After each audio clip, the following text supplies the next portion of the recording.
Good morning, everybody, and welcome to August 2021. I can't believe it. We've been doing this now for a year, almost a year and a half. Started out because we had to do a virtual event. Decided to do them faithfully and regularly on a monthly basis just for you.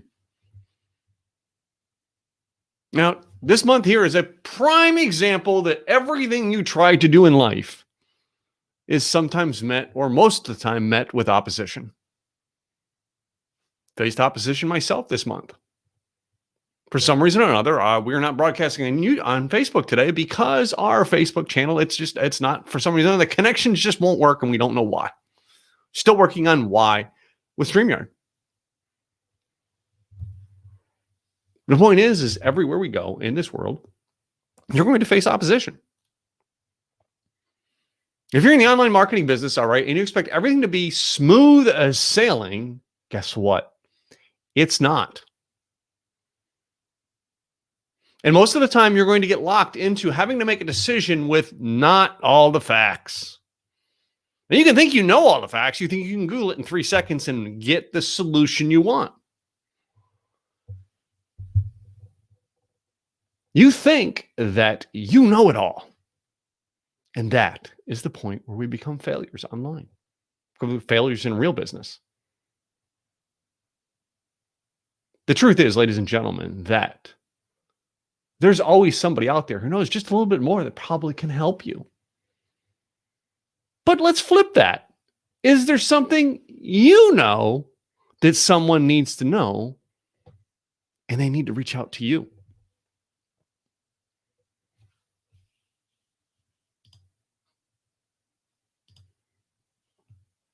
Every time that you go out into the world trying to figure stuff out, you become a pioneer. You blaze new trails for you. In some cases, there's people out there who blaze the trails for the first time. Most of the time when they're blazing the trails for the first time, they are sweating it out and having a hard time figuring it out. Many of you are trying to get this perfect on the first try. Before you even launch, you want to make it perfect. And you're not willing to let it loose until you are perfect. The truth is I have screwed up more than I have been successful in my life, my businesses, all of my businesses. And I have more failed businesses than I've had successful businesses. I still look at one of my current businesses and still think it's a failure. My wife and I just sitting at coffee this morning going, well, are we really making enough money in that business to make it support itself?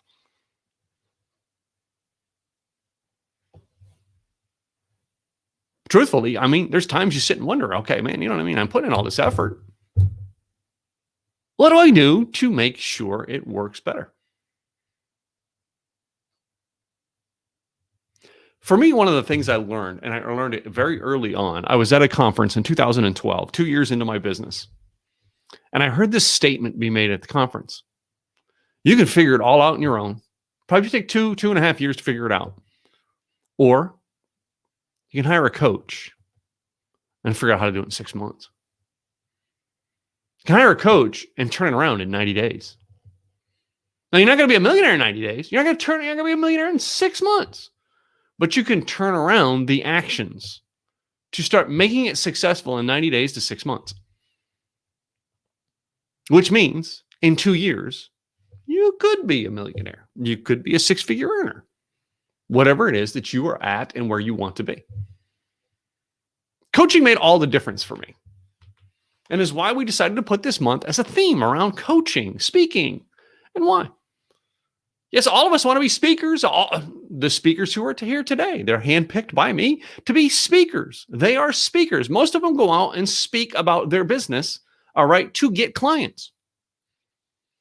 The world changed in 2020, and many of them had to do like we are doing now and speak virtually. They're not able to speak live because they were not able to travel. Thus making the online business of speaking a business. Coaching. Many people who are actually out there and very successful coaches started off by sharing a cooking show on YouTube, a show about tasting wine on YouTube, a show about building car parts on YouTube, a show about building woodworking on YouTube, a show about plumbing on YouTube, a blog about cats, a live stream show about dogs. And they became so successful in their niche. The next thing that people wanted from them is, hey, can you help me do that? Which helped them to then launch a coaching program. I personally had to figure out what coaching programs were. In 2004, I sat across the table from Zig Ziglar himself and said, Tim, you should be a coach. And I said, Coach, you mean like the football team at church, Zig? I didn't understand the concept of business coach, business mentor. Didn't get it. Never figured it out. But then Zig explained it to me. You see, I was in the car wash business. I was going to people's houses and going to their office buildings and washing their cars. Again, hard business, right? Well, along the way, I would be in a neighborhood, which we have several very fluent neighborhoods around where we live here in the North Dallas area. And I would be in a neighborhood and I would see somebody else doing the same thing. So I'd stop and have a conversation with them. After all, we're in the same business. We could be conceived as competitors, or we could be conceived as two guys who are in the same industry just helping customers, and we have our own customers and they have theirs.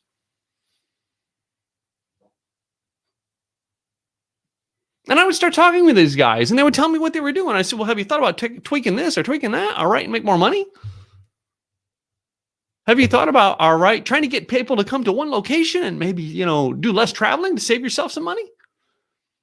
Have you thought about putting a system together so that you can clean the car in less time? And I was telling them, just like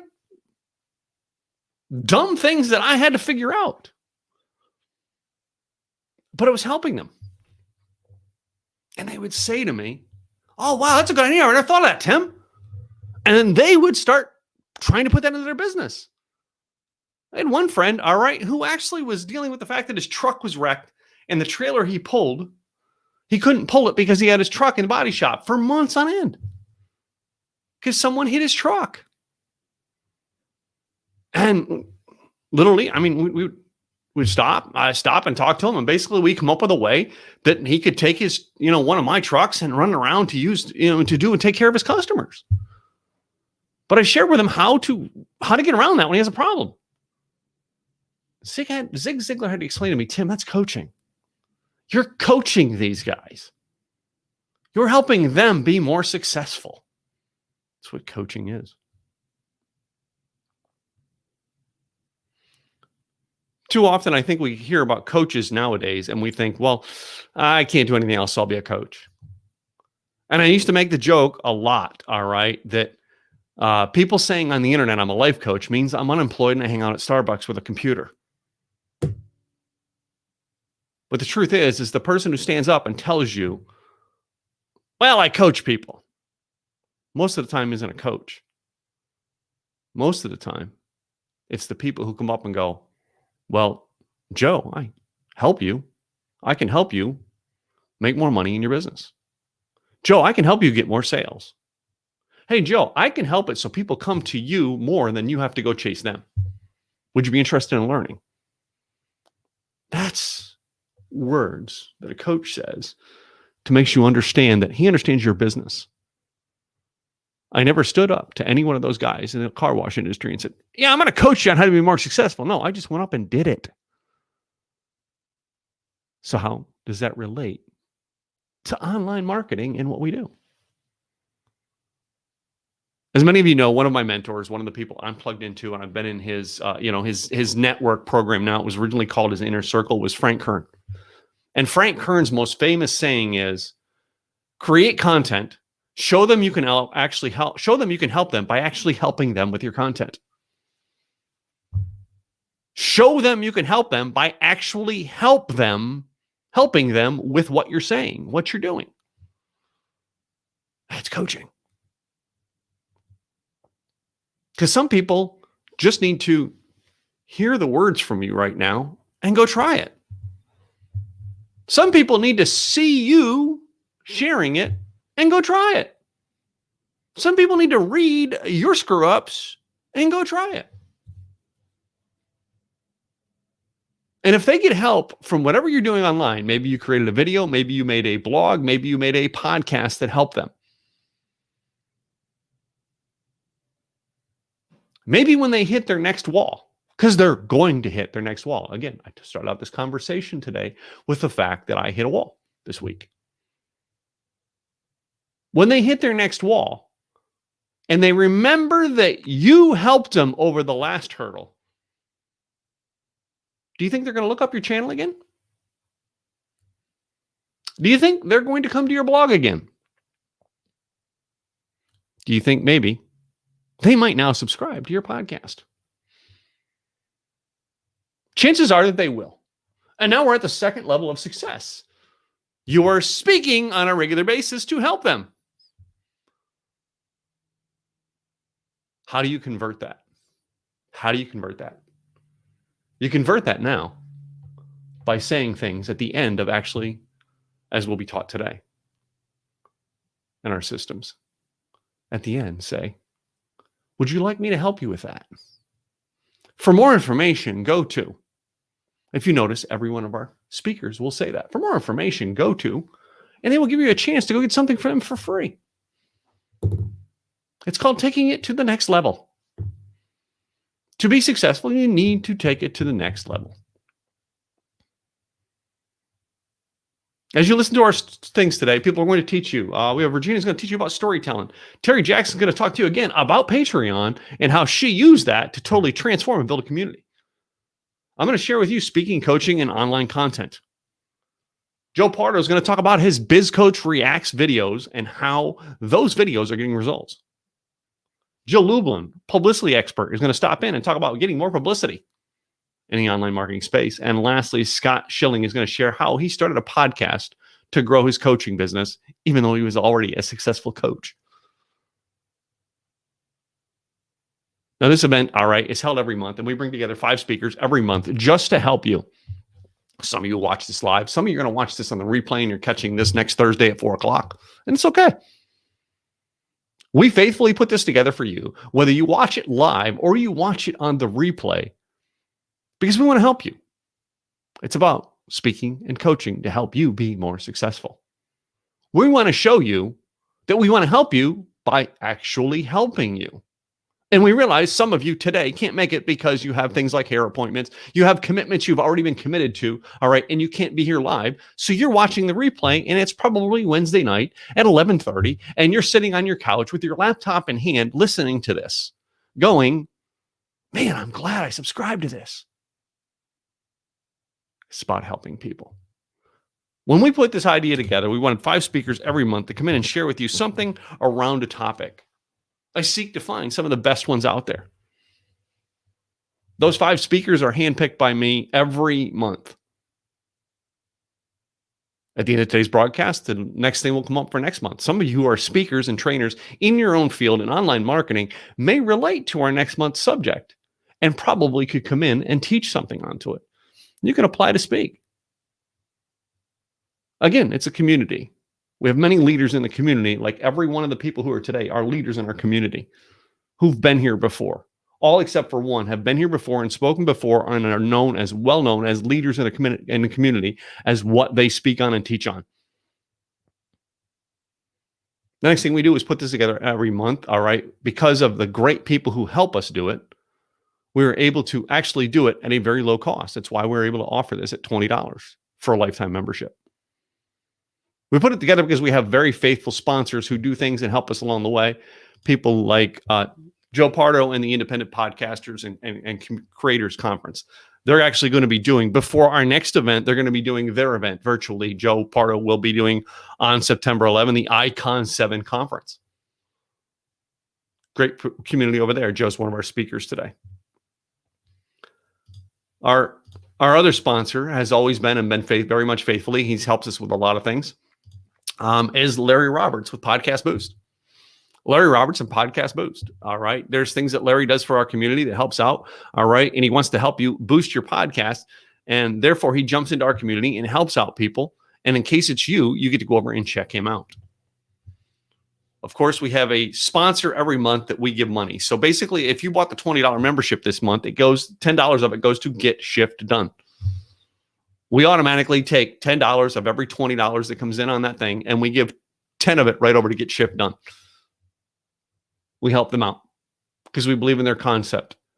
We are currently interviewing other charity partners to be able to, in the coming months and over the year, all right, be able to partner with more charities, all right, and have a click button that automatically, when people get the $20 membership, that we have our cart automatically send $10 over to this, and we're able to measure on a yearly basis how much we give to that charity. We're looking to partner with those charities. If you actually like this idea and you want to share it with your friends, by the way, you can get part of that $20. All right. If you want to join our affiliate program, go to timgillette.com/affiliates. All right. When you do that, you can actually become our affiliate program. We use Kartra to actually teach that out. And you get 5 of the 20. I'm giving away all the money I get in the membership. Why? Because I'm building a community to help you. A community of speakers and coaches, all right, authors who want to make a difference in the world today. So with that being said, I want to say to you, welcome to 2021, August, our Simple Easy virtual marketing event. Now, August is usually the month where everybody wants to take a break. They want to just skate on by and wait till September. I have found over the years that when I take a break in July and August every year, I usually have a very, very slow November and December. And then I work my butt off in November and December, and I have a busier than hell March, April, May, which causes me to then relax in June and July and have a dead October, November, December, the following year. Now, I'm not saying you can't take vacation and can't take time off, but I've learned to regulate what I do to keep my business flowing and take care of those people who want help so that my business continues to send money in and continues to build year-round. That is why, while some of you are on vacation this week, while we're recording this and you're able to see the recording, is why we are faithful to keep creating content for you to help you build your business when you come back from your vacation. Because we want you to be successful. We just keep our commitments to you, which is a key thing in being successful in my mind, is keep your commitments, even when it hurts. It's all right. In 2 weeks, my wife and I are taking a very well-deserved 3 to 4 days off. We're going to go spend time with our high school friend. All right. Probably go check out a couple pieces of property because we're looking now to buy some real estate that is just a country lot that we can build a country home on and go hang out on and stuff like that. Maybe, you know what I mean? Our first speaker who's into real estate probably can tell me some tips on how to do that. I'm sure she could. But that's what we're going to do. We take time off as well. So you got to do it. So some of you, while you're on vacation, you're reading this, listening to this. All right. No, it's okay. We created the content because we knew you were going to be on vacation. And that's why we recorded it. It's part of your membership. That being said, I want you guys to understand that, you know, we are here to build success for you, to do everything we can in our power to help make you successful. This month, we're going to address speaking, coaching, talk about storytelling, using tools like Patreon, all right, how to speak and use coaching in your online content, how to use videos, how to use podcasts, and how to do things to get more publicity, because we want you to be successful. Are you ready for a great, great event? Great, great event, ladies and gentlemen, that we've got planned for you today. You ready for this? Because I've got some great people coming up. Let me bring this first one up here today because she is our first speaker. This is back for her, I don't know, 6th, 7th, 8th time. How many times have you been here, Regina? At least 5, I think. Yeah. And I'm so honored to be here. Every time I get to be part of this, it thrills me. I get super happy. So thanks for having me again. Yeah. I mean, I've loved you on this since I met you, and I keep finding out all the different things that I know that you know, and the wisdom you have, and you know, I'm part of your community. The what is it called? The peace. The internal peace. Internal peace. I keep forgetting the internal word. Yeah. Yeah. I have internal peace. I just don't know how to say it.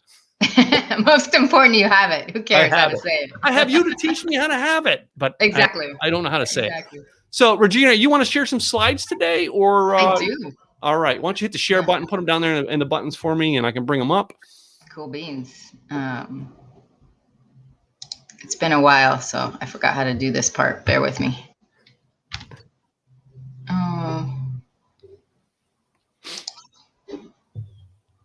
Share. There we go. Okay. Share screen.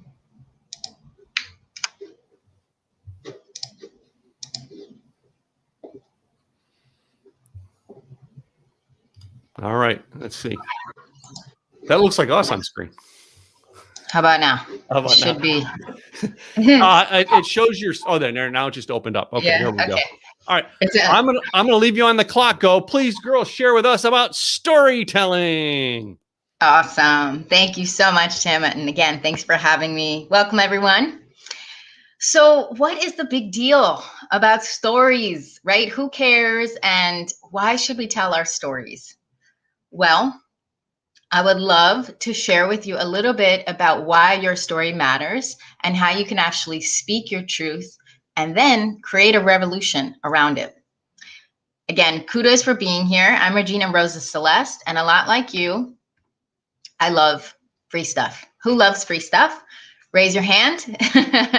Of course, obviously, I can't see you, but I can feel your energy. If you're watching the replay or you are tuning in live, I'm sure we all like free stuff. And obviously, like Tim said, we're all busy. So for being here, I want to go ahead and I want to honor you and offer you some free tools right away. You can text the word yoga to 64600, and that'll get us connected. And I can share some of what we're learning about today and also some additional tools about internal peace, because as Tim said, that's what I do. So why are you here?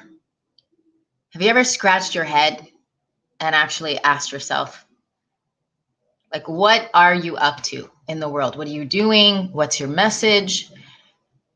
That is very important to ask yourself, the why, right? You might have heard it said before, if you don't know your why, when you do come across challenges or situations, it gets harder to move through that, right? Because you lose your motivation or you might just get lost in the shuffle. And so you might be here because you want to learn how to use your story to maximize your results, to make more money, to build a community, right? Just like Tim is doing, just like I'm doing, just like some of the other speakers that were mentioned are doing, and really use your voice, use your story to propel you forward.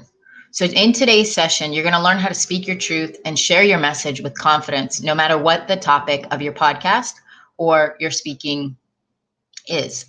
I'll also show you how, by example, you can create a revolution where others can hear you, see you, and actually you elevate as a speaker in your industry, no matter what the topic is. And 3 simple strategies I will share with you for how to actually create content like a pro.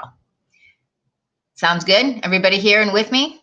Go ahead and put a comment in the box there and let us know that you're here. Obviously, I can't see them yet, but I look forward to seeing them in just a few.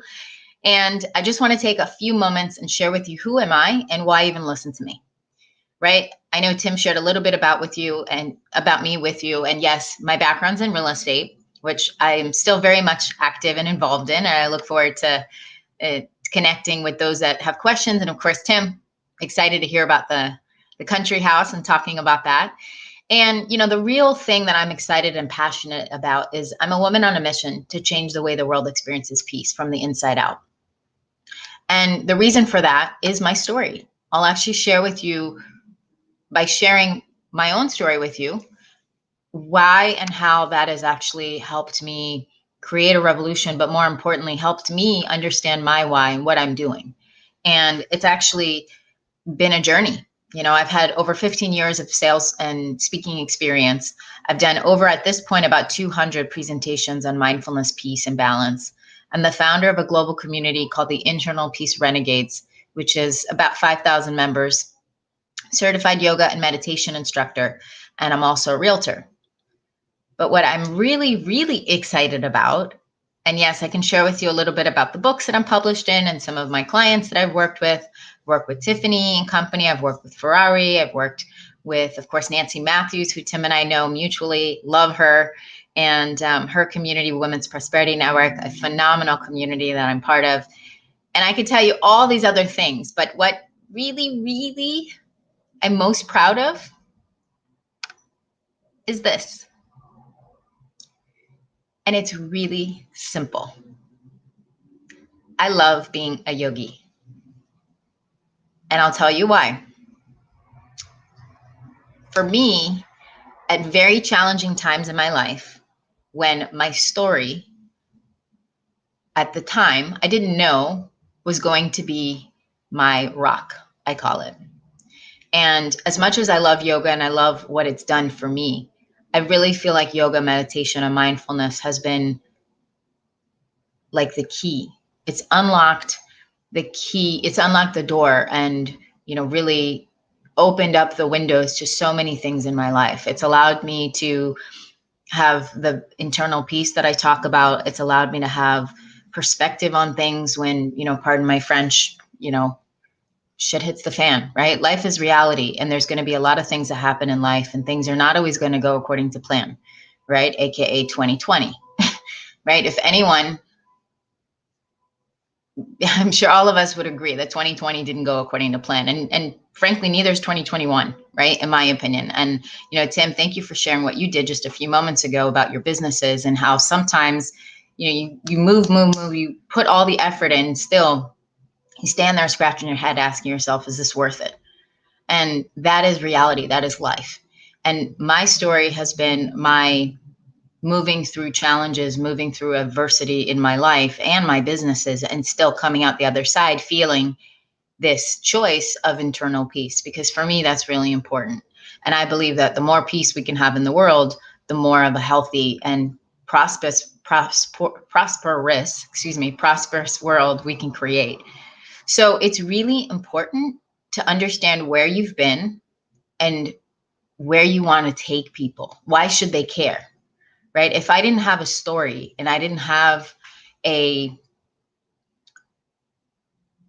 path that I was taking people on, they wouldn't be able to follow me. They wouldn't want to follow me, right? And frankly, I wouldn't want them to. Like if I'm, in a car, right? If we're going on a road trip and you don't have a map and you're just taking a bunch of people on this road trip, who's going to go with you?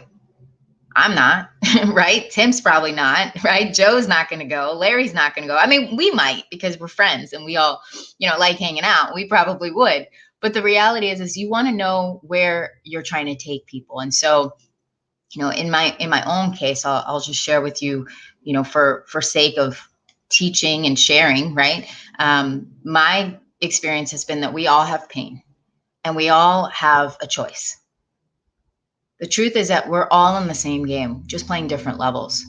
We deal with the same hell, just different devils, right? And I'm sure that everyone here, whether it's had, challenges with your health or challenges with your business or challenges with your friends or maybe your family, relationships, I mean, the list goes on and on, right? There's always something in life to take us out if we allow it, right? And we all like to talk about the beautiful, shiny things, right? But the reality is there's this whole other side of life that sometimes isn't so sexy, right? Remember the sex, drugs, rock and roll days, right?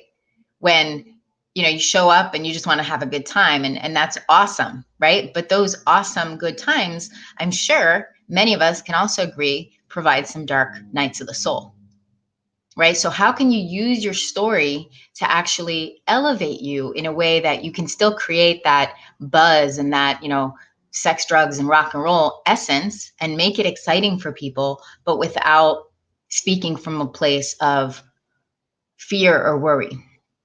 And that is what I believe is where the authenticity and the vulnerability really comes in, right? Where are your people and how are you attracting them to you? So in this case, if you know that your people are, for example, on YouTube, right? You want to find the skills and find the resources to help you become savvy at YouTube, right? And there's tons and tons and tons of support in this community. There's a lot of people here who are part of it because of what their skill sets, but also, we are a community, we're a tribe, we're here to support each other. And so there's tremendous value in the people here, in the skills and the care that is available here in this community. So if you're new to the community, thank you for being here. And if you're obviously returning, if you've been here for a while, thank you for being part of it. I'm grateful to be part of it because it just reminds me how blessed I am. And so you really want to know where your people are, where your community is, and you want to learn how to speak to them in a fashion that they get, right? So if they're busy, they're busy raising kids or being business owners and mortgage, they're homeowners and property owners. You want to understand what their pains are, right? So like in my case, now I'm actually speaking to realtors and investors, actually, because I have that experience. I have that awareness of what it means to be a busy realtor. And so I'm actually now teaching skills of internal peace to realtors and investors. And it took me a while to get here, right? It took me a process. And those that know me have known that I've been on this journey for a long time, a couple years now. And I'm finally starting to understand, that my people want peace, right? They want to feel good. They want to have this sense of joy and balance. And so I get to meet them where they are. And so this is what I do, is I actually share these tools of mindfulness with my community. So actually, that's what I want to do now is I would love for us to do a quick meditation. I want to quickly check the time because I want to make sure we're on point. So you see this little guy here in the corner on the right? Have you ever felt like that? Like, come on, inner peace. I don't have all damn day. Let's go. Right? Like, what is peace? Right? What is joy? What is this idea of balance anyway? So what I want to do, I want to just take a quick moment and actually, let's go back. Yeah, I want to go here. So I'm messing around with my slides a little bit, but let's go ahead and real quick, put your feet on the floor. Yeah. Put your feet on the floor. If you haven't already, let's do it. A little real life exercise. Put your hands with your palms and just follow my voice. I know you can't see me, but follow my voice. Close your eyes, roll your shoulders back. Take a nice deep breath in and exhale.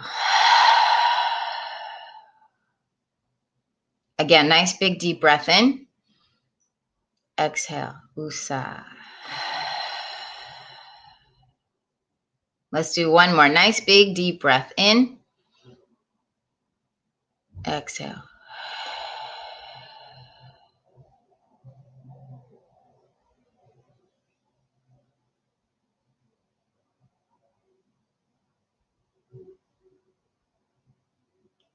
Easy peasy, right?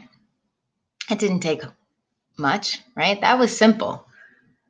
Now imagine you're in the middle of a very complicated conversation, or you're dealing with a client that's driving you nuts, or your kids are screaming, right? Can you take a moment and actually pause? Like really pause and just breathe. And just reflect and consider, how important is this?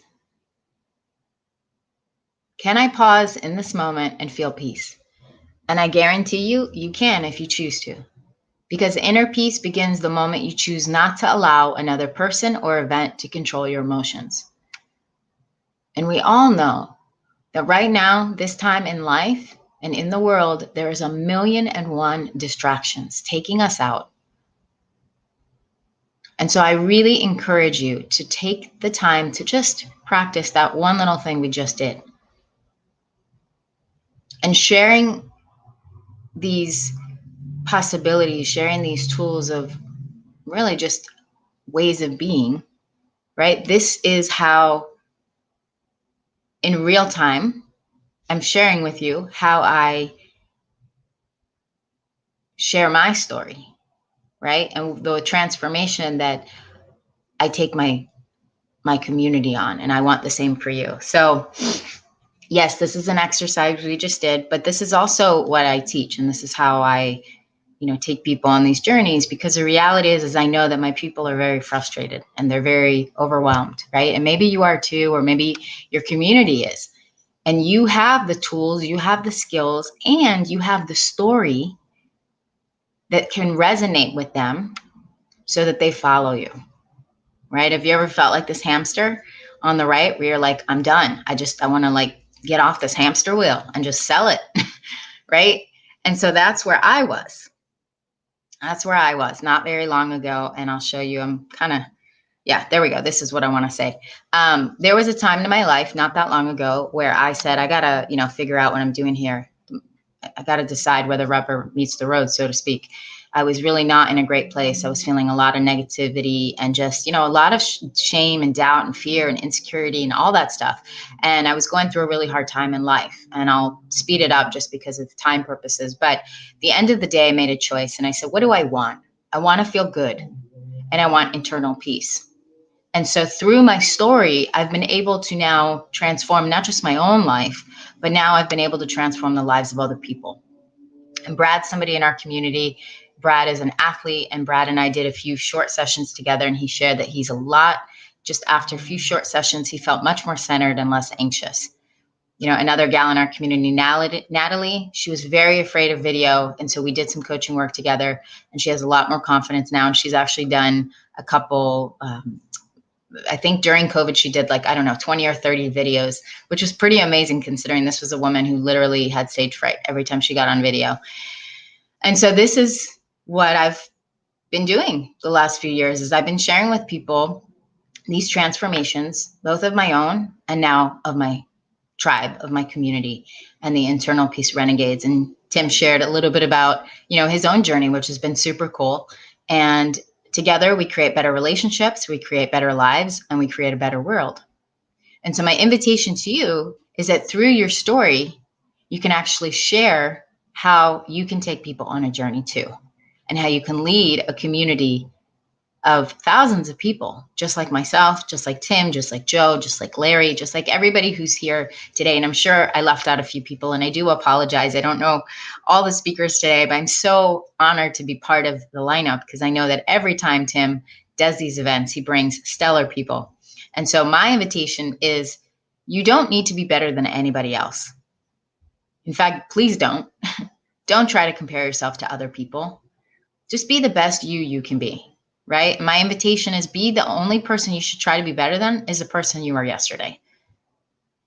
So if you'd like more information about the Internal Peace Renegades community and you want to be like Sabrina here and join us, Sabrina and I actually haven't met yet. We met virtually, and she's been studying with me now for about 2 years, doing yoga, meditation, and also some coaching work. And so if you want to be part of that community, if you want to be like Norma here, who's also a yogi and a realtor, and you want to learn about internal peace, I'd love to hear from you. I'd love to be on that journey with you because you really do get to choose.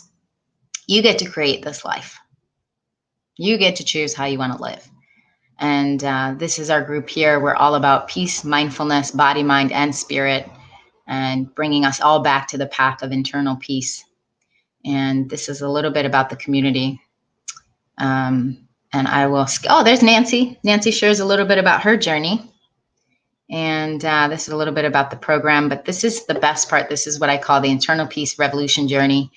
So would love to hear from you guys. Again, if you have any questions on how to build your community using story and how to create a revolution, feel free to reach out to me. I'd love to hear from you.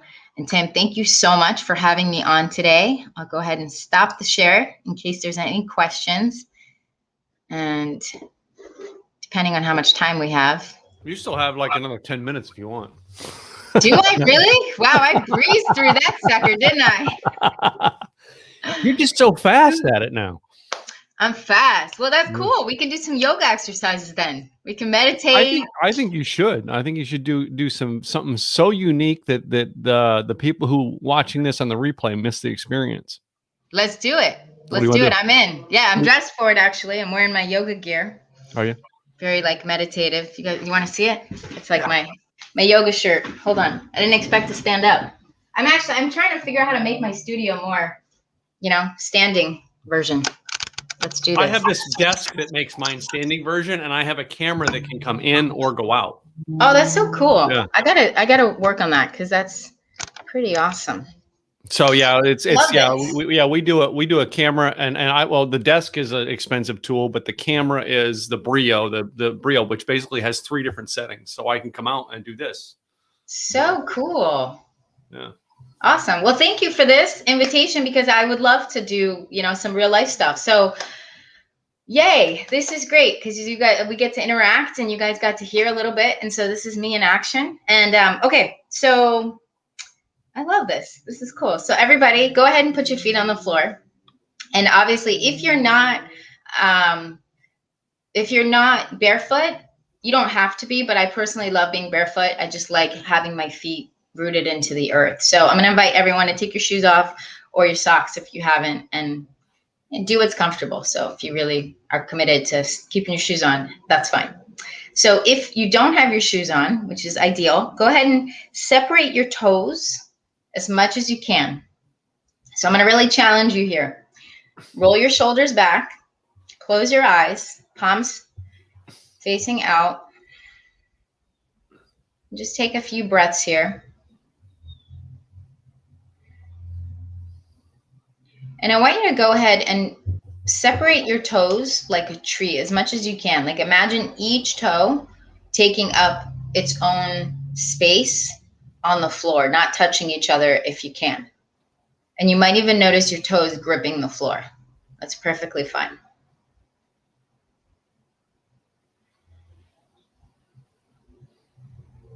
Just taking a couple moments here, breathing in through your nose, out through your mouth, in through your nose, out through your mouth.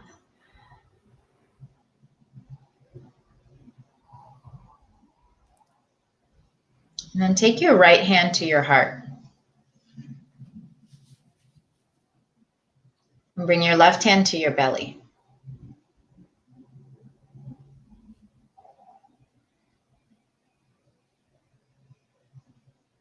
Maybe part your lips a bit.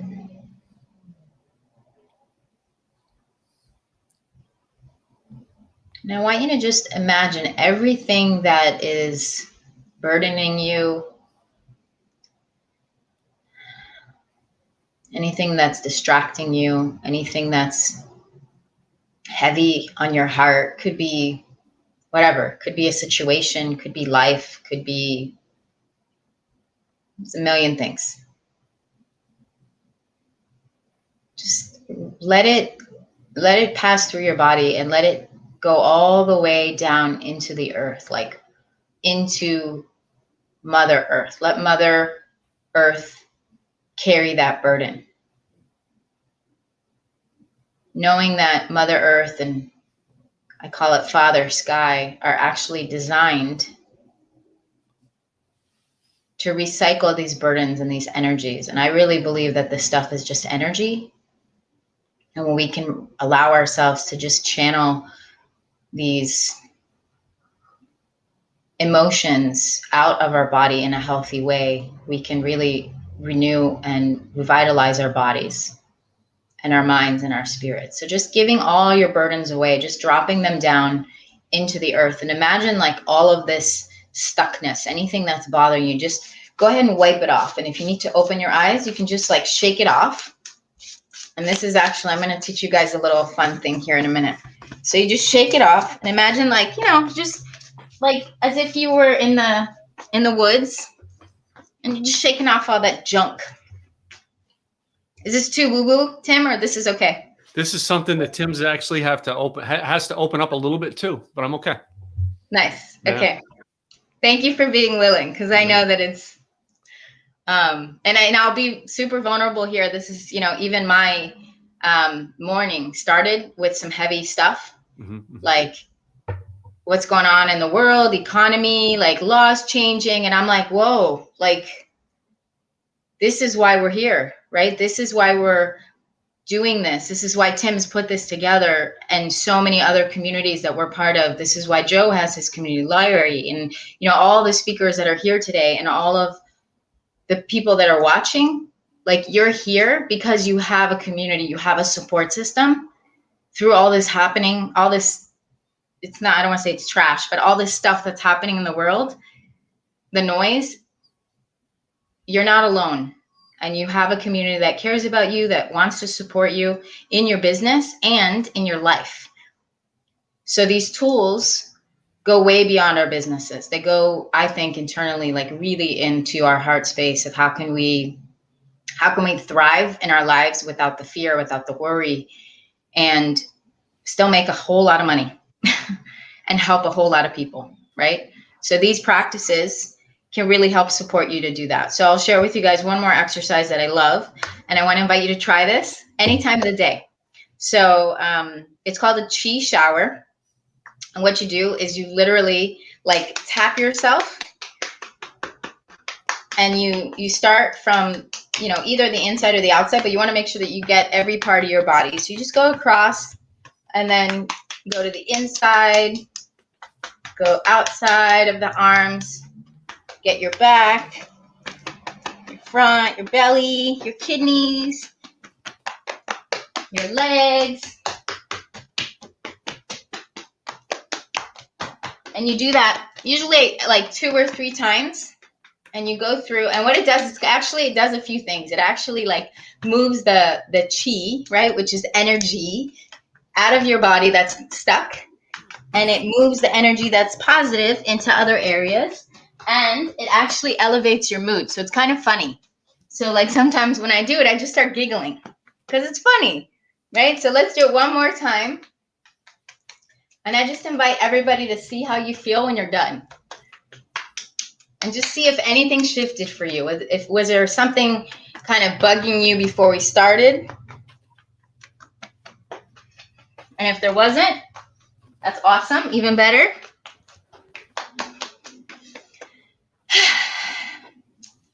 Just shake it out.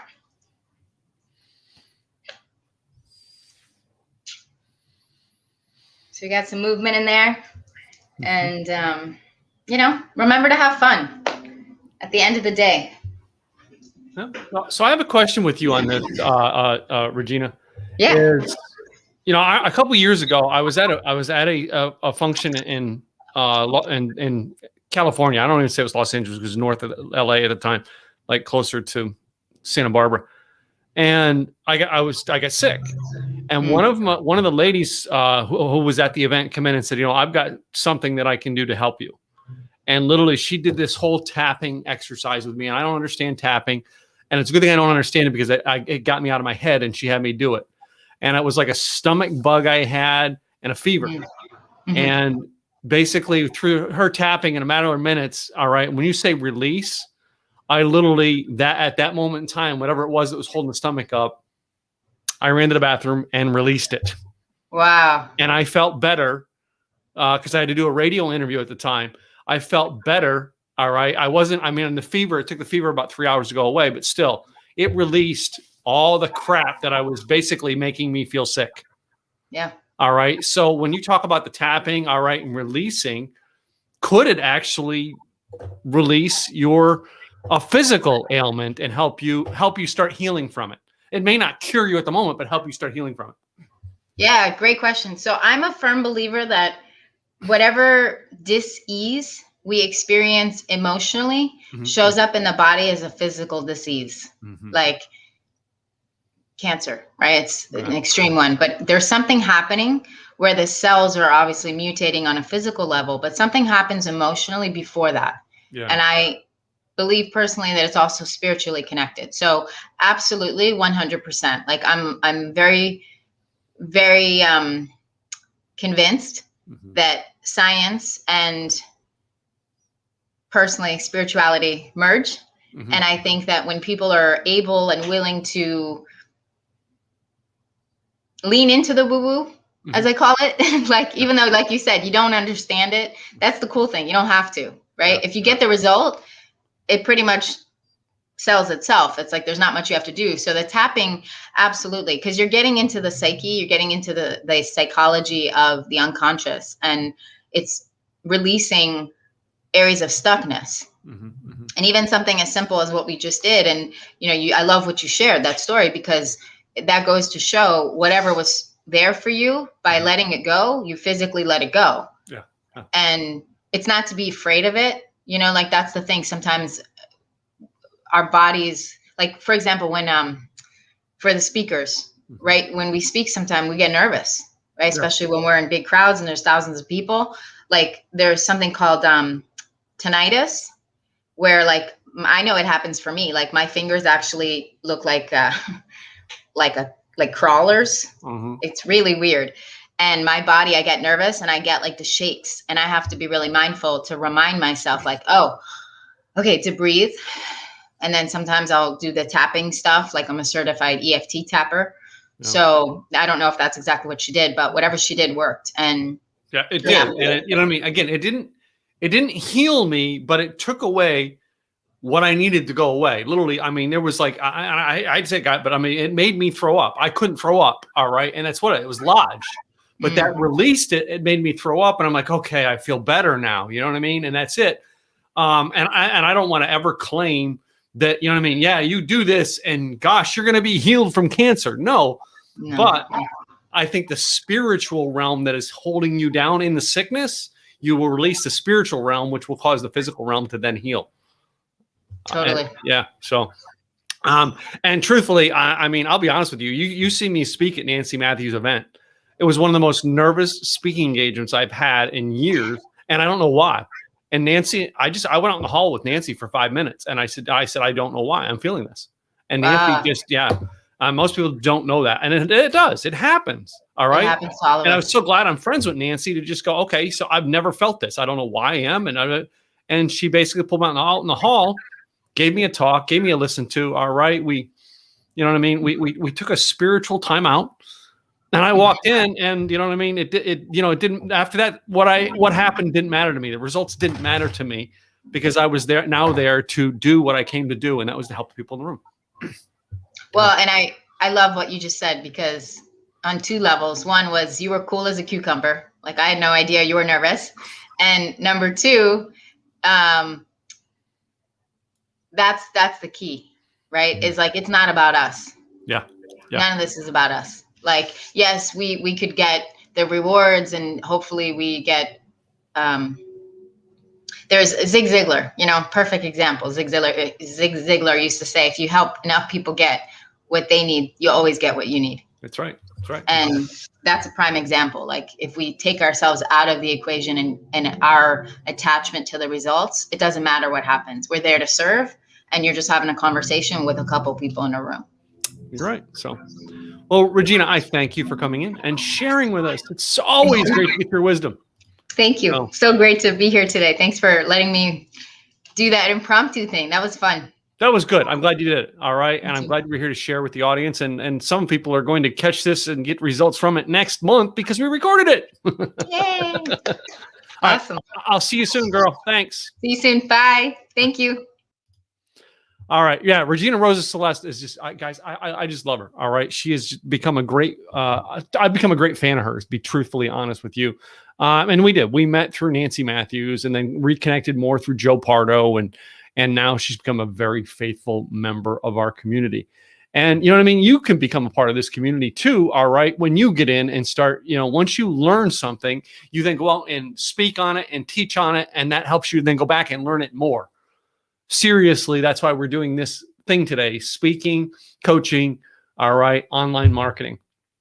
Our next guest, same thing, all right, is someone who basically, came to my first blog and video con and actually was there with, oh my gosh, you know what I mean? I've had so many problems with speakers and coaches over the years that literally I'm scared to jump into another coaching program, all right?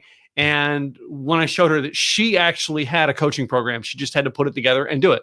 She has a massive community now. She is reaching worldwide, all right, touching people around the world and connecting them and their artistic abilities, all right. And now it comes up to she partners with people. She does a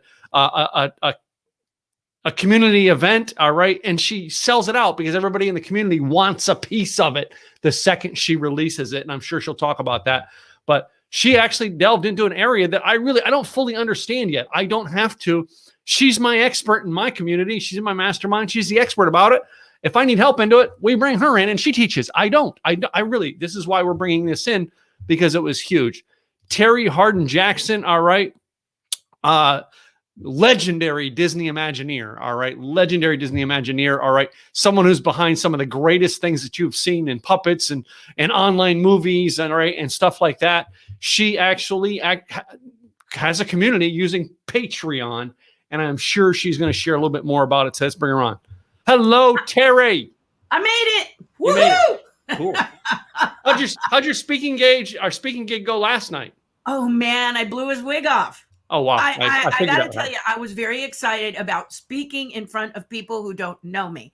I'm Mm. speaking often, but a lot of times people have heard me, people know my background, etc., etc. And they like me. And sometimes you say to yourself, well, I know I'm pretty good, but yesterday nobody knew me. They didn't. And the guy just said, oh my goodness. And that's what he said. So I was good. I left him speechless. And then I fell asleep because I was practicing so hard to make it something special I always do. So, Cool. So I'm also happy that I made it because I'm in Hollywood, California, and it's 2 hours before, or is it 3 hours, or, that Two. artist brain and the math. So yay. It's just 2. So. And I know that because I'm here. Regina was great. I came early and loved listening to her. And I was glad she said you giggled because I was giggling through the whole thing. Yeah. So I'm tickling. That was the first time you have ever seen me do that on camera, by the way. I thought it was pretty cool. And I was glad I was muted because I was like, Yeah. So cool. Anyway. Cool. Well, Miss Terry, you got some slides for us today? I'm going to do it on my system. So Okay. I think it works. Let's check. There you go. That's All my right. dragon So I sweater. just need to leave you go and run with it. Leave me alone. I have the power. I release you into your success. Thanks, sweetie. Really appreciate it. Hello, everyone. As Tim Gillette has said, my name is Terry Harden. I usually leave the Jackson off because that's my married name. So if you're going to Google me, Google Terry Harden. The Jackson part is the private part of my life. I want to also say, Regina, like I said before, you did a fabulous job, and to follow you is a great honor. So I really enjoyed that as well. So guys, I'm known as Walt Disney's legendary Imagineer. I have created things like this. This is Dragon's Lair Paris. I did the dragon, I did the show, everything from the cement up. It was an amazing opportunity. I also did Big Thunder Mountain in Paris, and you can see my hair is a little crazy. My hair is like Samson, my strength, but when I was a kid, I didn't think so. Here it is actually in Paris. So you saw me build it. I was in a movie called Ghostbusters. I was the Temple Dog and also built the Marshmallow Man and played the face. And when I say built, it was with a team. I've worked with people like Dolly Parton. Here I am with Team Baby Sinclair on the hit TV show Disney and Henson Dinosaurs with Team Dinosaurs. There you see John Kennedy and Kevin Clash. Many of you know them. Here I am. I played Baby's Arms. And here I am with Guillermo del Toro. I do collectibles to your specs. So you call me up, you ask me, you have something you love, and we work it out. So there's Guillermo. He asked me. I've worked with Michael Jackson. Here I am as a little girl, and look at, I'm half black. And I'm going to point this out because look at how my hair is styled. My white mother didn't know what to do about it. And I was often bullied because this is the way my hair looked. This is college, and this is the way it looked. And now, of course, thank goodness for dreadlocks because God made me cool. So enough about me. Let's talk about Patreon. Now, maybe as a podcaster, a speaker, a coach, whatever, you've been told you need a membership site. But if you're like me, a lot of the times you're going to say, I'm too busy. I want a membership site, but I really don't know where to go, who to look, who to talk to. And let me just point out that person would not be me. Okay, right straight up. I'm not going to build it for you. No. I'm too busy sculpting and trying to figure out social media because I'm 64 years old. So I am really looking for some place where I can be, where they can teach me in my own time and help me out. And that, dear friends, is Patreon. So let me just fire it up. Here it is.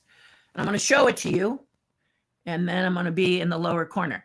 For those of you who are looking at this system, I was not born into doing these things that you see happening, okay? Tim Gillette is responsible for helping me figure out first how to broadcast on social media and how to turn my phone in the proper direction. So if you're thinking that this is already too complicated for you, I am a 5-year-old. Everything has to be operated for a 5-year-old. So please bear with me, stay with me, and I'm going to help you. This is a website called Patreon. Who is Patreon for? I would say anyone who is passionate about what they do. They'll tell you artists, but it's anyone who's passionate about what they do, because that is the true definition of an artist, isn't it? So let's show you what it is. Should we go down here? What's Patreon? Here it says you can have your people become active participants in your life and your world. It is a membership site, and you can develop a reoccurring income. I'm going to let them speak, and I'm going to read it because they're going to tell it better than me. You can take back your creative control. One of my favorite people I follow is the amazing Amanda Palmer. And Amanda was working for a record label when they didn't like her music and told her she should conform to what the record label wants. She took it back on Patreon. And that's what that's about. You can build a connection with your audience. And as coaches and speakers, even podcasters, you know this is a cool thing to do. So who uses it? There it is. You should see your name on there. Podcasters, video creators, musicians, artists, communities, writers and journalists, etc., etc. Tutorials, nonprofits. Basically, if you're passionate about what you do, this is the site for you. Okay, so the first thing you do, you can see here, here's an example of Carlos. And what you do is you set tier levels. You build your site on Patreon. There are videos and tutorials to guide you, and you create what's called tiers. He's mentioned, Carlos has decided to create, you can call them whatever you want, bronze tier, silver tier, gold tier. And you notice that his bronze tier is $5, and he lists very easily what he offers, what you get for that $5 per month, $10 for the silver per month, $25 for the gold per month. So this is an example of some of the tiers that you're going to do. But I don't want you to feel like this is, those quick, maybe you're like me, you're a bit long-winded. So we're going to find a creator, and in the creator, we're going to type in my name, Terry Hardin.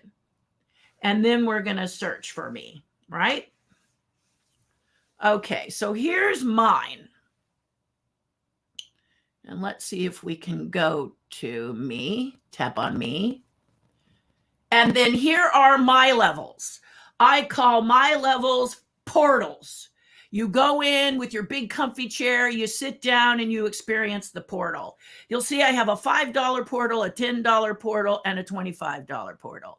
I suggest that you shoot for the moon and have a portal that you believe you're never going to get. I'm not going to show you that portal because it tells you how many people are where in some cases, and I'd rather just leave it here for now. But my big shoot for the stars, you hit the moon is $1,000. And I have people who pay me $1,000 a month to hear what I have to say. And isn't that gratifying when someone does that for you? So even if your whole body is saying, don't do that, don't write it, don't do it, I highly recommend you do. The worst that can happen is nobody pushes that button. But the best that can happen is somebody does, and you're just completely blown away. But this membership site offers people to come in, pick a portal or a tier, as Patreon calls it, and you give them something. So the $5 tier, and you can see here that I have written a long explanation. So you don't have to do bullet points like you saw the other patron do. You can explain it, because I think Tim Gillette and many say over deliver, and I do that here too. So basically, this is the portal I really want people to go to. They can go to the other ones later, but I told you could do this at your own pace. So I'm slow. when it comes to stuff like this. So I encourage my patrons to come in at the $5 level for just $5 a month, $60 a year. They get my offer. I offer them a private broadcast live in our private Facebook page. And then I also offer them a Zoom call every Wednesday. So that's pretty much what's offered in tier 1. And I have a lot of people at that level. As I progress into these other levels, one of them is the behind the scenes, which I've started to get a little better at, where you can actually peek in on my life and see what I do during the day. Many people love that. I have some that pay that because they think the $5 is way too little for what they're given. And that's what you want, right? You want to over deliver so that they go, well, I'm going to give you $10 anyway, no matter what the tier is, or $25 because you're just giving me so much. And you're giving me so much of yourself that I want to do that. And they're welcome to do that, But as I get better, I will do, more and more and more. Now, the average earner on Patreon earns about $1,000 a month. But think about it. Isn't an extra $1,000 a month in your bank account pretty cool? Also, if you're someone like me, who the number side is a bit of a challenge, Patreon, you set your account up, the money goes right into your account. At the end of the year, they send you a 1099 form, which is a tax form that you can file with your taxes and work that out too. You don't have to do the figuring. If you are in an area where sales tax has to be charged, Patreon does charge the sales tax for you and so on. But you answer questions, and a lot of it is back of the house. And in my case, I don't necessarily have a huge team behind me. So I want to be sure that it's taken care of. It's kind of like when you're starting out or you have this artist brain or whatever, that you'd like to have a team, but sometimes you don't know exactly how to communicate with that team what you want. Patreon's kind of that go-between that takes care of it, and they understand your creative brain. So if you're like me, then that helps. Even if you're not, I think it really helps.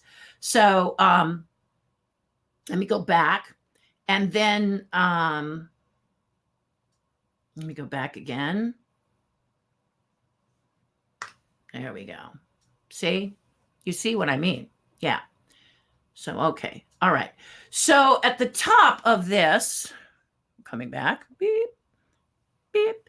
At the top of this, it shows you, it does a little video that tells you about Patreon, so you guys can watch that. I'm not going to play it for you now.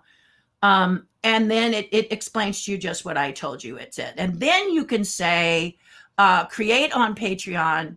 You touch the button, and then you set up an account. So that's what that does there. You set up your account. Also, it has things at the top for creators and who it is. It'll show you pricing. So here is how the pricing works, because I know some of you might be the Ruby. Have you ever seen those Ruby, Emerald, Diamonds, and the Rubies like get to it, get to it, get to it, get to it? This is for you who want to know how much does it actually cost. Patreon has decided that rather than charge you a dollar amount, they charge you a % of what you're earning. And it all depends on what you need on Patreon. You can start out with the light and then migrate to the pro and then migrate to the premium, or you can read about which one you like, and you can see it's as little as 5% of your total monthly earnings or 12% of your total monthly earnings, and you get different things. So in the 5%, you get a hosted creator page, which you build. They have a lot of tutorials, forums, areas where you can learn, and then you can always go to YouTube and listen to what the public knows about it. And I'm sure you've watched on YouTube at the end, and you hear things like, this video was made possible by people just like you on Patreon. So if you've heard that, that's exactly what many people are doing. They're going and they're doing this. They're picking what it is, and then they're building the site up, and then there you go. Okay. So if we go back to mine, which we will do now, I'm going to put myself back in. And I'd show you in the inside, except for privacy sort of forbids it. So I'm just going to do it like this so that you can see what's happening. And it shows popular searches and ways to find me. I tap on it and then, that is me. So then we come down here. So this is the page that brings you to when you're looking for a creator or they're looking for you. They can put your name in a search engine, or you're given a special link. In my case, it's patreon.com/Terry Harden. Super easy. You can do that link, but I'll kind of walk you through what it is. So here is a banner you create. That's me looking at my Big Thunder Mountain in Paris. You also get to have something in the little circle. That's something else. It's usually, your face. So I'll put that there. And then it says Terry Harden's Walt Disney's legendary Imagineer is creating the magic. Now, that is creating the magic is a little ethereal, but you'll notice that Patreon doesn't necessarily let you type that whole sentence completely. And there's more things that they add every day. And I'm going to, full disclosure right now, tell you I haven't delved into anything. Like, one of the things that they've added is that you can offer your members an annual membership and they can pay it all in 1 year. And that goes into your account right away. So I haven't activated that module yet, but that's something that you can do. And so what you would do is you can see here that it's got this. And then you can see all levels. Here, you would create an opening video. This video, although you may not get to actually hear the sound, is they suggest it should be under 4 or 5 minutes. This one is basically you telling about who you are. You know how this works. So that's there. And then you can write it out for people who want to read. So there you go, people who want to read. What are your goals? You set a goal. You can see here that certain posts are locked and certain posts are not. So you can post to everybody on your Patreon page, anyone who comes to look, happy Christmas thing like I do with my dog here, or they see that these are locked and you have to become part of the Terry's tribe, as I call it, in order to be in there. So it's all taken care of. This is something you may want to do. You can offer a treasure chest, but Patreon doesn't want you to do a contest. They don't want people to join Patreon merely to get stuff from you. So the way people seem to be usurping that is they offer the challenges, contests, giveaways, whatever it may be, on their podcast, or in my case, on the Facebook page, things of this nature. And in my case, I have this huge Disney collection and I'm 64. I want to clean out my house. So rather than put it on an eBay, I told my tribe, I'd much rather give it to them. So every so often I'll go through my garage and gather a bunch of stuff and then they get it. But honestly, it's $5 a month. That level is, everybody is qualified, but we do it live on Facebook. So as long as I don't do it on Patreon, Patreon seems to be cool with that. They don't want to get in trouble, but I do announce it here. So it just kind of, there you go. You kind of see how all of that is. And then I was looking to see if I could show you the about, but don't know if I can. Oh, here's show more. That's what I was looking for. Okay, so I also added a lot of photos that you can see. So why follow Terry? Why be a member of Terry's tribe? These are just some of the things that I've done and some of the things that I've created. And it's awesome. And I know, as I've touched base on this, you may be still a bit confused, but the point is that it's a membership site. It's a great place for you to build a community of people that you can later make offers to. You can also, what'll happen is I created this Zoom call and I created this tribe. And what happened is sometimes it's like a match to powder and it explodes into something you didn't even plan. So I thought that the Facebook page would be places I give tips on art. You want to be an Imagineer, I'll talk to you about that, so on and so forth. But what it turned out to be is a group of like-minded people who just want to get together and talk creative. So I have a woman who cleans. She gives us cleaning tips, or we talk about cleaning tips. A guy who's a comic book artist, one of the best. They post. People who collect, talk about your collection if you have a collection. I mean, it is everybody together. It is a huge eclectic group of people, and they all help each other. Okay. And they help me. So I do testing in there. You know, if I want to test my cameras and they're not working right and things aren't functioning well, I can go into this private page and ask anyone who happens to be on Facebook or YouTube to pop in and let me know if I'm jittering, if I'm shaking, if I'm, if I'm turned a different direction. And it's all private. It's not out into the public. So you don't look like, you don't look silly, because you've got these people who are helping you to be better, and they'll give you tips, and you can post things. You can, in my case, I'm an artist, so I will pull up an idea I have for a sculpture. Many of them will weigh in on it. Many of them will I'll talk about changes. Basically, it's a place for you to not only have a membership where people get together, but it's a lot, I think, like a mini mastermind where you help each other get through stuff. So if I can share with you in these final minutes, a couple of the people that are part of Patreon, and then I'll search a couple of people that you can look at, because a lot of people make a lot of bank on this.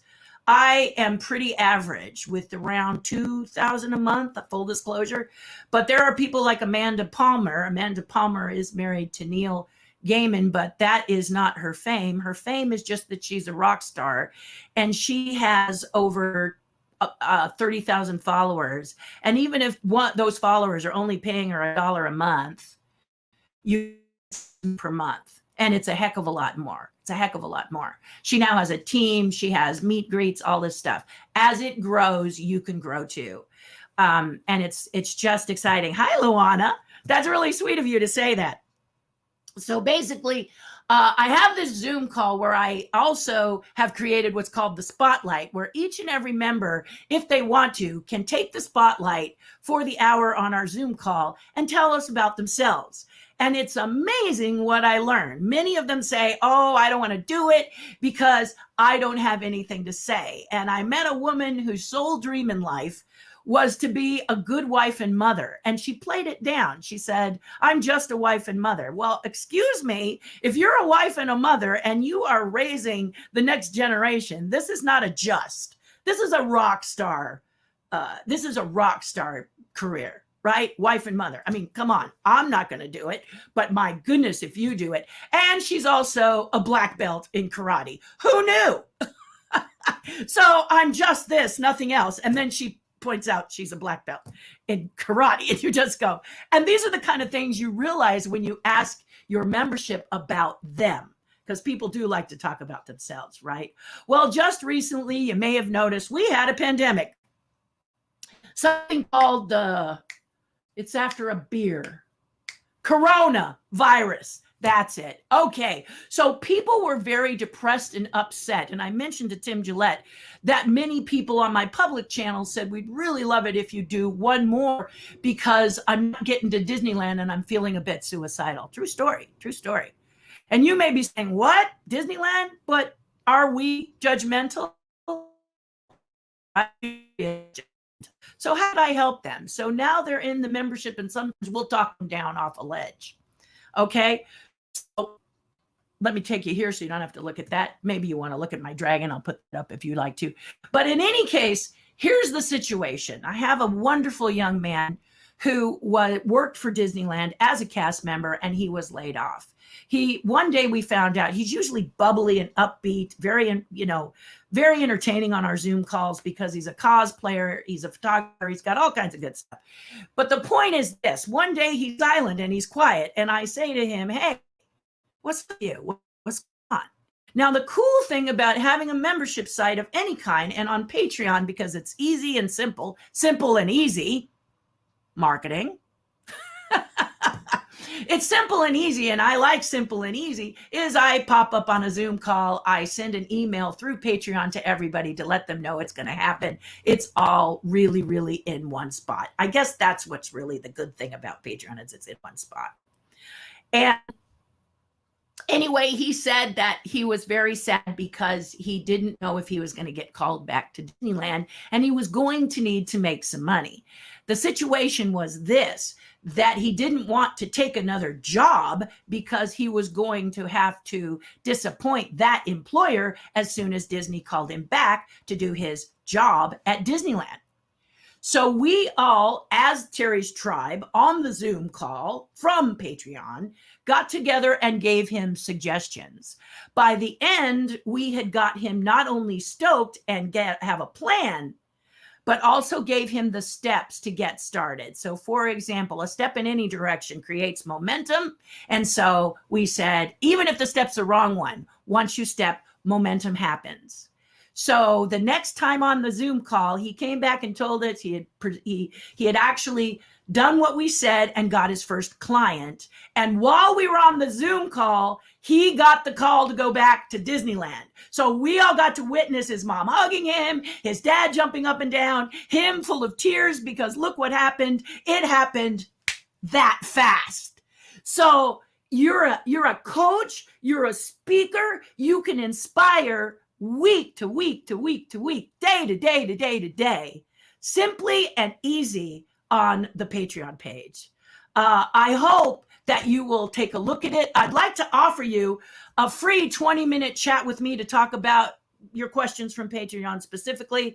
Just email me, Terry@terryharden.com, Terry@terryharden.com, and I'll be happy to talk to you.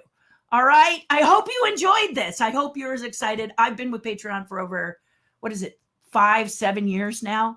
And I love it. I love it. It's a great way for me to have people help me to do what I do, pays for my videos, helps me do this system right here. It's just a great situation.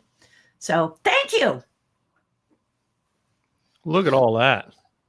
You're fancier in your studio than I am with mine now. It's your fault. All your fault. So it's probably because you have a husband who's into cameras and I'm not.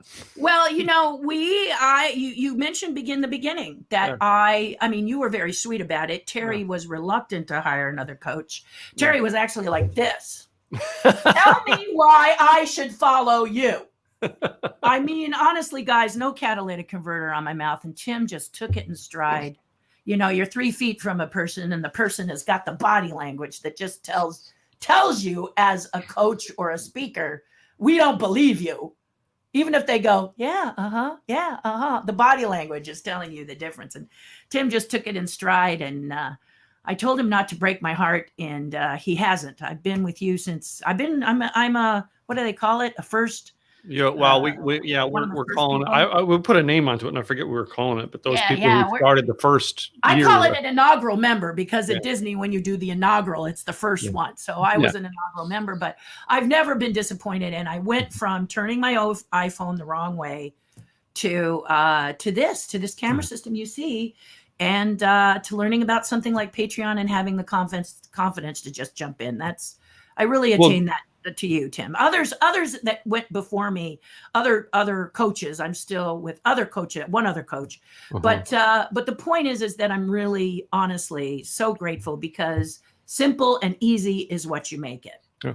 Well, I mean, when it comes to coaching, you have this as well as I have this. All right. You know what I mean? Most coaches are out there trying to, they follow coaches that tell them how to get rich being a coach.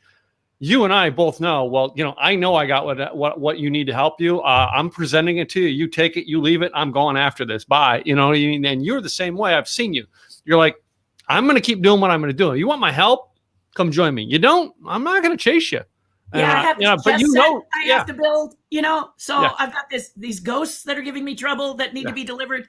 Yeah, you're right. You're right. I'm not going to tell you to, you know, and even with Patreon will make you feel like you can make thousands and thousands and thousands per month. They're going to show you all the big money people. But when you ask the question, what does the average person make to be successful? Mm-hmm. They tell you about $1,000 to $1,500. That's a heck of a lot different than $33,000 a month. Yeah. You know, I mean, tell me the truth. And that's I remember going to a sales job one time because I heard the top earner made $40,000 a month. And I'm like, oh, I want that job. Didn't tell you that was the only person in the company that made $40,000 a month. Exactly. And we've all been there. Yeah. I think you in the audience out there, you've all been there. Someone has told you something, and then you come to realize that it's so I just think Patreon is great because they take care of my back of the house for the most part. It's challenging a little bit setting up, but that's mostly because it was me. Mm-hmm. I think many people will get the hang of it a lot faster than I did. And but if you need the help, then don't hesitate to reach out to me because I know it can be a little painful, but it's not your comfort zone, and you want to get out of your comfort zone, don't you? Well, as we've seen this morning, I'm willing to get out of my comfort zone, but I have a comfort zone, let me tell you. So, I've had all kinds of challenges this week, which my mastermind knows about it, but I'm like, I've just kind of held back and not told everybody all the challenges I'm going through, and I'm just pushing through. Let's go. Exactly. Me too. I mean, life is happening. Yeah. And as Celeste said so beautifully, there are things that encroach on you, the pandemic and the mask dance. Do I, don't I, do I, don't I, do I, don't I, that it weighs on your shoulders. And so you just act as if, I think you've said that a lot too, Tim, is just keep going and act as if, and it'll all, hopefully it'll level out, or do that tapping. Yeah. Make yourself laugh or get tickled or whatever. And I think that is something, or do something that doesn't have to do with moving you forward. Do something that's fun for you. Take a break. You have the right to rest. All of you crazy entrepreneurs out there who feel like when you rest, you're guilty. You're not. You need that mental health rest just as much as anything else. So sure, give yourself a break mainly. Well, Terry, I thank you for being part of our community, and thank you for coming in and sharing today, because Patreon is a great tool for people if they want to take coaching or speaking to another level and build their community. Absolutely. It is just super cool. Thanks for having me, sweetheart. Cool. Well, I'll see you next week. All right. See you next week. Bye. All right. Thank you, Terry Harden, for coming in today and sharing with us about Patreon. Again, it's Patreon is something totally, guys, I don't know. That's why I have Terry in the community. I have not learned Patreon. All right. I'm not saying I couldn't go figure out Patreon, but I've had my business model all set up over here. But some of you don't. And Patreon is a great way to start when you don't have that business model set up. All right. And you plug into someone like Terry Harden, who has done it. So with that being said, I want to come in today and share with you. And I did not prepare a PowerPoint. All right. Again, it's been a troublesome week, so I didn't prepare a PowerPoint. But I wanted to share with you a thing about using speaking, coaching, and building your online content to fill your programs. It's huge. I'm going to share with you about how to do it. And I got started. I did not know what to do when I got started in the industry. So I literally found an article that my friend Brian, gosh, what's Brian's last name? Sorry, Brian, I forgot your last name. But anyway, Brian and I used to sleep on his couch when I was broke. And we got on Facebook years after we were, I was sleeping on his couch, and I seen Brian put up on his Facebook, I wrote this new article and here's a link to it. So I clicked the link on Facebook because I trusted Brian. And I went and I read the article. At the very bottom of the article, it said, would you like to have your own WordPress.com account? Click here. There's an advertisement from WordPress.com. Didn't know better. Clicked on it and went through and clicked through and made it work by figuring it out. It was a total different thing that I'd ever been used to. But it had one thing there that I had done before, and I figured I can do this. And that's all it takes, is you finding one thing that I can do. I can do this. I knew that I could write articles. Why? Because, I had to write articles for the newsletter on certain our communities and things I was involved with. I always had to write an article on a monthly basis. One of the ministries I was part of, I had to write a monthly article for the newsletter for them. So every month I had to come up with an article. I knew I could do it. Wasn't that hard for me. So I'm like, I can do this. So I tapped into what I knew I could do. I remembered some of the early things I took when I decided to become a coach And one of the programs I joined, I believe Rhonda Hess at the time was part of the community that I did, that I was part of. And Rhonda Hess actually sent an email out to all those people who joined that coaching program and said, hey, listen, I'm part of a webinar series this week. You're welcome to join. It's free of charge. And I didn't know better. I didn't have any money, didn't have any things to market myself. So I went and joined it. Two things that were talked about in that that webinar series that have impacted me. Number one was Jeff Herring said, write articles. Till this day, I'm still friends with Jeff Herring on Facebook because I went, I can do that. And it was shortly after that I found WordPress and started writing articles. The second one was Lou Bertone. Lou Bertone said, you need to do videos. You need to create videos. Again, till this day, I'm still friends with Lou Bertone on Facebook. I don't talk to these guys on a regular basis, but they're two people who touched my life at a moment in time when I didn't know what to do. Today, I'm going to share with you 5 points, just 5 points about how you can take what you know, take the things that you do know and the things you can do and make them work for you with content. Let me give them to you. I'm going to give them to you 5 real quick, and then I'm going to go back and recap on a couple of them. Number one is success is a choice. When it comes to your online marketing, success is a choice. Those people who decide to be successful are successful 100% of the time. Those people who make the choice to succeed are successful 100% of the time. I'll come back to that. Number two, it's not about you. Whatever you're creating your content online or anything, you want to build your coaching and speaking business, it's not about you. It's about the people you're helping. Start learning to make it not about you. It's about them. Not about your program. It's not about your greatness. It's not about your success. It's not about your hair. It's about them, what they are going through and what they need help with. Number three, you got to give value. Oh, no, number three is you got to tell stories. Tell stories. Stories sell, facts tell. Stories sell, facts tell. Regina covered on that this morning. Storytelling. You got to make the stories that relate to the people who are actually listening. I try to figure out how to tell mini stories in a small poem on Facebook right now. It's the newest thing I'm trying to do. It's a mini story, and I'm trying to relate it. I'm not trying to pinpoint and say, well, yeah, you who voted this way, this is how you need to think. No, it's, have you thought about it? And I get the story relate to almost anybody who can read it and relate and then go back and reflect their own life and go, am I doing that? Number four, you got to give value. Share points, create an outline, have a system. Again, we'll create and go back to that. And number five, you got to give them a call to action. And we'll go into this call to action. We'll break down as we go, break these points down into call to action. Is very simple. This is what I have. This is what it'll do for you. Here's what you do next. This simple 3-part formula. So let's start with number one. Success is a choice. Have you made the choice today to be successful? Have you made the choice today to be successful? You see, when you decide to make a choice to be successful, you start showing up. You start listening, and you start taking action.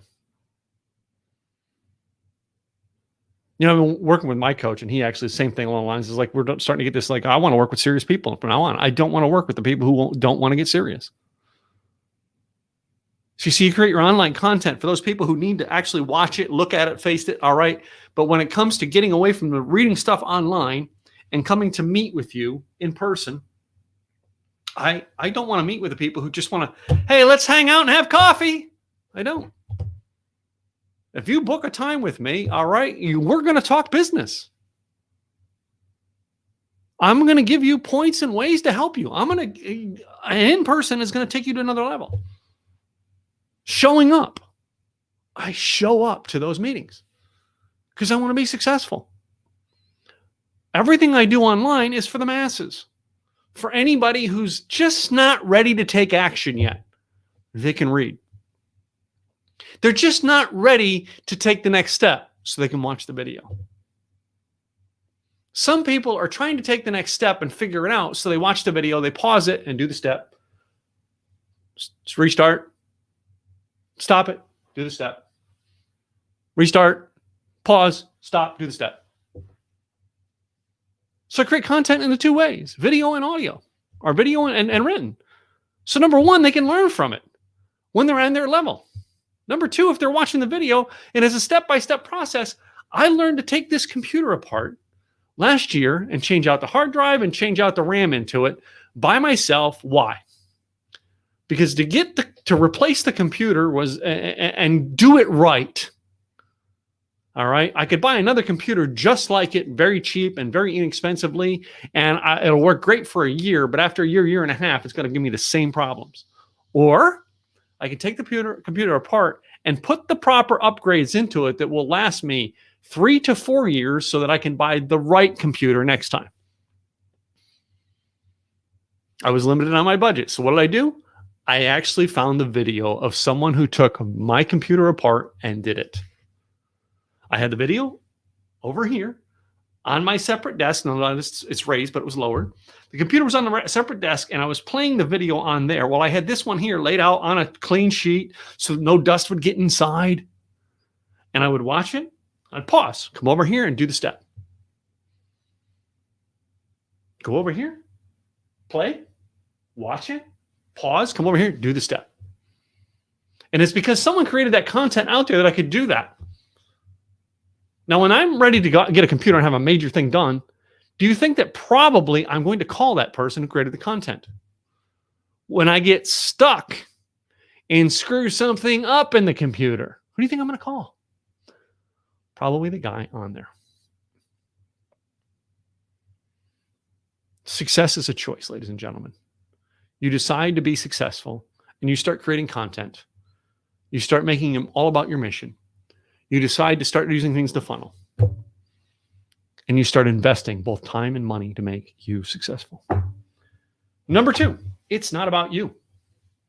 It's not about you. How many times have you heard that story? I remember reading The Purpose-Driven Life by Rick Warren. Would have been, 2005, 6? I read that. And while I was reading it in 2005 and 2006, the first thing I read was day 1, 40 Days of Purpose. Day 1, subject 1. It's not about you. I didn't think about it because at the time I had a car wash business. And all I was thinking about was, how do I make more money washing cars? I had to stop for a moment and think. It wasn't about me. This was about finding the customers who believed that they wanted their car clean but did not want to do the work. I had the skills over here to do something. I can focus on my skills and go on and say, me great car cleaner, hire me. Or I can reach out to you, to Terry, to Regina, to Joe. Let's just use those as the community members. Scott Schilling, who's in here and he lives in town. Reach out to Scott Schilling and say, well, Scott, I have a car cleaning business. Do you have someone that cleans your car? And Scott can go, well, yeah, I go to the car wash over at the corner of 6th and 24th Street or whatever it is. 6th and Vine, 5th and whatever. Well, Scott, I have a service that we come to your house, we clean it, all right, and we're just a little bit more, but we go a little more in detail, all right, for that little extra price. In other words, we clean out your ashtrays. We do, I can list the things. Oh, really? You do that? Oh, wow. And then I can ask, or before I even said that, I could probably ask, what is the one thing you wish your car wash would do? Well, I really wish they would like get the corners of my windshield clean, because they never do that. Well, that's something we focus on. And you use that as your sales point. Again, not about me. It's about the customer. That's just an example in the car wash industry. For me, Interesting is that Terry Harden was on here, and she said exactly what she wanted. And I said, that's what I do. You ready to move forward? Can guarantee you that. Are you ready to move forward? And that is why she is one of the, one of the founding members is what we called them. Founding members of the Simple Easy Marketing Mastermind. It's because I literally listened to what she was looking for. And I made it about her. And number 3, this one here is your stories. You got to tell stories. Here's what I've learned about things in the stories. I'm going to the mall one day on my way to Macy's. As I'm walking through the mall, this guy comes up, grabs my hand, and says, and squirts a lotion on and goes, here, man, I want to help you make your hands feel better. My hands did start feeling better. I'm like, interesting. I'm like, I have some guy rubbing my hands. Who is this guy and what does he want from me? Because he's rubbing my hands awfully gently, shall we say. This is weird. And he's talking to me the whole time about how this lotion is going to help get rid of those calluses I have, how this lotion is going to help me feel better, how this lotion could help both me and my wife. How this lotion, all right, is this magic potion, and it has, XY-24-3, which does makes your skin feel younger, and he explaining all this stuff. And the whole time I'm just thinking, who is this strange guy, and why does he keep rubbing my hands?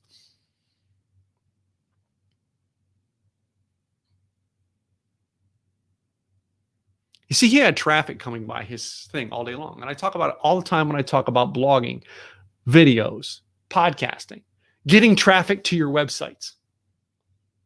And I thought about it. This guy has traffic moving by all day long. The problem is the traffic's not searching for him. So he has to take something and try to do whatever he can to get customers walking by to be interested in him. You know what the truth of the matter of that story is? He doesn't relate. Everybody that comes by doesn't relate to him, doesn't relate to what he's talking about, what he's sharing. It doesn't click.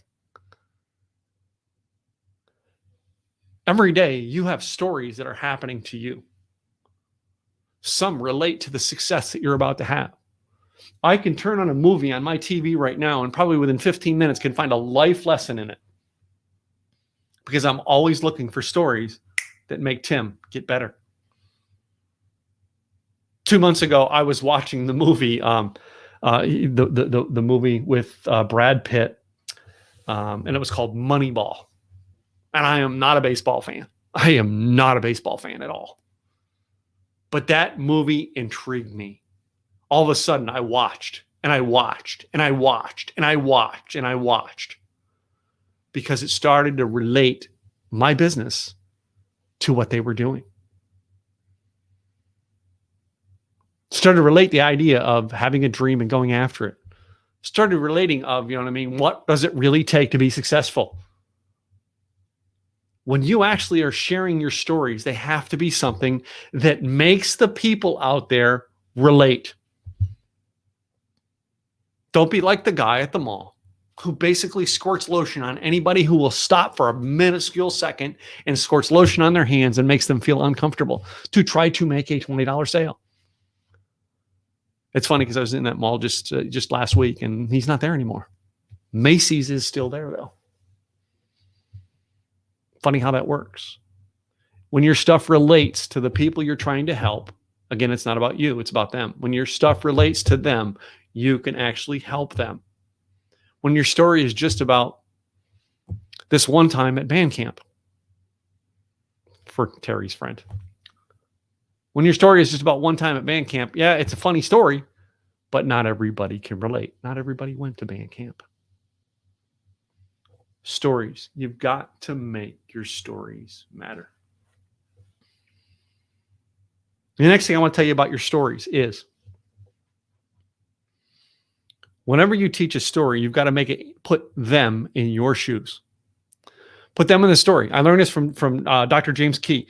Dr. James Key, look at a story that I wrote that actually something that happened to me the night of the 2016 election.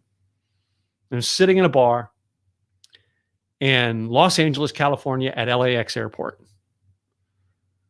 and watching the way a guy in the actual bar was reacting made me think of creating content,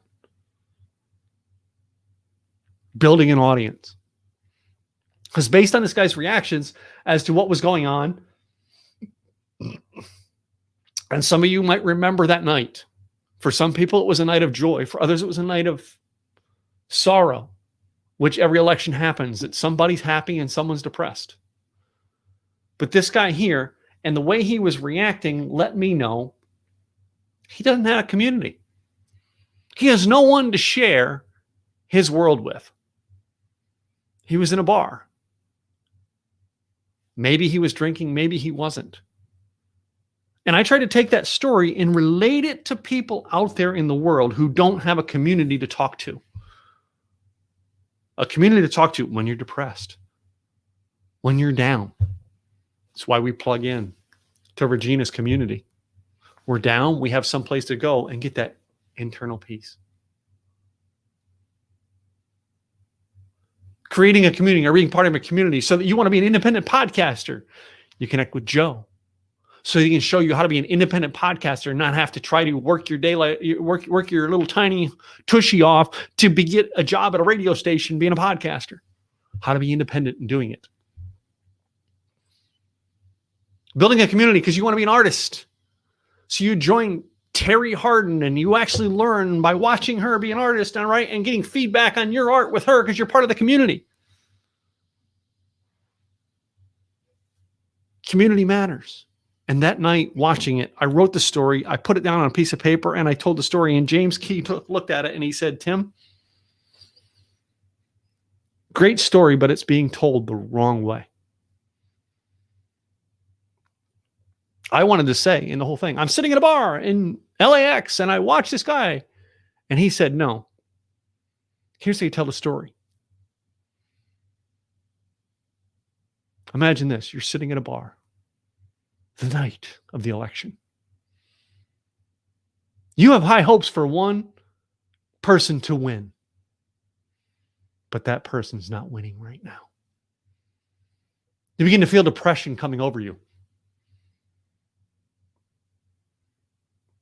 You start mumbling to yourself, oh my God, the world's over. Oh my God, the world's over. Oh my God, the world's over. And you realize no one's listening. So you get louder going, oh my God, the world's over. Oh my God, the world's over. Oh my God, the world's over.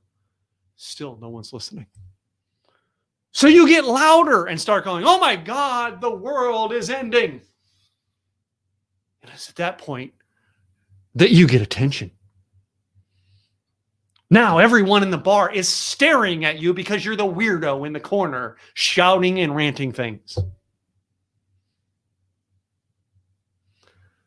See the difference in the story?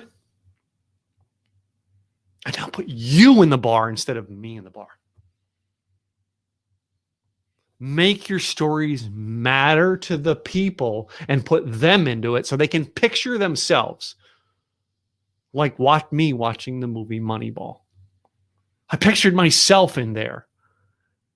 And then I reflected back on my business and went, successes, failures, fix it. How not to fix it. What to walk away from. What to do. Funny how it changes when you're part of the story. And it's not just my story.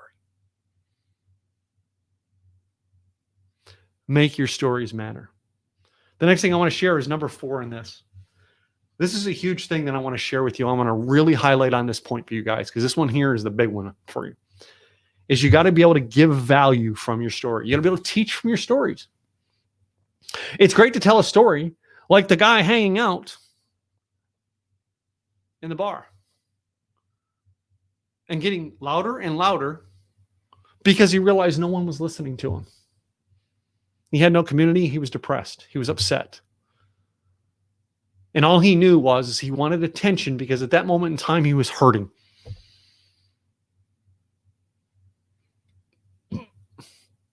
Take a story like that. If you're someone like, like Regina, and you tell the story on a way to make people go, do you want inner peace? So people listen to you even when times are bad. And give points. Have an outline about your story. The outline is the teaching points that will actually help them get the success they want. And you put it, in case you don't know, all right, I put everything into points and outlines. See? Points and outlines about what I'm talking today. I have an outline. I've created a system. Maybe the thing is you have to first of all, create your own foundational system that helps people change in your coaching business and your speaking business. What is your foundational system? What are some foundational points? Have a system. I've created many of them over the years, all right? I actually tell in all of my stories, some of the ones you guys have maybe heard, my 4 guarantees for success. I've used my 3 pillars to be the 3 pillars to make it simple and easy. All right. The 7 steps to make you become the rock star in your life. That was one of my early ones. Every one of those things are nothing more than things that I figured out how to do in my own life, and I now put them into content to teach them. I become a teacher and a speaker about them, and then I help people come to me and get them implemented into their life. There's a way that you can give value to your audience that makes them want to do the last thing.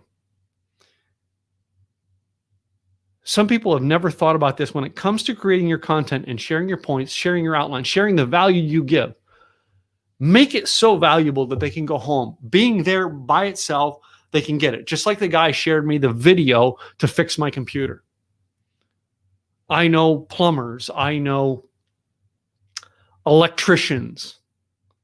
I know florists who can give a speech to help you pick the right florist.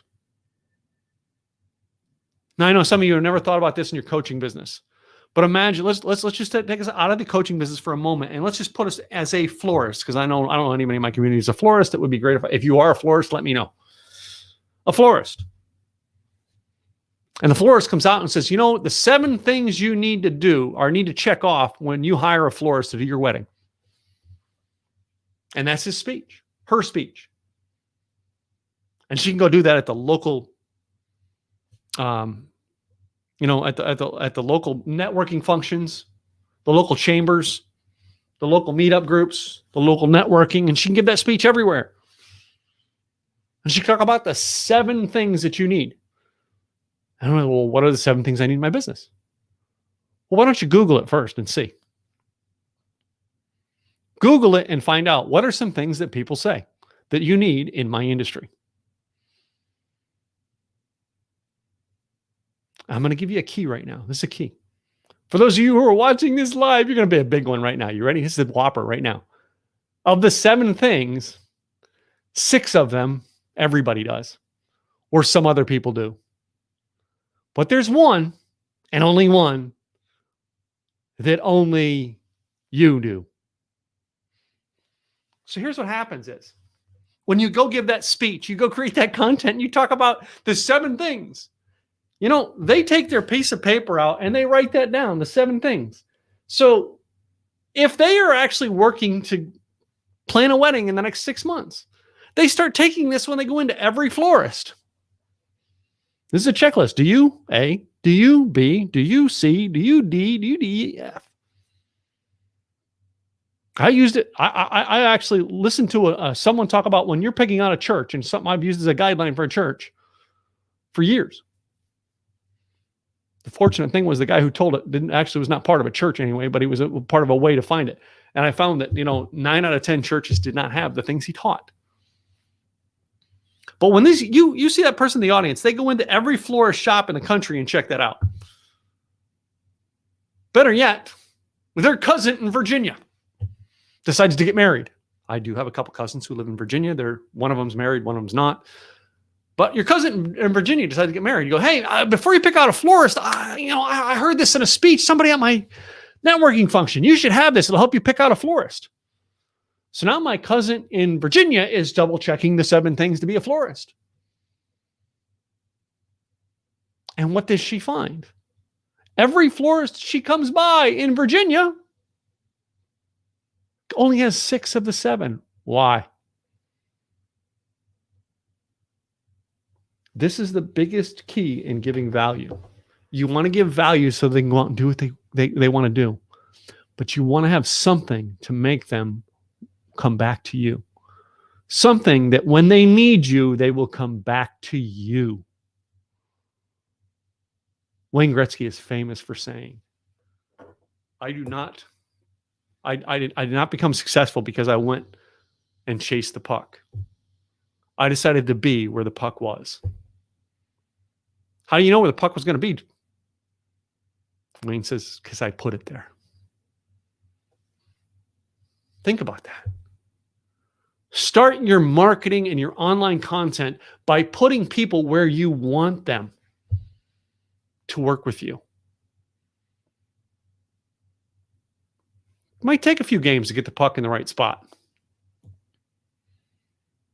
But with the right content and the right marketing and the right things done, people will be lined up, and sooner or later, you will have a list of people that you can do business with, and you can pick your customers instead of your customers picking you. But creating content in that way, that's exactly what it does. It helps you become the Wayne Gretzky in your industry. Now, Wayne Gretzky is, if you're not familiar with hockey, the greatest of all time in hockey. Give value. And you can be the greatest of all time in your industry. You know, there's another greatest of all time that we can learn something in giving value.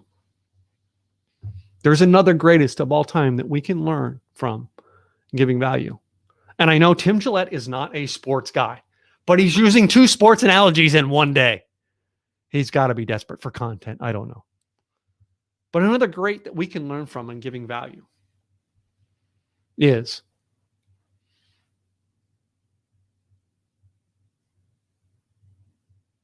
who's the number 1 NFL quarterback right now? I'll wait. Somebody go ahead and put that in the comments. Who's the quarterback right now? Won last year's Super Bowl. And he has won more than anybody else. Who is it? I can wait a minute and bring it up on screen. Anyone? Anyone? Come on. Somebody knows it and somebody wants to put it in the comments for me. Who is it? Anyone? Anyone?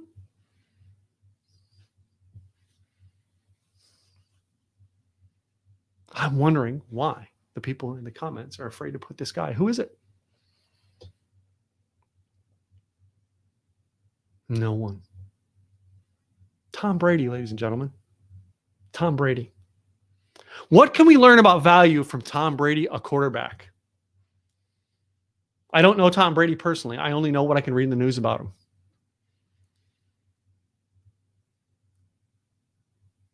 And yes, I can read news story after news story to talk about how Tom Brady is a self-absorbed, you know what I mean, believe everything in himself kind of guy.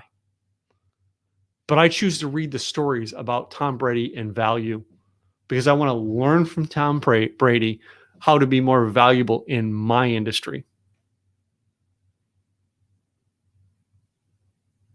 And not be Tom Brady because I'm not a football player. See, I heard the story that Tom Brady has been known to take lower paying contracts to make sure the team around him is highly enough paid so he can build a team and it's not about him.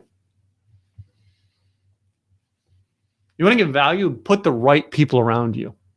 Why do you think I have Regina Rose's Celeste 5-6 times now come speak with us? Terry Harden 6-7 times speak with us. Scott Schilling, this is at least his 3rd, 4th time to be back. Joe Pardo, this has got to be at least his 10th time to be back here. Why? Because I want to surround myself with successful people. That's value. You want to give value? Put yourself around successful people. That's value. Put yourself around success. Give value, be value in the world you are in. Create a system and giving value, all right? Always be tweaking and making it better. There's nothing cooler than actually seeing some coach create new content and goes, I was wrong about this. Here's what I got to do to fix it. You put I was wrong in an email, I'm telling you, most of the time people are going to open it to find out, well, what? Giving value. One of the greatest emails that I've had that's open over the air email was, I can't believe I screwed this up. And I can't believe the amount of people who open it up. I do find it interesting that only some people comment on the headline and don't read the email, but I do find it interesting when people open that email because I've admitted my fault and I've shown them I'm real. I know you're real. Let's work to make a better world by being real together. Sound good? Number 5, this one here, I'm going to take probably a couple minutes here and breaking this down. Give a call to action. Give a call to action. You know, as many of you know, I'm in Frank Kern's, I've been in his inner circle, which is now known as his network program, and I've been in there for years. And Frank Kern was very, very famous for saying, you're never going to have any sales if you don't make offers. You're never going to have any sales if you don't make offers. And he literally says, I think you should do a live stream 3, 4, 5 times a day and make offers. Yeah, but then I'll be the salesy person. Not if you do it right. Not if you do it right. Not if you start doing things like we said earlier about there, make it not about you. Decide you're going to do it, make it not about you, tell the stories, give value in the stories, and then give the call to action. If you do all the other things first and then give your call to action 5 times a day, you're going to have probably 5 times more sales than you have right now. Yeah, Tim, but nobody's watching my live streams. Really? How many are you creating? Well, I did 2 last week and only 4 people showed up. Up it to 5 and find out how many people show up. Do 1 a day. Pick a time frame every day and do 1 a day and make an offer. Yeah, Tim, but I don't want to sell. So don't sell. Offer an opportunity. Offer an opportunity. I offer opportunities every month in this. Number 1, you notice you can join the mastermind. Our mastermind is a great community of people who actually are out there getting results in their business. We help in the community. We help you build the system that gets you results. It gets you results because it helps your clients, the clients you want, get to know you, find you, and buy from you faster. Our community is great because, as you see, it's not all about what Tim knows. It's about what the community knows. We have people in the community like Terry Harden who comes in there and shares with you how to build Patreon. We have master classes in there for the advanced training. I offer it. But I also offer other things. I've spoken at events over the years, and many people have said to me, well, you know, Tim, you're not allowed to sell at the end of the event. No problem. If you were here 3 months ago, we talked about, you know, doing your emails, and I shared the idea of how to make money from a free offer. I make free offers all the time. I went to an event one time where I actually sponsored the event. I was at a vending table at the event. I made up, there was 300 and some odd people I made up 60. I called them the Blogging Success Kit. The Blogging Success Kit. Number 1, it had a piece of paper in there that went to a list of videos that you can go get training from and links to go get them. Number 2, it had the 30-day blogging challenge. Write a blog post, pick this topic today, this topic day 2, this topic day 3, and do it for 30 days and see what your audience does. Number 3, I did a live streaming challenge.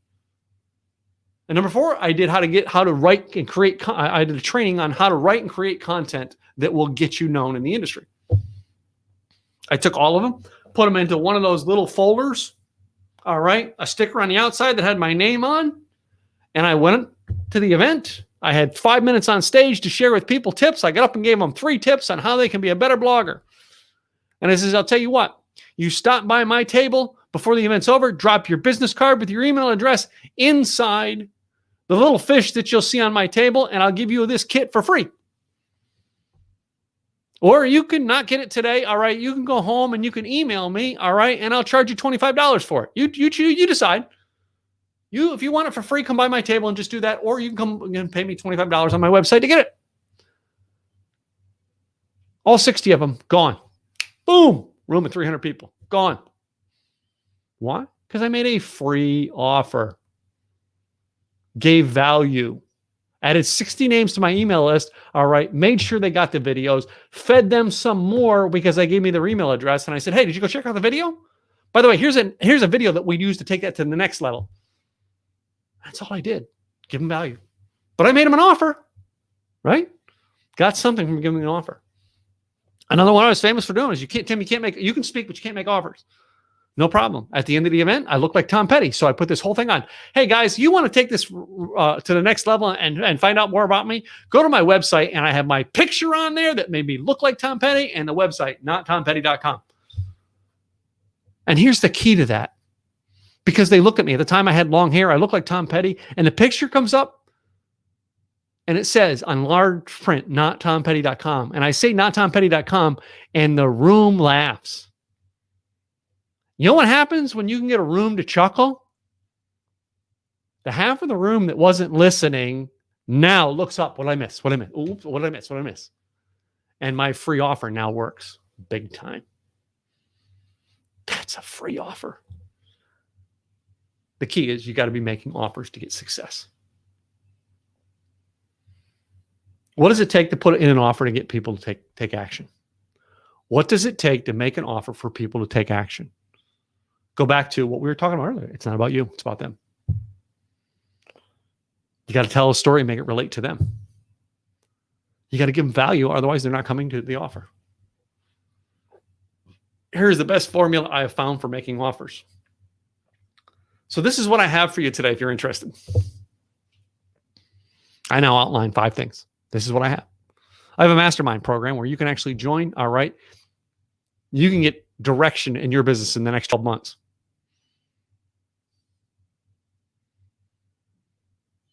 We sit down and personally help you create your business system in online marketing.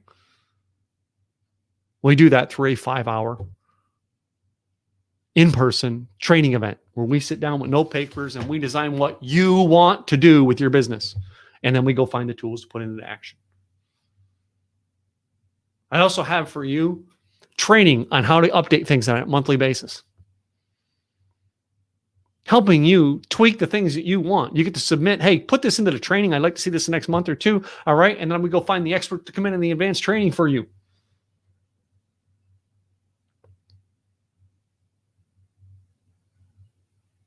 We have community calls to help keep you accountable. You have unlimited calls to access me by text or phone or email. You have access to the community's list because basically you get to tap into my list when you have something that is of value that we can make out, and I send that out to my list. Something of value you can send, the people in the group will send out to their list.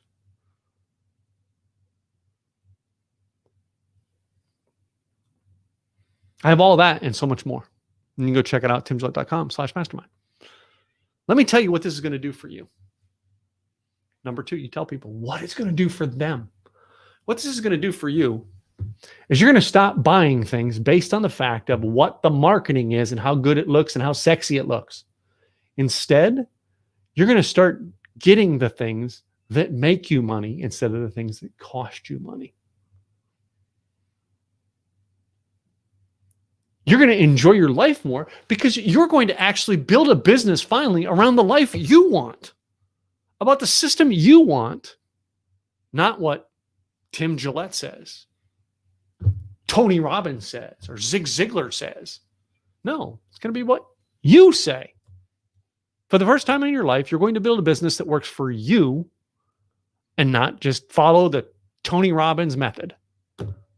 No, it's your business. You should be building it your way. Something else it's going to do for you is it's going to actually make you accountable to a group of people because you're going to come in as the newbie. Over time, you're going to become the expert. And you're going to find other newbies joining the community. And guess what? Now is the time for you to help the newbies as a community. You know, the great thing about helping a community and being involved in a community, this is something else it's going to do for you. You're actually going to get other people to help you get clients. Hello? I know you want clients. You know what clients mean? It means more money. More money means more profit. More profit means maybe a new house, new car, whatever it is. That's what you're going to get when you join this program. So you see, you take the guys filming again, step 1. This is what I have for you. Step 2. This is what it's going to do for you. Now, I'm explaining my program using it, guys, because number 1, I want you to understand the fact that I do what I teach. Just like every other speaker here today, they do what they teach or they don't get on this stage. Step 3 in the process. Here's what you do next. You know, if this sounds interesting to you, you want more sales, you want more time in your life, you want a business that's built for you, you want actually accountability, and you want to be able to find a way to connect with a community that gets you more clients and keeps you on track, then what I need you to do next is I need you to go to timgillette.com/mastermind and review the page. When you go there, all right, there's going to be an option for you to read down it. And at the end, it's 2 options. Number 1, you can choose to go, okay, I'm going to take this 1 month at a time. Or you can choose to go, I'm all in. I want to get this taken care of and I want to take action today and be part of this community. And I want to get my 5-hour time to actually get my business working for me now. I'm done. I want to go. Let's go. And you go take one of those 2 options and join. Read through the agreements and you decide if it's for you or if it's not for you. Either way, I'm going to move on and help people. What I want to know is, are you going to be one of those people I help? See, ladies and gentlemen, the call to action is as simple as that, what I just did. I just did what I want you to learn to do for your people. And some of you are going, yeah, man, Tim, but you're perfected at this. Well, I ought to be. I've been doing it for 10 years. It's why you need to be part of communities, masterminds, coaching programs. You want to be a coach and a speaker? Get a coach. You want to build a coaching business? Be part of a mastermind. Join a mastermind. Join a coach. Start working with a coach. And, I met a girl as I come to close on this. And I know we're getting ready. Hopefully Joe here plucks in the next couple of minutes. We'll get Joe started. But a couple of years ago, I was speaking in an event. And while I was at that event, one of the people there was someone who met the speaker at that event, at my event. And a month earlier, I was at an event. As a matter of fact, I was at an event, the event that Regina and I were at. I was at an event, and that person was there.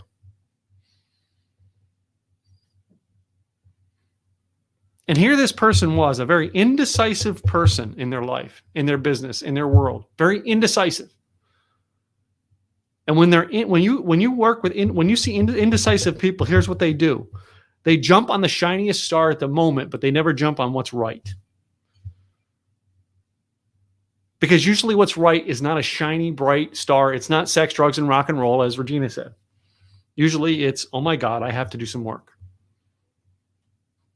And so often, some of these coaches have marketed and put things out there in their marketing to make you think, oh yeah, it's all sex, drugs, and rock and roll in my coaching program.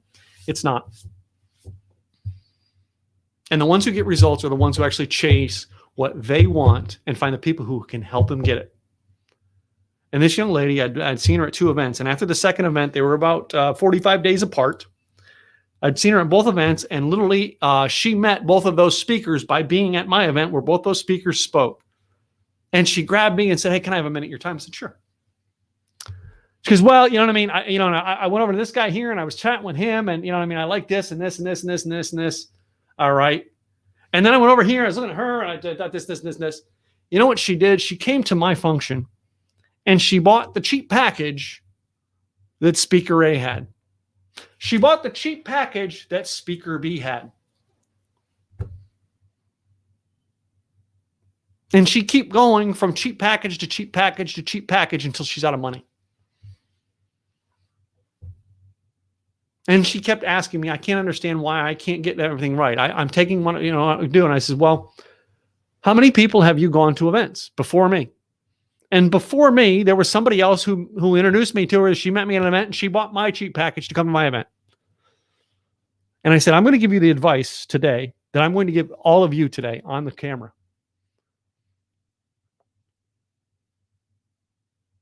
And that is this. Pick somebody and take it to the next level. That somebody could be me. That somebody could be Regina. It could be Terry. It could be Joe. It could be Jill. It could be Scott. I don't know who it is. But when you are ready to move your business forward, you're going to take the step with that person and go in on it, baby. I took that step myself, ladies and gentlemen, 9 years ago. 9 years ago, I took that step. I went to Craig Duswalt's first time I went to his marketing summit, Rockstar Marketing Boot Camp. And I'm like, okay. I went to the second one, and by the time I went to the second one, I had such relationships with the people in the room. I entered the room early as they were setting up, and I walk in, and really, ladies and gentlemen, the greatest thing in the world was my friend Marcus, who I love to this day. Marcus lives up in Colorado, runs a liquor store that used to be his mom's, all right, and has said retired from a lot of other things he does, and this is where I'm off in Colorado. But Marcus grabbed me, and he said, Tim, it's great to see you back. I love it. I love your personality. I love what you're doing, man. You're just out there, and you're getting stuff. He says, so you're going to join the mastermind this time, right? I was in the door 5 minutes and the event hadn't even started yet. You're going to join the mastermind, right? So I'll think about it. And then I ran to Craig. And again, the event hasn't started when Craig basically says, Tim, so you're going to join the mastermind this time, right? 7 people in that room said to me, so you're going to join the mastermind this time, right?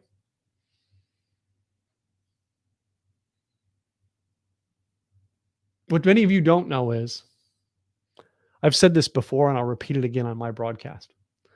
We're waiting. I hope Joe's showing up here. I don't know. At the time,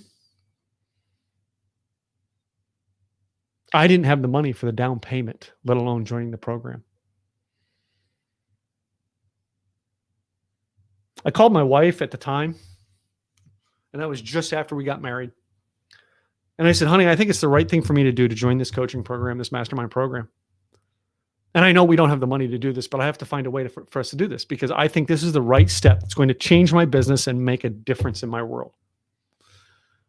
I said, so here's what I'm going to do, honey.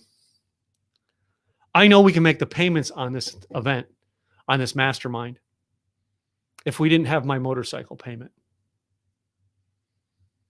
So while I am here, I want you to go down to the garage, clean my motorcycle out, take it to the dealer, and sell it back to him right now. I'm making that decision here before I get home so that I will actually move myself forward to take action. That motorcycle was my dream motorcycle, and I'd owned it for less than a year at that point. And I was willing to give up my dream motorcycle to be successful.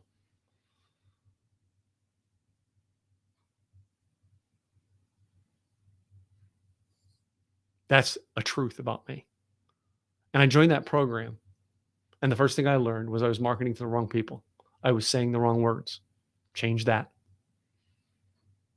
Then I tweaked my message to say the right words, say the right message, and have the right program outline, which led me to speak at a new different types of events.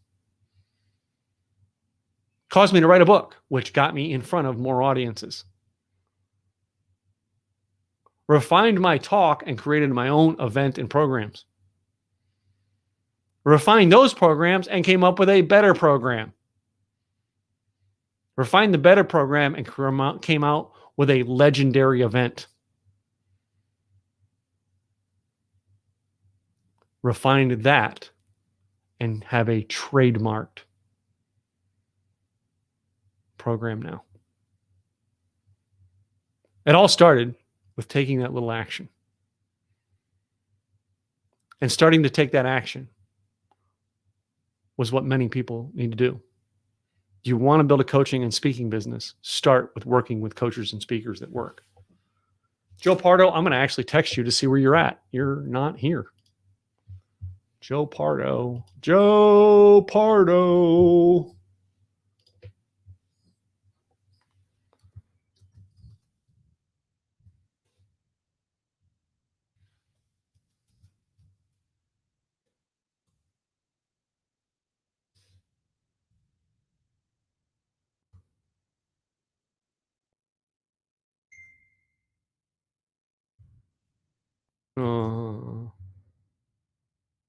Oh, I think I just got a ding. Maybe he. I hope you're getting the right room, Joe. Anyway, well, Regina and Terry made it here, so I was hoping Joe could make it at least. But anyway, I hope today, ladies and gentlemen, when you learn from me, you learn from other speakers. Number one, you learn that if you want to build a coaching and successful business online, you create content that gets you the people you want. You make a choice to succeed, and you take action and start working with the people who actually will get you the success you want.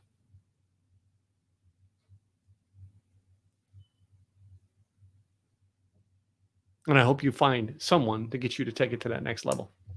So anyway, let me bring up here our next thing here. So let's do this.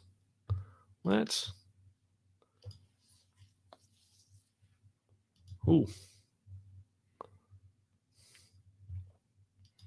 I love it because the person who usually does this to me is not here and speaking today, but usually the person who does this to me is someone, who all the time does this. And we have a habit of doing this to each other, some of us, but not showing up at our designed times. So anyway, and it's just interesting how it happens sometimes and life changes and throws it off. So let me ask you these guys. All right. I'll go back through looking through our comments. So Regina, Tim, so on point. All right. Success is a choice, and then others show up and help us, vice versa. So grateful for this lesson, was big in my life. So thank you, Regina. All right. For being here. Thank you, Terry, Luana, all you people who've been in the room.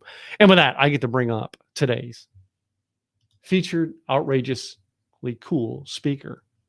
The man who is one of our sponsors, who actually leads a community of more successful entrepreneurs into the podcasting space than anybody I know.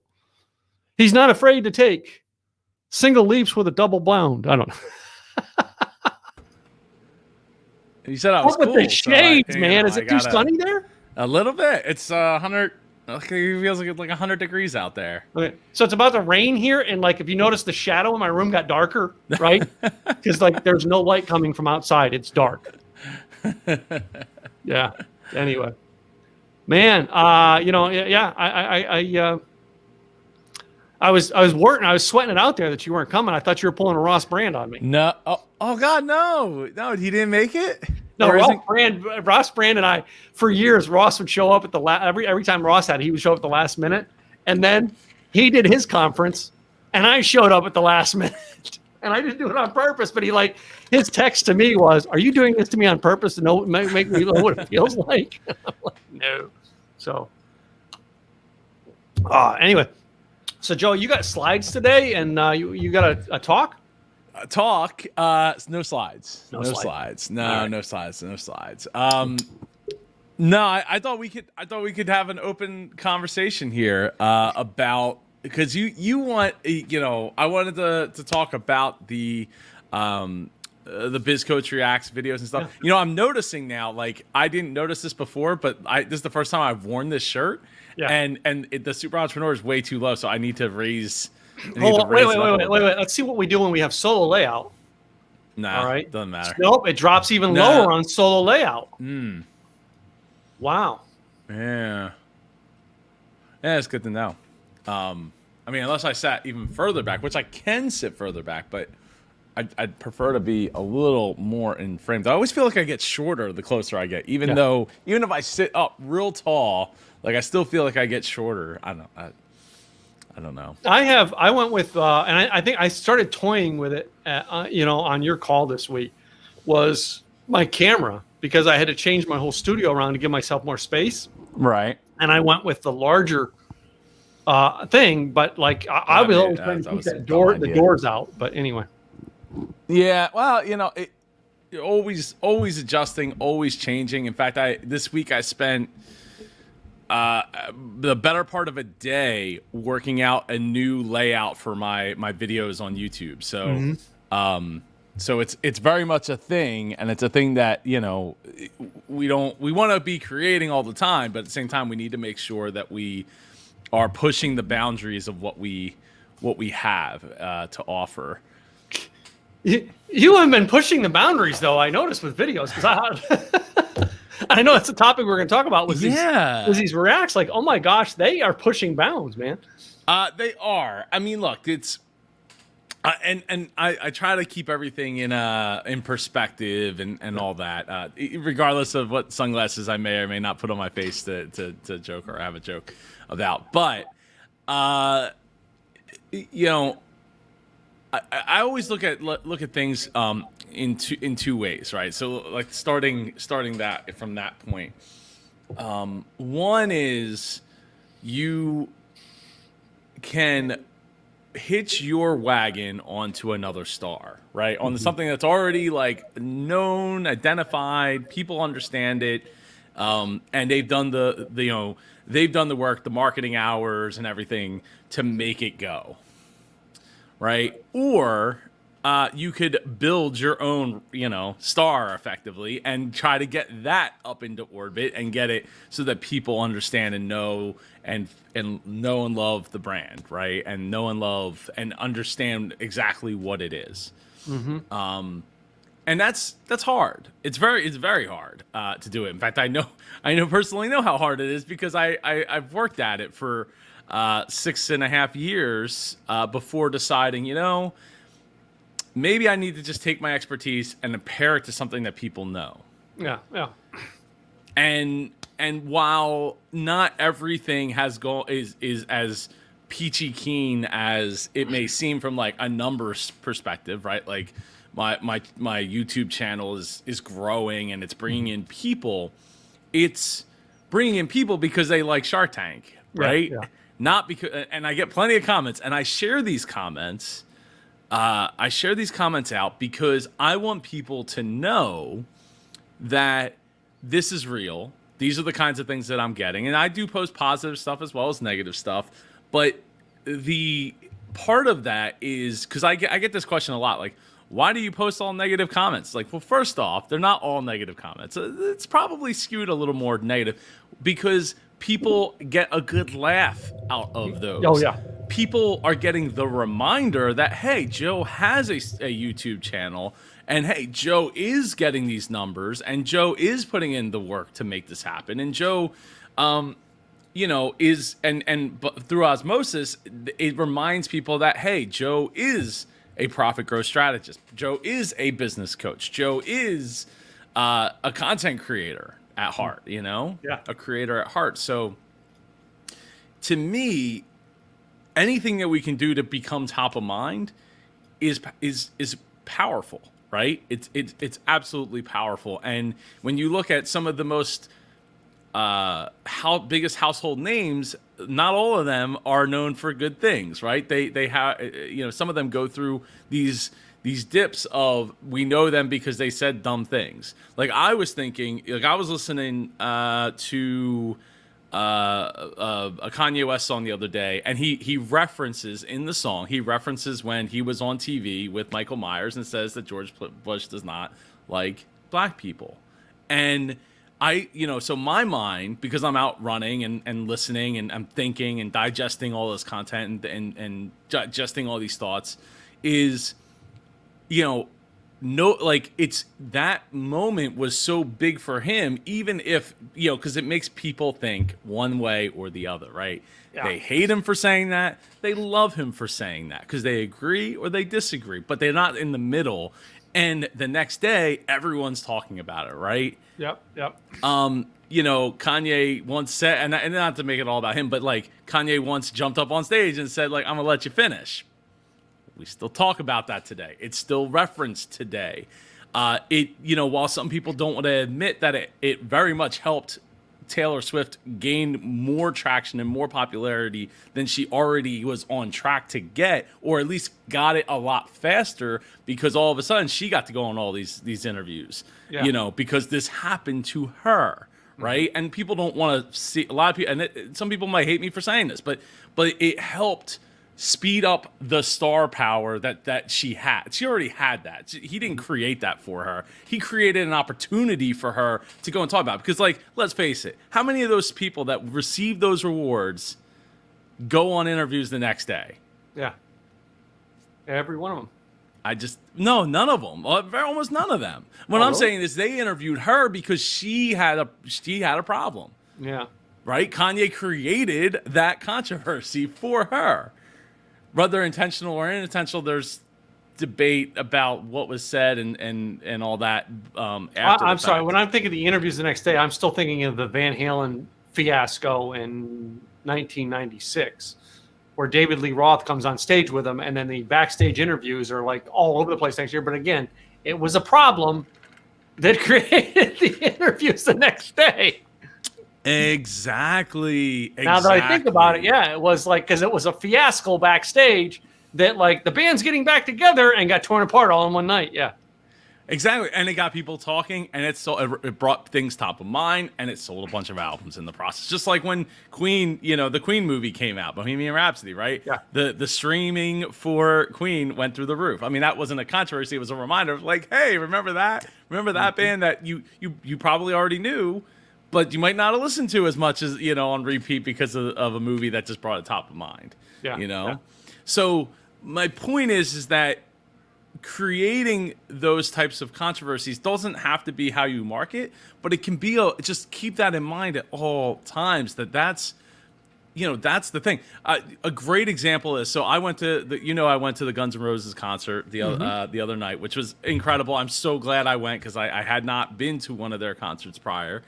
And, looking up some of the history of the band and stuff, because obviously they had their issues, and especially through like the early 2000s and all that. But in 2012, Lana Del Rey was seen with Axl Rose, and people were like, "Oh, they must be dating," but neither of them are talking about it. Mm-hmm. Well, they don't need to talk about it. You're talking about it for them. You're creating buzz for both of their brands without them having to say a word. You don't even have a real picture. All you have a picture of is Lana Del Rey walking past Axl, and that's it. That's what you got. But people run with it, right? It brings it top of mind. So I want you to think about, like, putting a good spin on whether it's negative comments that brings, that's brought to you. It doesn't have to be a victim mentality of like, oh, woe is me, poor me. It doesn't have to be a comment shaming. I don't shame those people. In fact, I appreciate all the negative comments that come my way, which there's quite a few of. And the reason there is because, putting my ego aside to say, I don't have to necessarily create something from the ground up for it to be successful, like, soup to nuts, like everything has to be from me. I can go and I can say, let's take something that people know, like Shark Tank, like The Profit, which I thought would be more popular, but it wasn't. Let's take Undercover Billionaire, which actually with the Grant Cardone series has been quite popular, and I want to get back at some point. Yeah, sooner or later we have to continue with that. Yeah, I do, and I want to, but it takes a lot of effort to go through and clip out every episode, so it's just Grant. I know. That's the one downside to that, and we got about halfway to go. You're doing like one of the girls with somebody else. Yes. Okay. So blanking on her name now. I liked her so much through the series, and ultimately I was wrong. Was wrong about her, I guess. I still have never seen the end of it, so yeah. Well, I liked her. I still liked her all through the series. Like, she seems like the most humble. She seems like the most like, I'm gonna go get this. And she seemed, and I'm blanking on her name. She was married to Timberland. Monique? No, Monique. Yeah. Monique Lene. Yeah, I don't remember if that's her. That's not her. I don't think that's a real name. I don't remember if that's a real name or if that's the show from the, or it's name from the show. But the point there is I,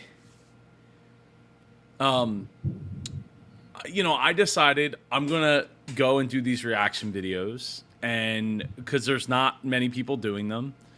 And I originally I was like, oh, putting it in the title, like Biz Coach Reacts and all this stuff. And the fact of the matter is like, nobody's searching for that, right? Nobody cares about that. Yeah. But what people do care about is Shark Tank. And what I found was like, okay, if I do these Shark Tank videos, there's people searching for them. There's a built-in audience. And what I find is there's a lot of people who have a built-in audience that are really only there for the product. They're not there to learn entrepreneurship. They're not there to they just want a free way to watch the show where they don't have to, they just put it into Google and I get it on YouTube and Joe, you're getting in the way. Shut the hell up. There's a lot of that. Yeah, I've noticed it. It is, right? And I still appreciate them commenting. I appreciate them commenting because of the fact that it's helping YouTube say, hey, this person's engaged. Yeah. It doesn't matter that they trashed it, because I've seen it go the opposite way where somebody's like, yeah, I watched this. You're really weird and funny, and I'm not sure if I like it or not. And then over time, they've become a huge fan and have commented on a lot of the videos that I've done because they're just binge watching these things non-stop. And so I for me, I started to, you look at the data that you have, right? And recently, in fact, as early as last like a week ago, I actually started to take my face out of the thumbnail. And now I have like 30 tabs open right now on this other screen over here because I'm going to take my face out of every thumbnail going forward. And the reason being is what the data shows is when you take, when I took my face out, the click-through rate went through the roof. Yeah. It went from like some videos were doing conservatively at like 5% click-through rate to maybe 10% click-through rate. All of a sudden I took my face out, started jumping 20, 30, 40, almost 50%. One of them was almost the 60%, like 58% or something like that. Wow. Yeah, like it's very clear I don't need to be in the thumbnail to sell it. Now, once people get there, they a good percentage, not every video, but a good percentage of those people will drop out. They'll see, oh, this isn't what I was looking for, even though I start the video within 4 seconds. Yeah. And I'm to that credit, you need to look at your stuff and say, okay, where's the dips and valleys in the videos that I'm creating? And that's hard to do because in the beginning, you don't necessarily get that kind of data if you're only getting like 5 views on a video. Yeah. Right. And you don't know when your audience is actually there. And you don't know, like you get one comment that's really negative and you're like, oh man, maybe I shouldn't be doing this, even though maybe I'm getting a couple, 100 views, 200 views on a video. And you look at the data and you say, okay, what am I doing in that video when that drop rate is? When it starts dropping, what am I doing in that video? Let's not do that. Yeah. So let's just not do that part. Let's go and cut that out of our process. Let's cut that out of what we do going forward. Well, before you go on with that, though, one of the areas I think I want to ask you on this, because there's a lot of people who their business doesn't relate to Shark Tank, and I know you found Shark Tank, but how would you suggest the people who are watching this search to find out what it is that they can do the same concept with? Was there a process that you went through to figure out, well, it was Shark Tank, it was business videos for them? What is it that they should go out and probably be doing Yogi Coach reacts or an artist reacts type videos? Yeah, so I mean, the number one thing I use is Google Trends, google.com/trends, and I also use a plugin for Chrome called TubeBuddy. It's a YouTube. It comes with a keyword explorer that you can like do keyword searches, and it'll actually tell you based on your channel, based on your analytics, based on how the people that are finding your stuff on a scale of 1 to 100 or 0 to 100, what the if it's an ideal video for you to do or not. Okay. Okay. You know, so those are two tools right there to really can help you take that to the next level, right? To figure out like, okay, what are the people I'm like, what would I search for, right? What does my ideal client, my avatar, search for? Do those searches and figure out like, okay, could I create videos that, you know, is there a hole in the market for that, you know? And there's always a hole in the market for your personality, even if people are finding it saying, this isn't for me, I'm clicking that dislike button and I'm going to leave a really nasty comment about how you're total garbage. Yeah. That's okay. That's going to happen. And the reason is because when you're going and you do those reaction videos or you make videos about a certain topic, you know, it's not always going to be like, I need to learn how to tie my shoes, Tim. So I typed in how to tie my shoes and got a video for 10 minutes about how to tie my shoes where it takes 8 minutes to get into the you know, how to actually tie your shoes. No, I typed in how to tie my shoes and I found a video that's 60 seconds long, 70 seconds long. And that was, you know, showed me exactly the steps that I needed to do to tie a shoe. You know, so you know, you're gonna it's not, you know, YouTube is not easy. I've set this up. I set up my camera and I've set up my whole everything, lighting and everything, so I can just turn it on and go. Not everyone's gonna have that ability. People, you know, sometimes you're gonna have to like, okay, I gotta get the tripod out, I gotta get the camera, I gotta know what I'm gonna talk about, and then I'm gonna have to go and edit the video. Maybe I should buy a teleprompter. You can get one that fits like right on the front of your lens of your camera for $100 that you just pop your iPhone in and you use an app to control that app and you know, you could do it. It's still a lot of work. Mm-hmm. So I just think that if you're like, I want to talk about that, like we talked with Terry, right? You had Terry Harden earlier on. Yeah. I should be pointing this direction. Terry Harden on earlier, and you know, we were talking. She's like, "Oh, you know, how do you get around the copyright thing? Like, is it, you know, it's hard. It's not easy. It's a pain in the butt." I've done one example, Bar Rescue. I've had to export that video 50 times with different additional edits and different blurs and all kinds of things.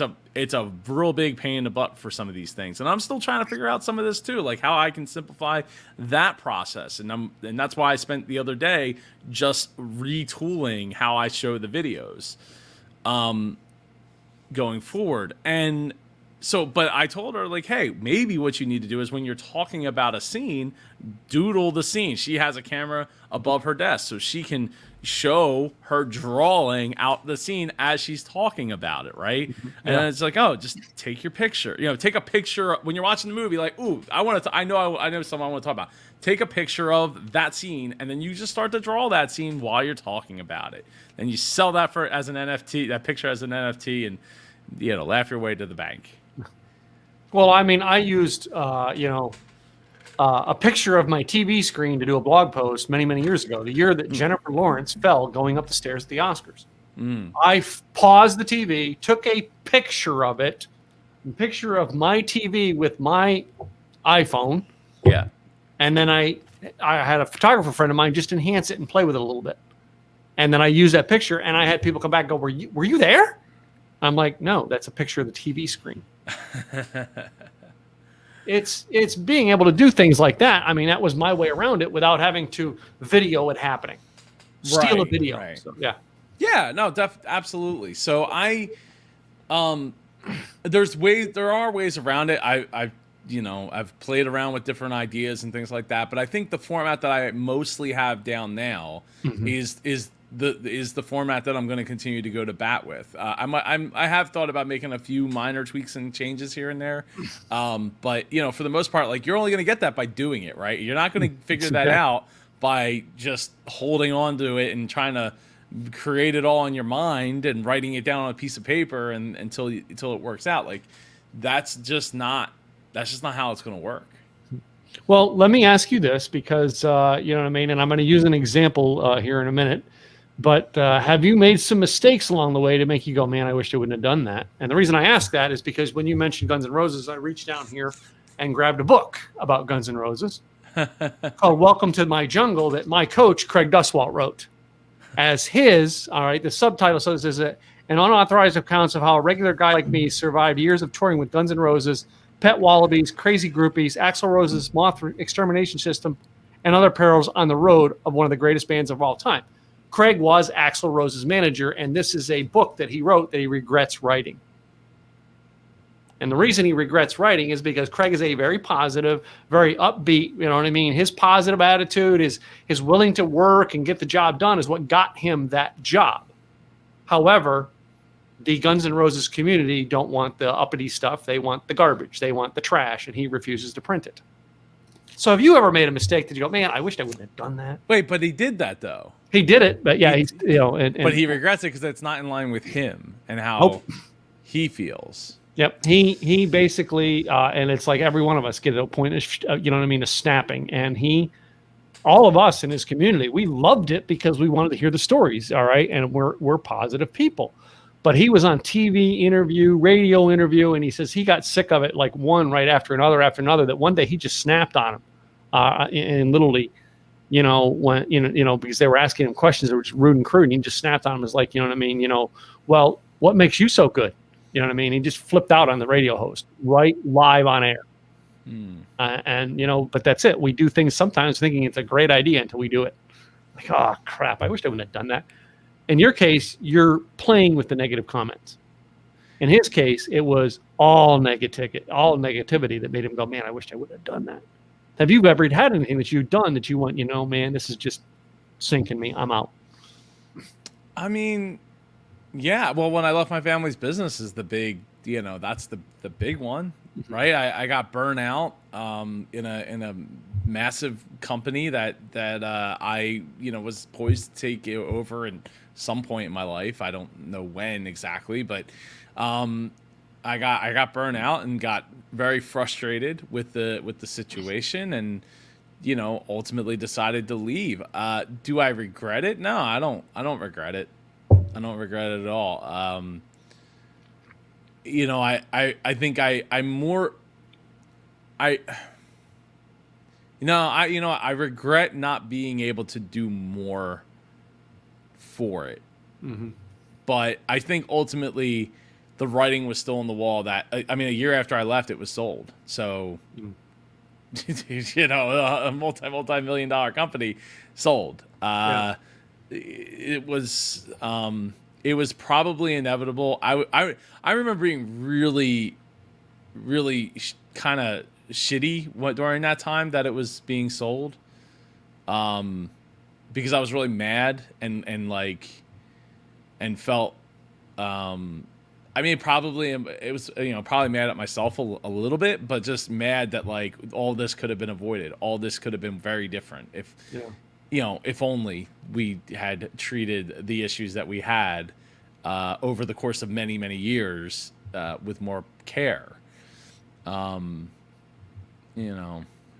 Well, I mean, when I think about it in videos, because some people are not even willing to try what you're doing on video right now. They won't try it. Oh no! Most and of those comments I'm like, I asked that all. question because I wanted to know if there was, you know what I mean, if there was things you did, because some of you don't realize that if you go try this, you're going to make a mistake and find one or two things you don't like, but still it could be a massive success. You know what I mean? Yeah. Well, yeah. Okay. So here, from a more recent standpoint, when I was got the idea that I was going to shoot a TV show, and I was like, all right, so we're going to do it, and we're going to make this happen, and I finally found the first business to go and have on the show, and it was kind of like something like one part Bar Rescue, one part The Prophet, more leaning towards The Prophet because I wasn't coming in and screaming at anybody. Like that's just not. Yeah. That's not going to happen. You probably weren't putting $1 million behind their business either. No, I wasn't. So, you know, but you know, I was able to give some things back to the business owner and do some things for the business owner there in the video.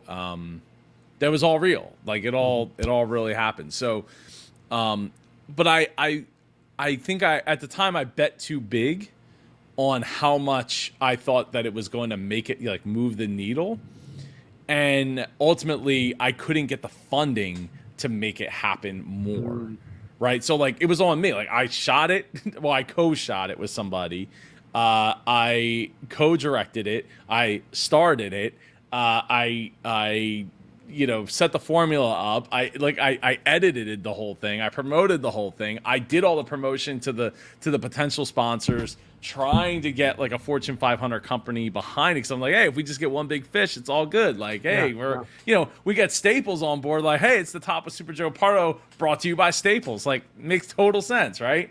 And while we got a lot of emails and some feedback from those emails, ultimately it didn't go where it needed to go. So the problem with that was I had other responsibilities that were being put on the sideline, like my conference, like the conference right down here, Independent Podcast Conference, and it got sidelined for a number of months. And then I'm like, oh no, it's August. I got a conference in like a month, and I haven't really done much promotion. I haven't made sure that the bills were going to be covered for this 5-year anniversary blowout that we were going to spend a budget of like 3.5 times what we've ever spent to put on a normal, a non-anniversary conference. Mm-hmm. And yeah, like, so that was a mistake. I think, I think that's probably the biggest mistake, was putting too much behind what was supposed to be a series. The TV network wanted 26 episodes, and I'm like, there is no way without money sponsors that I could do 26 episodes. I was like, I need an editor. Like, I'll edit the pilot because I want to show, I'm going to set how this is going to look, how this is going to feel, how the story is going to be told. And actually, just recently, Tim, I re-released that episode as instead of being like TV, like was set with like commercials and commercial spots and stuff, I re-edited the whole thing, cut it down by about over 10 minutes, so it was about 15 or 16 minutes long, and re-put it back out for people to find. Cool. And the super positive responses on both fronts. But when I went back and rewatched what I made back in 2019, I wasn't as high on it as I was when I first did it. There wasn't enough to keep you going and stuff. So when I re-edited it, I reconfigured some of the stuff that was in there and all that. So cool. Yeah. So I mean, it's been interesting twists and turns. I have a friend up there in like Chalfont, Pennsylvania, which is I know it's not that far from you because we don't go up that far. He has a tiki bar business, and he was on a lot of like HGTV shows and big TV shows doing his bars, and then he was approached about doing his own series, on a show, and like the first layout he got was, this is what it's going to cost for you to do it. All right. And he's like, I don't have that kind of money. And then he walked away. And then another guy came up to him with it and said, listen, it costs money to do it. We go get sponsors first, and then we film it. And like, they walked him through the whole process to do it. But he had a nationwide known name already. So it was easy for them to do and pull out because he's like the number one tiki bar builder in America. But yeah, he's a guy, he was one of my friends when I was in high school. So, oh wow. Yeah. But that was a process he went through, because at first he was like, well, we're going to do this. Oh no, we're not. And then when it came back and they did it, and then after he did the first series and they, somebody picked it up and aired it, and he said, I'm not doing it again. To me, it hindered our work. All right. It was in the way of us getting work done. All right. We delayed customers' stuff because we did this TV show. Great idea for publicity, but like, it was a hindrance to our work, and we already have work. While we're marketing, we can't stall the work we have to market new. He says we got to have a team to do that separately. So, when was that? It had to be 3 years ago.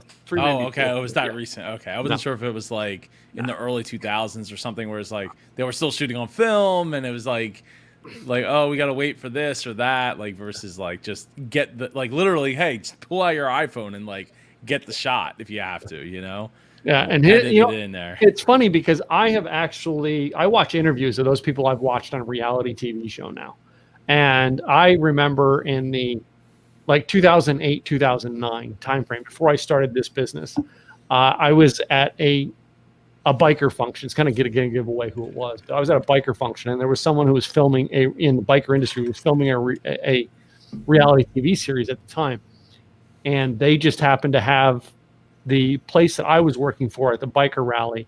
Their booth just happened to be right behind me, and I knew the guy, so I was there talking with it and everything while they were doing that because they came in to shoot shots at the event. Right. And like I was over there talking to him, and he goes, "Tim, I should have you on the show." And I'm like, "No, not interested in being part of reality TV," because I really was against it at the time. All right, and watching it, and now I go back and look at how many people I know in reality TV and what it's done, and now I because of that, I know people and watch and listen to the backstories. So, I was watching an interview with the guy who did Flipping Vegas. All right. I loved his concept because he was fast, buy the house, fast, get it turned around, and then get it back up for sale real quick. And he talked about the process. He says, well, one of the things that made the show popular is they pitted my wife and me against each other. We are not against each other in real life. In real life, we are a team that loves each other and like so supportive, and we're both, but they had to take that and pit us against each other to make the show work. And he says, second was, I'm not a guy who rushes to get things done. I do it right. And in the show, they gave us a 14-day time frame to do a filming for an episode. So we had 14 days to flip a house. Otherwise, we had to pay for another 14 days of filming. And I'm like, nah, I'm going to do it in 114. So basically, that's what he did. And like one of the houses he turned around was like a $3 million house in 14 days. Wow. And turned it around into a, you know what I mean? They sold it for it was like $5 million. They sold it for, yeah. Jeez. And yeah, so that one, I heard that one. The guy who was on Flip or Flop, heard him telling his stories. You know what I mean? Everybody, when you hear their stories, it's like, oh, wow, that makes sense. You know, and him telling his stories is like, I knew TV was the place to go. And I had no clue what I was doing flipping houses, but I knew if I got on TV, I was going to figure it out. And he's like, I Googled and studied everything. And I tried it.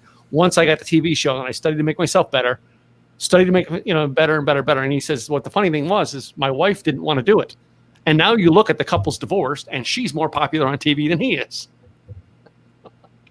Reality TV backgrounds that just make you go, So our next speaker is late too, and I actually have to find her. Oh. You gotta love it when speakers just don't show up. I apologize for being up to the last second there. I had some friends over, and we were eating lunch, a late lunch. All right. Green room, right? Oh, yes, green room. So anyway, to bring it full circle, I think it's really always look at your analytics. They will point you in the right direction. And there's one other thing I would say: if you're trying to get a YouTube channel off it, do not share it on social media. Yeah.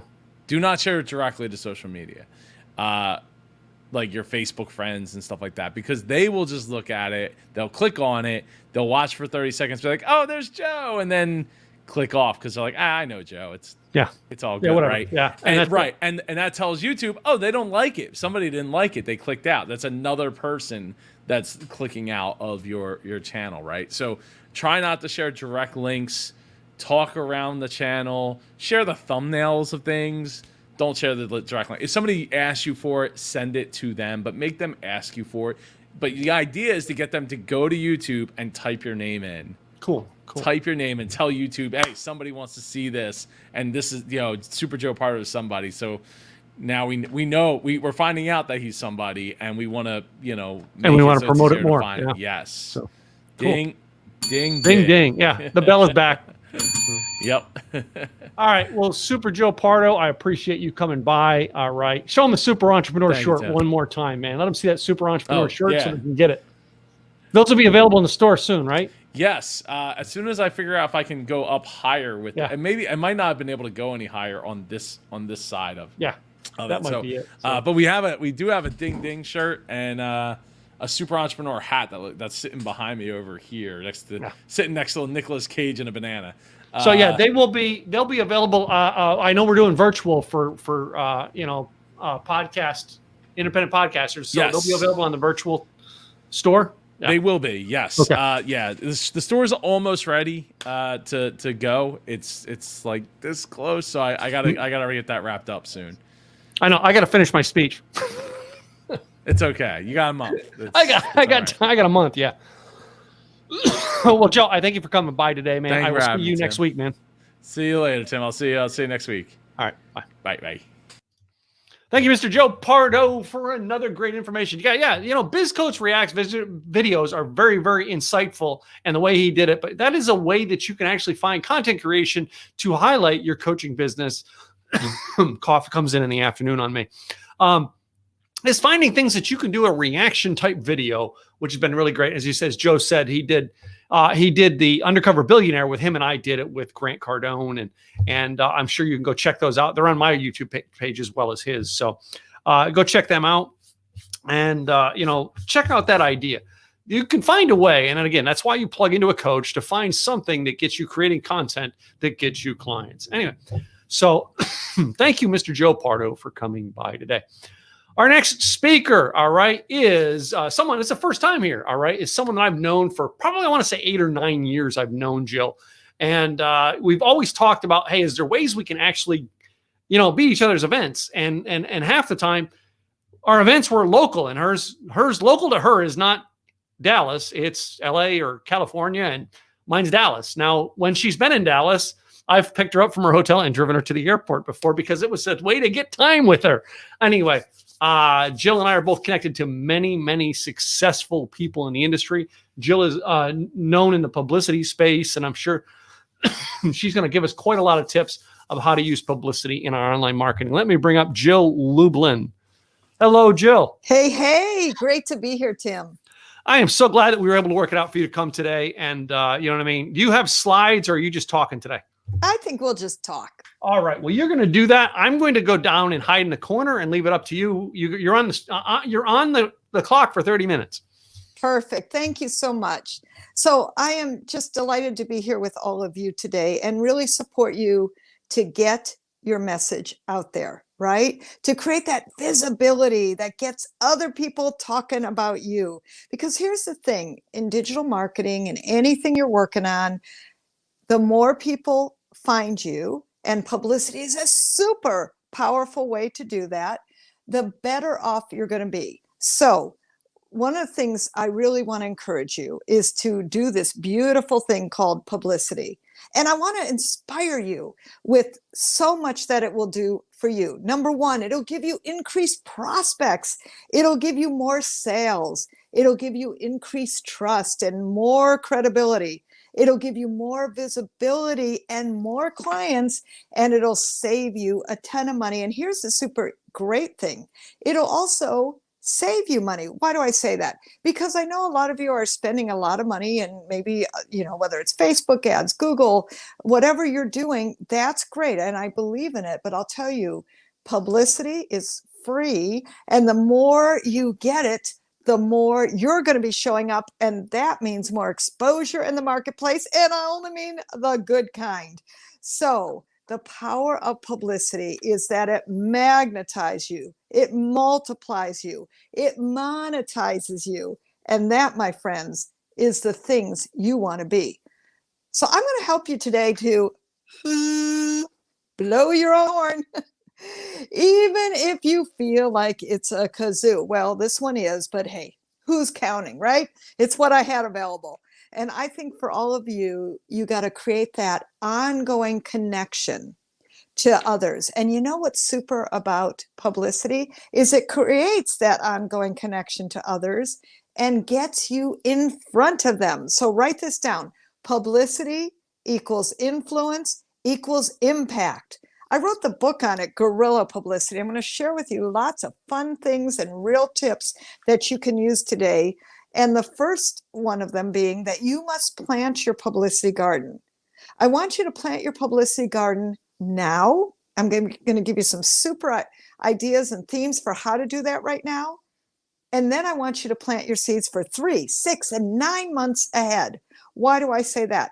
Because you always got to be ready. See, there's some stuff happening right now. And then there's 3, 6, and 9 months ahead. Like, for instance, I have people who are in the digital space and blogging about mental health. And when Simone Biles said, hey, I'm out of the Olympics, I said, you got to go and talk about that particular subject. So whatever you're an expert on, I want you to send it out to the marketplace and think about what can you tap into right this minute, and what can you wait for? Because my friends, you are a star. You are a star. And I want your stars to elevate.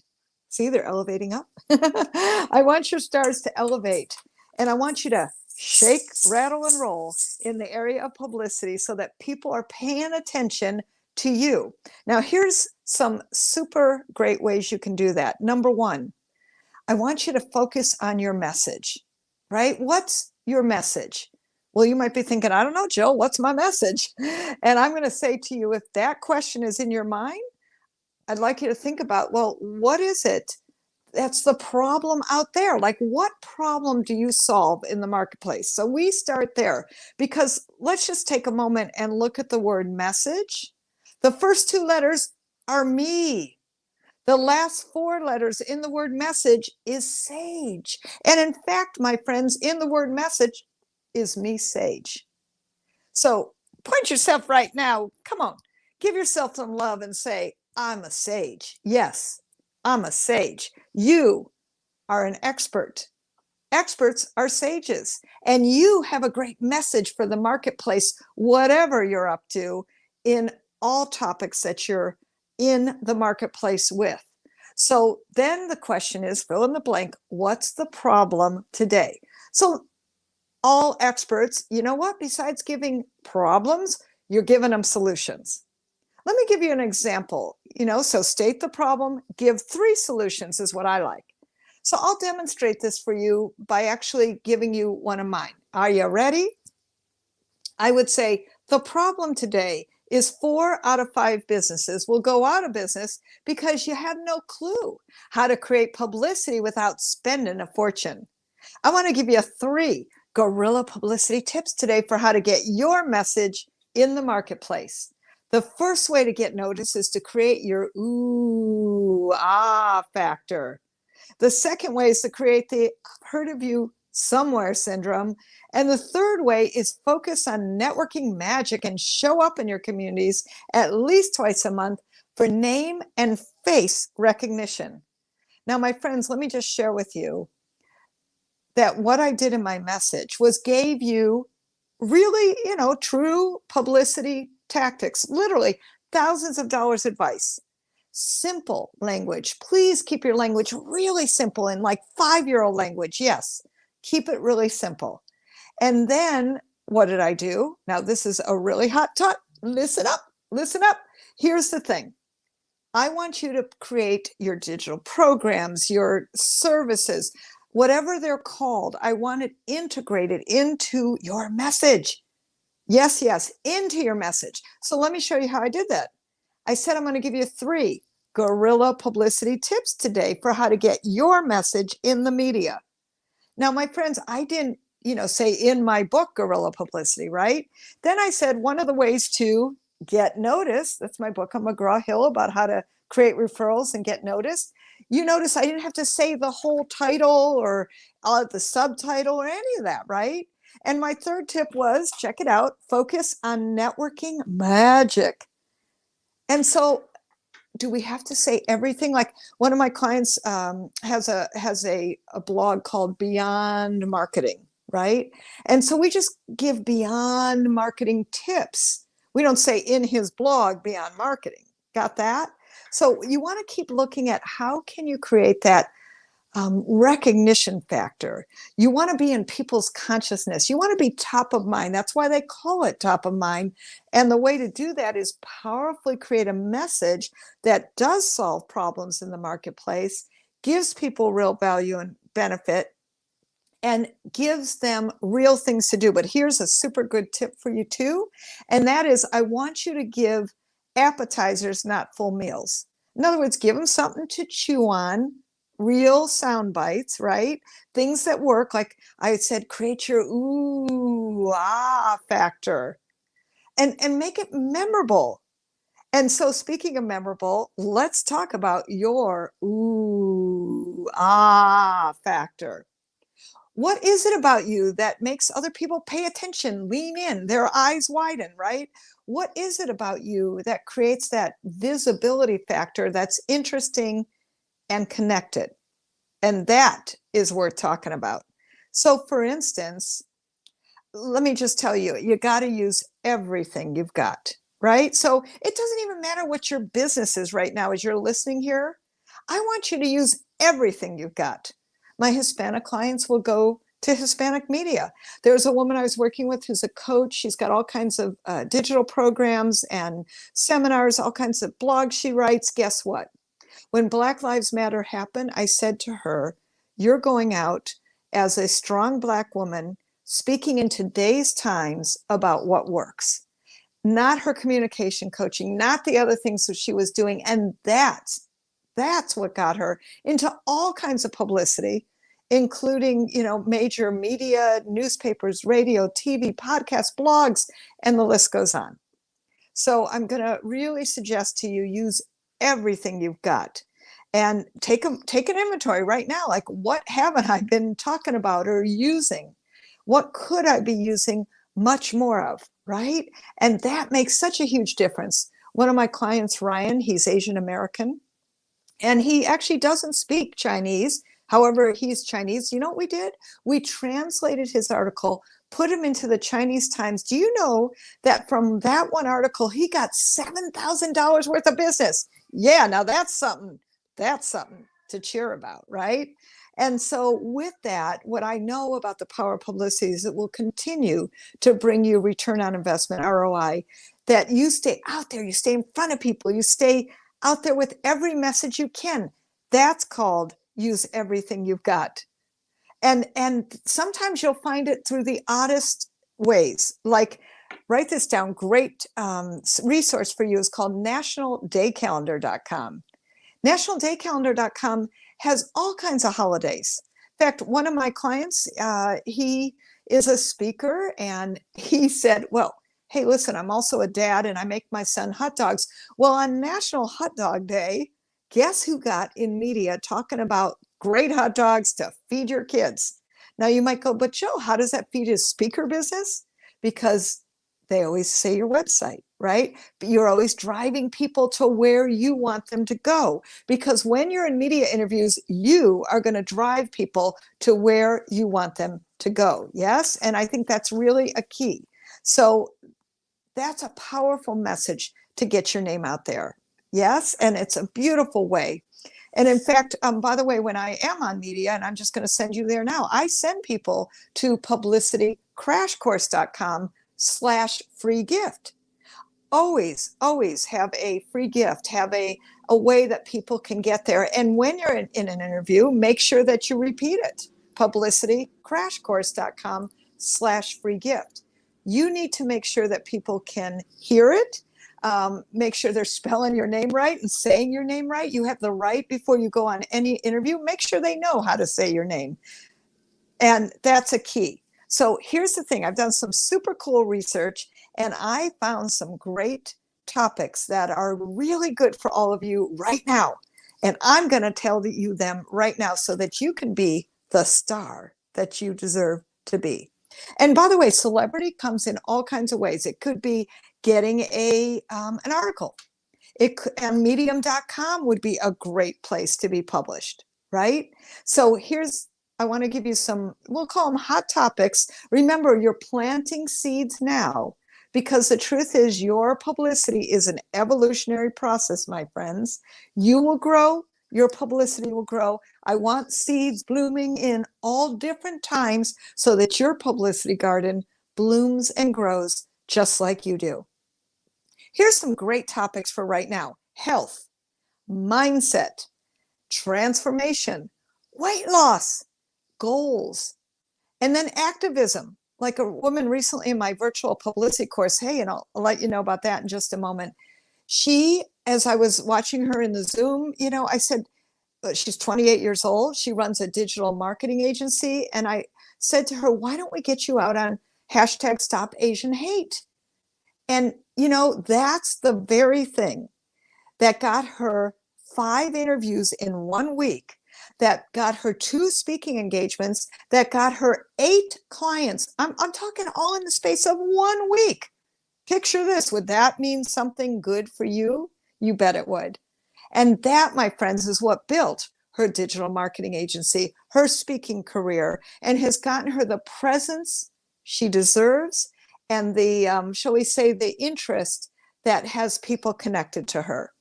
So the other couple topics are consulting, right? Because a lot of people are quitting their job these days. They say, I want to do something different. A lot of people are shifting realities. And if you're a consultant and you're sitting here listening, perhaps you could be doing something in the media that would be super great and also help other people.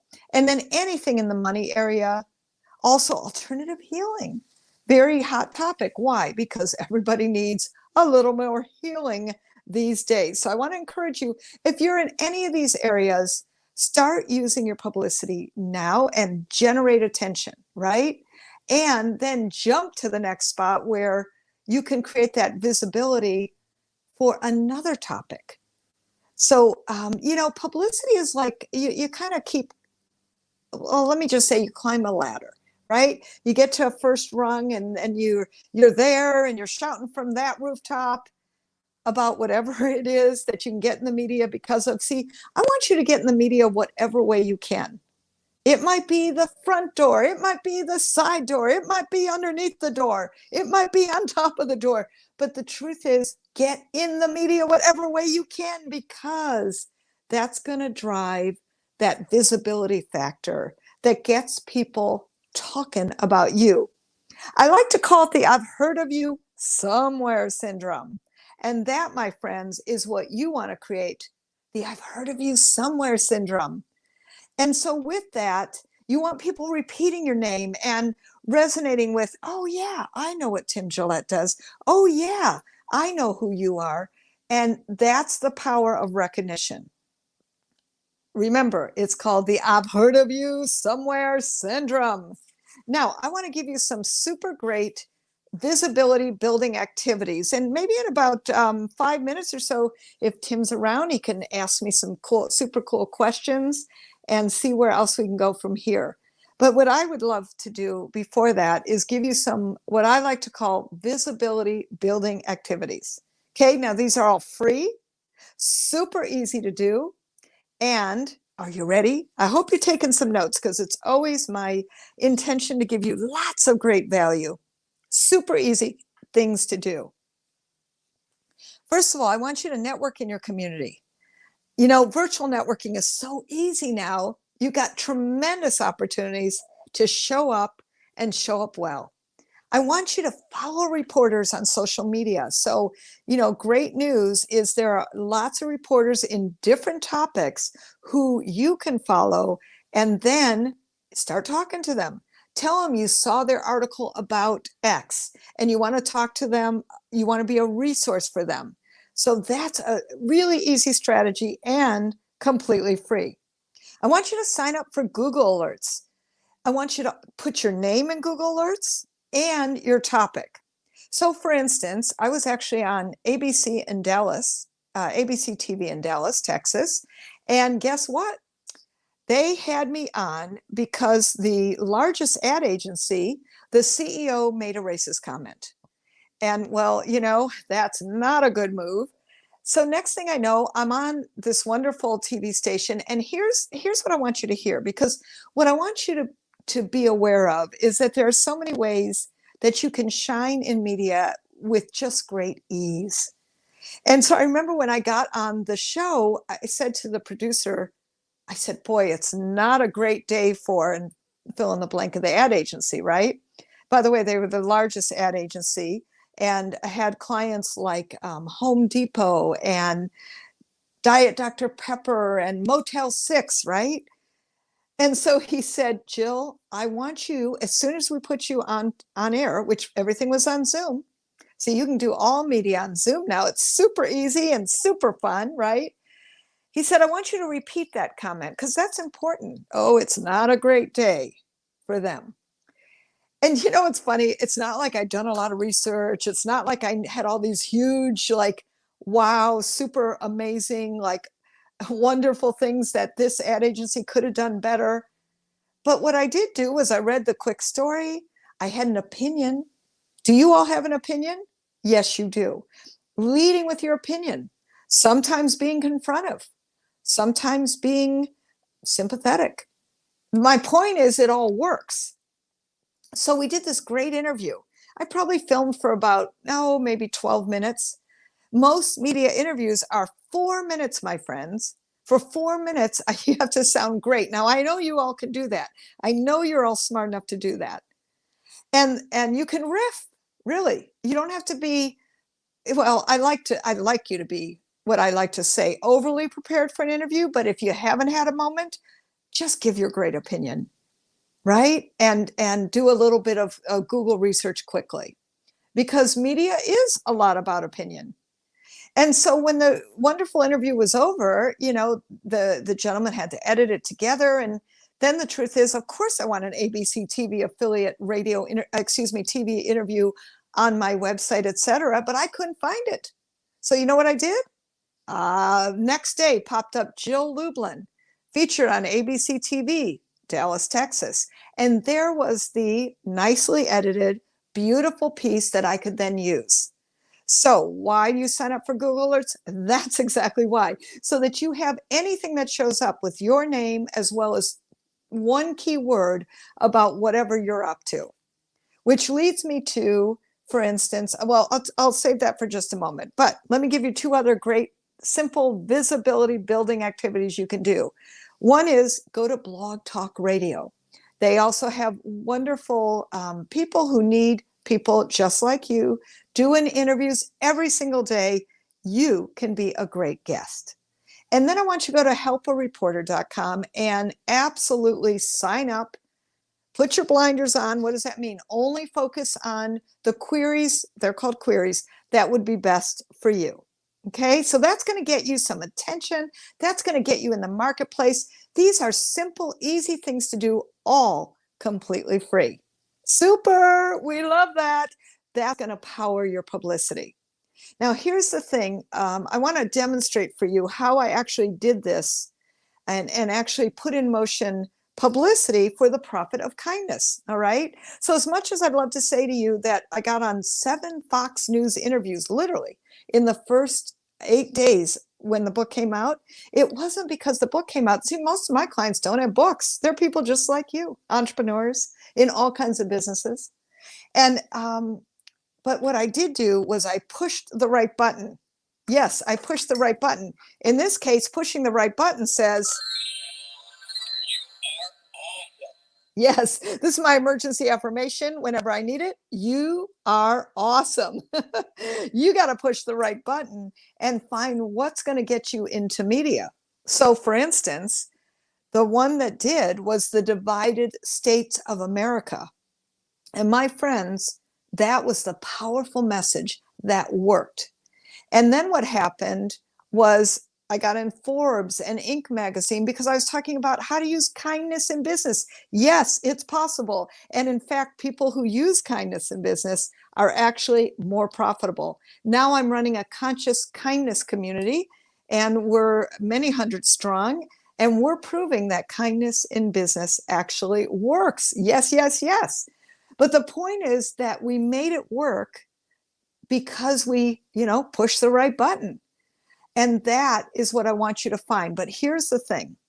No matter what the media asks you, you're going to just say yes. No matter what the media says, like, can you talk about this? You're going to say yes. And by saying yes, you're going to create that visibility, that powerful publicity that's going to help you shine. So let me share with you one of my clients. She's a speaker. She has multiple kinds of medium that she gets her messages out on. And well, she had learned from me in the virtual publicity course to always say yes. And by listening now, you're learning that right this minute, always say yes. So an NBC nightly news producer called her and they said, hey, we found you, using the tactics and techniques I'm sharing. We found you and we would love for you to talk about on Valentine's Day, aphrodisiac cooking. And I remember when she called me, she goes, Jill, oh my God, I was so freaked out. Aphrodisiac cooking, I don't know how to spell it. I didn't have a recipe for it, but you taught me well. And that's always to just say yes. So I said yes, even though I wanted to say no. She said, well, guess what? That yes turned into a 4-minute segment on NBC Nightly News. Had she paid for it, my friends, it would have cost her $720,000 in advertising revenue. Like, in other words, had she bought the space, $720,000. It was free. That's the power of what publicity does for you. And I'm so excited to have given you some great ways to get it done. And I want to give you more. I want to show you how to do it the right way. Have a system that works and have replicatable documents that get done every time. So here's the thing. I'd love to invite you to my virtual publicity course. It is live with me on Zoom and interactive. And in one virtual day, we are going to get 3 documents done. You're going to have a system you can do every 30, 60, and 90 days. And you're going to have 3 templates that you can use all the time for any project that you're working on. It's live, it's highly interactive, lots of breakouts, and in an intimate setting. And what I'd love to do is offer it to you at my super pandemic pricing, because I don't have to travel anymore. And so check it out. You go to publicitycrashcourse.com and then type in the code Stay Visible. That's all lowercase and it's case sensitive. So publicitycrashcourse.com, put in the code Stay Visible, all lowercase, and you're going to join me in a wonderful day and a wonderful way to get your publicity out, get a replicated ongoing system, and get the media to say yes to you. Because the power of your publicity is what's going to draw your clients and prospects. What's going to do the 3 M's for you, which is magnetize, monetize, and magnify your influence. And I know if you're listening here, you're the kind of person who cares about making a difference. You're the kind of person who wants to influence others.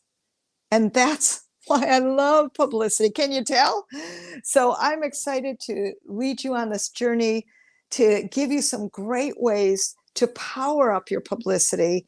And I hope that this has been incredibly valuable for all of you, because I want you to get those multiple 5-star reviews. I got 2 stars in the drawer over there, but let's figure it's 5-star review for all of you, right? Because that's what you are.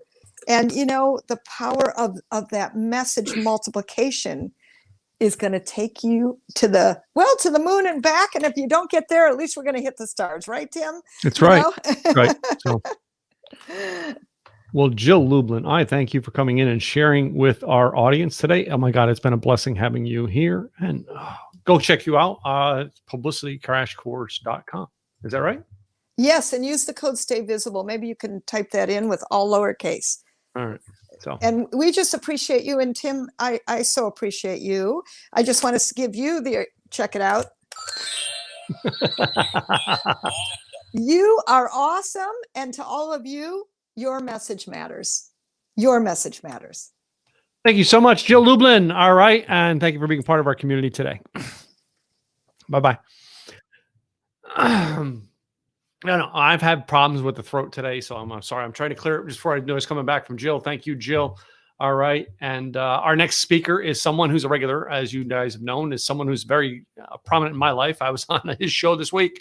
All right. He's been on my show. I think he's coming back on my show again, coming soon too. But anyway, next subject is how he grew his coaching business with a podcast. Like you haven't heard this before, but this is a guy who was like a coach who then decided to start a podcast. So I can't wait to see this, because again, I knew him as a coach. I never knew he had a podcast, and then he created a podcast and then built his coaching even more. So, wow.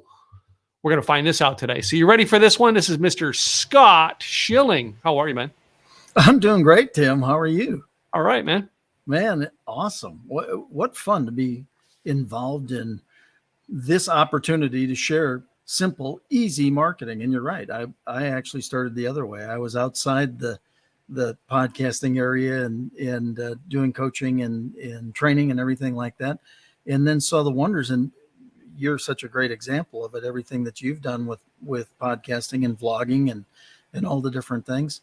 And as I said in an article I wrote earlier today, the most overused word in 2020 was pivot. I like to look at it more as reinvent. That it really isn't a pivot. It was really having to take and looking how you did your business and how you created your business and looking at new opportunities. Mm-hmm. And again, seeing great guys like you and so many others that have said, you know what, I've got this content. I want to share it. I want to do wonderful things with it, but I haven't done it in this way before. Mm-hmm. Well, it would be very similar if you were going the other way. You come out of the podcasting world and say, I want to be on more stages. Yeah. I had that opportunity. So again, the model is available, gang. I'm not the only one who could see the model and follow some things and go that route, right? So well, let's face it. I'm going backwards. I'm doing everything backwards. Period. That's who I am. I'm not even chasing stages anymore. I'm letting them come to me. That's what's weird. It was like, huh? And I'm like, I don't care if I ever speak on a stage again. Because I have a stage. That's why. I think there's something to that. I'll talk about it another time. I know it's anyway. Yeah. Yeah. No. I mean, I'm with you there. It's that somebody said something early in the pandemic and said, how do you feel about all this? I said, God, I'm so much more efficient. I'm not beat up from all the traveling. Mm-hmm. You're not caught in all the airports and all the weather and all the stuff, and you go, wow, this isn't half bad. I've yet to get Larry Winget back on the podcast because Larry Winget gave me a perspective on that. 2013, I think I interviewed Larry.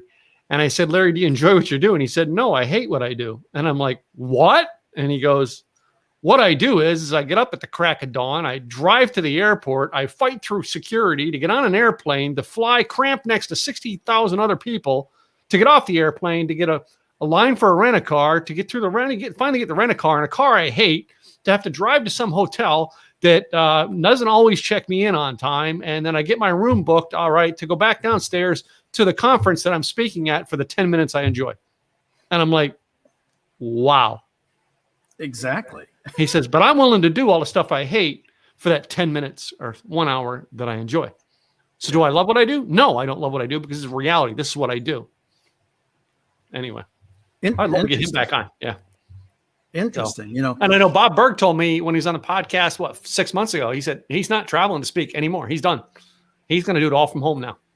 Well, exactly. I mean, the reality is there's so much opportunity, or do it in a local area, right? Well, you could gather a few people, but you don't need the intensity of all the travel and all the different stuff that comes with it.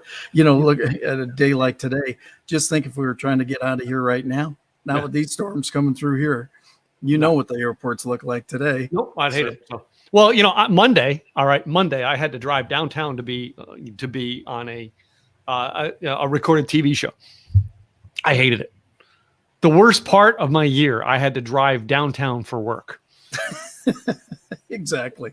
I like when I have to drive to the coffee shop, drive back, park my car in the garage, and come back upstairs. I'm sorry. I've gotten so used to that. It was like, I hate this. I have to drive downtown. I go up a spiral staircase to my office and there I am. Yeah. So Scott, you got PowerPoint or anything you want to share with us today?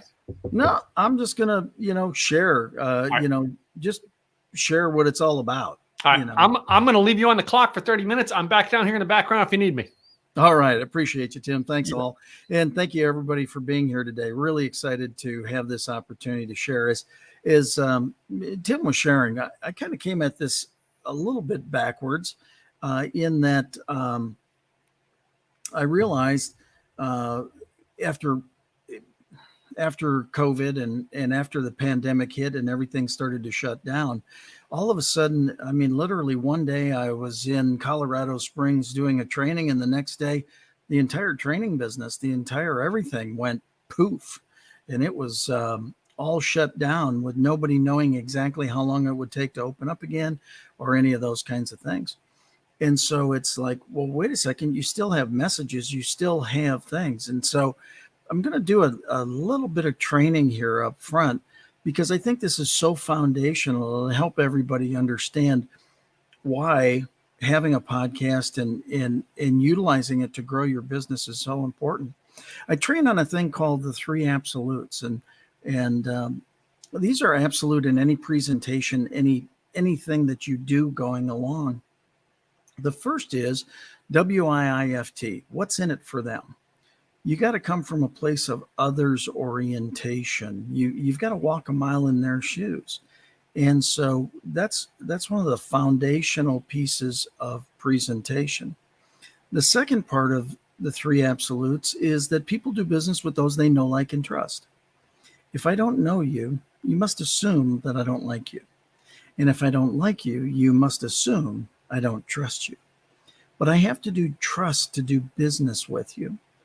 And the third absolute is that people take action when they're ready, not when you're ready. So you have to have know, like, and trust ahead of when they're ready. Now, what's this have to do with a podcast helping you grow your coaching business? Well, I'm setting some foundation here, because it's no different for me selling me as a coach or as a trainer or as a speaker, whatever tag I have that day. And the way today's business world works, probably do more coaching than I do the others, right? So the 3 absolutes absolutely come into play. I have to put myself in as I grow my business. I'll just replace my for you. This is for you to grow your business. You have to put yourself in their shoes. You have to react with what's in it for them. Well, so that's part of the thing. You're going to have to communicate what's in it for them by working with you. So that's number 1. Number 2 is people do business with those they know, like, and trust. That means we've got to establish some trust. We've got to establish some rapport in doing that. So for me to grow my business and for you to grow your business, it's the exact same. How we do it might be a little bit different, but the reality is the things that we have to do to be able to grow our business are actually the exact same things. So again, for somebody to trust you to become their coach, they have to trust you. They have to trust in your resume. Who have you coached in the past? How do you do it? Why do you do it? All the different things that go into that trust building portion have to happen. And then the third is they take action when they're ready, not when you're ready, which means you have to have that out ahead of, which means I've got to be disseminating information. It's a big word for presenting. I have to put out into the marketplace why I'm a positive choice for them as a coach. Once again, I'm no different than you in this. For you to grow your coaching business, you have to put out the reasons why you would be a valuable addition to your client's team. Make sense? Again, you have to lay that trust in that groundwork. So how does this all come into play with having a podcast? Well, there's a couple different things. I get to share, just like in this case here, I get to share with you a conversation that now gives you the comfort level that says, hey, this guy knows what he's talking about. This guy just gave me a nugget or an idea or a piece of information that I really hadn't thought of before. You know, I'm just looking. Normally I have a virtual background. In this setting, I don't. but you can see a vision board behind me. So even just being able to do this in a video podcast format, you can learn things about me just by observing. There's a vision board behind me. There's a couple different of my books represented in the background. There's many of the books and programs I have studied through and mentored with over my career. I mean, I've written checks to 19 mentors over my career. Trust me, what's sitting behind me is not nearly all the material. But again, this now is giving you pieces of information for consideration, to trust that I have the knowledge base, that I have the skills and the technique to help you to be your coach potentially.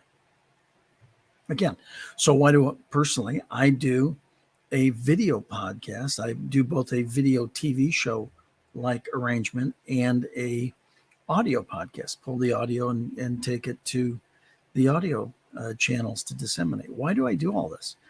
Well, again, for you as a potential coaching client to want to retain me, you have to feel comfortable in my style, in my presentation, in my knowledge base, in what I'll be able to do for you. I remember a long time ago, and now, I mean, gosh, it was when I made the decision to go into the speaking, coaching, training business on a full time. I went to a live event with every intention of following one of these super gurus. I mean, I had a brand new gold Amex card that I was ready to throw at him no matter what his program cost. I was going to follow him. I don't know why. I just had seen enough about him. But when I went to that event, what I was able to observe and what I heard him say at one point hit me so hard, it cost him $25,000 up front because I chose not to follow him. Probably $100,000 over time, because had I followed him, I would have bought the upsells. He said one thing from stage that I was able to see, and it so turned me off that there wasn't a chance that I was going to be coached by him. Now, the very next speaker, the very next presenter was the $1 Million Speaking Mentor. And I also saw him. And when I saw him, I went straight to the back table. I threw out that gold card. And guess what? I spent that $25,000 right then and there. Why? Because he was able to build so much trust on that stage. Might have been the juxtaposition as well, from going away from one guy to another.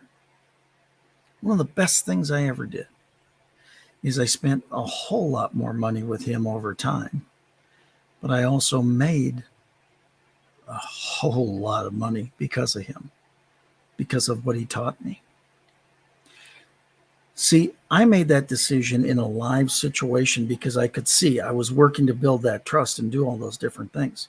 Well, today, if because of a pandemic, you're in a lockdown or you're not in a place where you can do a live event, do you understand what a podcast, especially a video podcast, almost a TV show can do for you, like what we're doing here today? You can see whether I understand how to walk a mile in your shoes. You can hear not only the words that I say, but the presentation behind them and the concepts that exist. And so if you're ready, because of all this, I'd love to have you consider me as a coach going forward. But do you understand that we can bring that real life atmosphere of a live event in a stage and hundreds of people in a room and all these different things? Do you understand? I can bring that to life in a podcast. You can see the way Tim and I interchange as friends and colleagues and compatriots in what we do. You can see the exchange of information. You can hear what I'm teaching. And now you can make a determination. Well, guess what? If you're doing that with me right now, do you understand how you can do that with prospective clients going on? The beauty of having a podcast is it changes the rules. In other words, you can have a conversation with the marketplace, and depending upon your role in a podcast, you can disseminate all sorts of different information. So as an example, for my guests who come on my show, and if any of you deem yourself worthy of wanting to be on a show, reach out to me. I'd love to have a conversation with you on my podcast. I don't even know you. I'd love to have a conversation, because you wouldn't be here and you wouldn't be listening to this unless you had something to share, because you're looking to learn. Everybody's got an amazing story. But again, as a podcast guest, it now allows the host, me, to be the third party endorser of you. See, I've been the front man for 8 different infomercials in my career. You may not know my name because of that. That's fine. Wasn't the task. My task was to present the product for your consideration, for you to take action and order. It wasn't about you ordering me. It was about you ordering the products. See, if we're in a podcast and you're the guest and I'm the host, it allows me to be the third party endorser of you. It allows me to put questions in front of you that you want to answer. The exact same questions, by the way, that if you answered on your own, would probably sound a little egotistical, a little arrogant. But see, when I ask you that question and you simply supply the answer to me, all of a sudden, it's no longer arrogant. It's just kind of facts. And so I can, as your coach, as an example, lift you up, tee you up to speak your truth and have it come across in a different way. Now, that's if you're the guest of the podcast. So that's why, quite frankly, I look to be on other people's podcasts so that we can share the knowledge and the tips, techniques, and strategies I've gained along my career to be of service to you, the audience. So I work to become a guest on podcasts or presentations like we're doing here with Tim. And what a great lineup today. My God, Jill Lublin and what she's doing with PR and everything, and has done for years. I mean, she's a longtime friend and just a great expert. Tim's has assembled some pretty rocking information here. So that's the first thing. If you want to become a guest of a podcast, well, what if you're the host of the podcast? Why would you do it? Almost immediately, it gives you authority, street cred. It gives you the expert tag, whether, quite frankly, you are or not, because you have invested enough in yourself and in the system to build a podcast that you can go out and you can either disseminate, share information, make presentations, train, or you could interview somebody. Larry King was not the expert. Larry King interviewed the experts, and by interviewing the experts became the expert. This isn't new, folks. Let me take you back further. Napoleon Hill didn't even have a story. What Napoleon Hill did is he became a reporter of the story. And by becoming the reporter of the story, he developed his own story and then wrote Think and Grow Rich and so much more beyond that. See, he wasn't the expert. But what he did, working with Carnegie, Andrew Carnegie wanted to verify and validate his success formula. And so he enlisted Napoleon Hill to speak to all of his friends at the time, the Firestones, the Edisons, you understand where I'm going with all that? The 500 most learned experts and wealthiest people at the time. Because Carnegie wanted to verify and validate his success process. The 13 characteristics written in Think and Grow Rich. So what does a podcast do if you're the host? Now, do I believe I'm going to become the next Napoleon Hill because I have a podcast? Not necessarily. But maybe. Could you be that too? Maybe. See, the only one that holds you back is you. I love doing my podcast because I love being the host that I can interject things from time to time. But the other side of it is I can lift up my guest. Now, that's what I love. I love being able to help other people tell their story. See, the other thing that having a podcast does for you, whether you're a coach or a speaker or a trainer, or maybe even a writer, or maybe just an expert in your field, maybe you're a life insurance agent, it gives you that authority status in your business category, whatever that is for you. But what I've found by having it is it also allows me to break through the gatekeeper to my guests. I have some amazing people on my show. You know, I've had Les Brown, Tom Ziegler, Mark Victor Hansen, Jack Canfield, Ray Higdon, Dr. Eric Naputi, the list, Tim Gillette, the list goes on and on and on. Bob Bodine, just some absolutely amazing people with some amazing knowledge to share, but also some great stories. See, if I say, hey, I'd like to talk to XYZ, many times their executive assistant would be the gatekeeper in the blockade. No, that's not going to happen.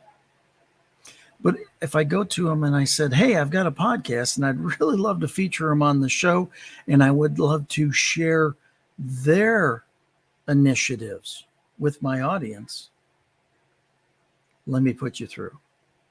Do you understand that having a podcast also allows you to break through that gatekeeper? It allows you to expand your reach. I have yet to have a person say, I don't want to be on your show. Can't think of one. Now, hey, I can't come on this month. Can we do it next month? Hey, I can't do it in that time frame. Can we do it here? Hey, I can't do it live. Could we record it instead?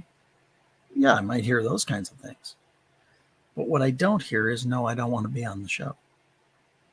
Because personally, I'm targeting those people that I know are doing great things in the world who want to share that with other great people like you. Well, the other thing that I get to do by doing this is I get to position my guest. And so while I just gave you a list of some pretty well-known people, I actually have a lot of people on my shows that, quite frankly, don't have a following other than their family, their relatives, a cousin here and there. And I'm serious. Well, why would I position them on my show? Because I can lift them up because of the value the show adds to their message. And now they get to walk away from the show with a video that they can cut into sound bites and an audio podcast that they can cut into sound bites that they can take to now serve themselves and others. And you know what? They now have a new friend in me because I was willing to do that and probably many other people weren't.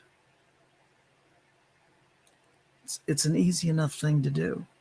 Why not do it? Lift somebody up. Give them a hand up, not a handout. Help them with their message. Help them get it out there. Now, the other thing that happens when you have a podcast, quite frankly, is you start sharing your reach for your guest. I'm very fortunate. I've got a number of people that follow me on Facebook and all the social medias and LinkedIn, variety of different places.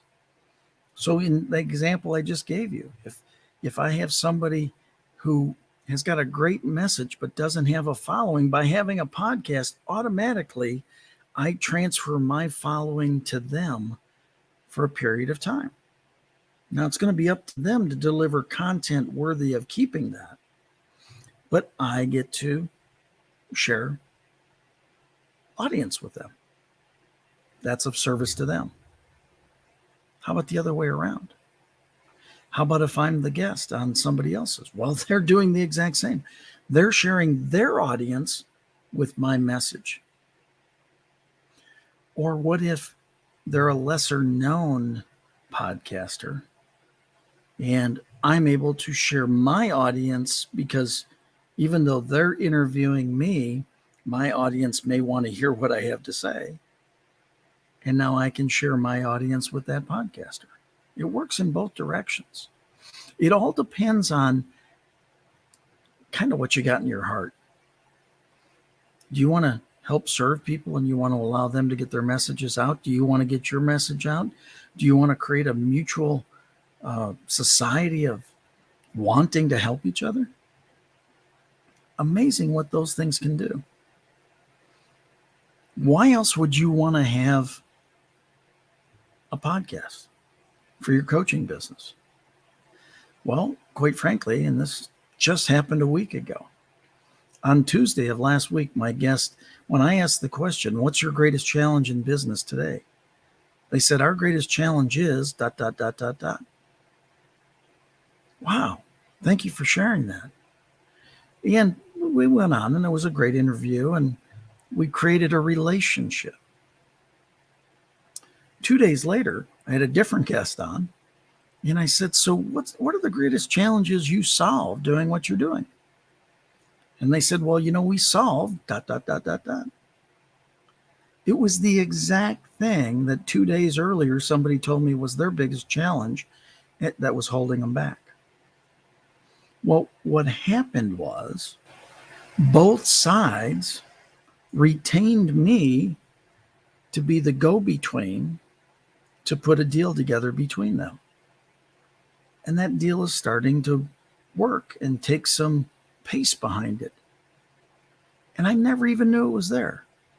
But they both credited me, because I had the podcast, of looking at brokering a deal. Now, do I do that a lot? I'm not saying I do. Do I do it in that situation? Absolutely. They both wanted me to be rewarded for listening close enough to hear that there was this opportunity going through. So why would you have a podcast? How a podcast grows your coaching business? Well, one of them has retained me as their coach because I cared enough to listen and put them with somebody that had the potential solution to what they needed at that time.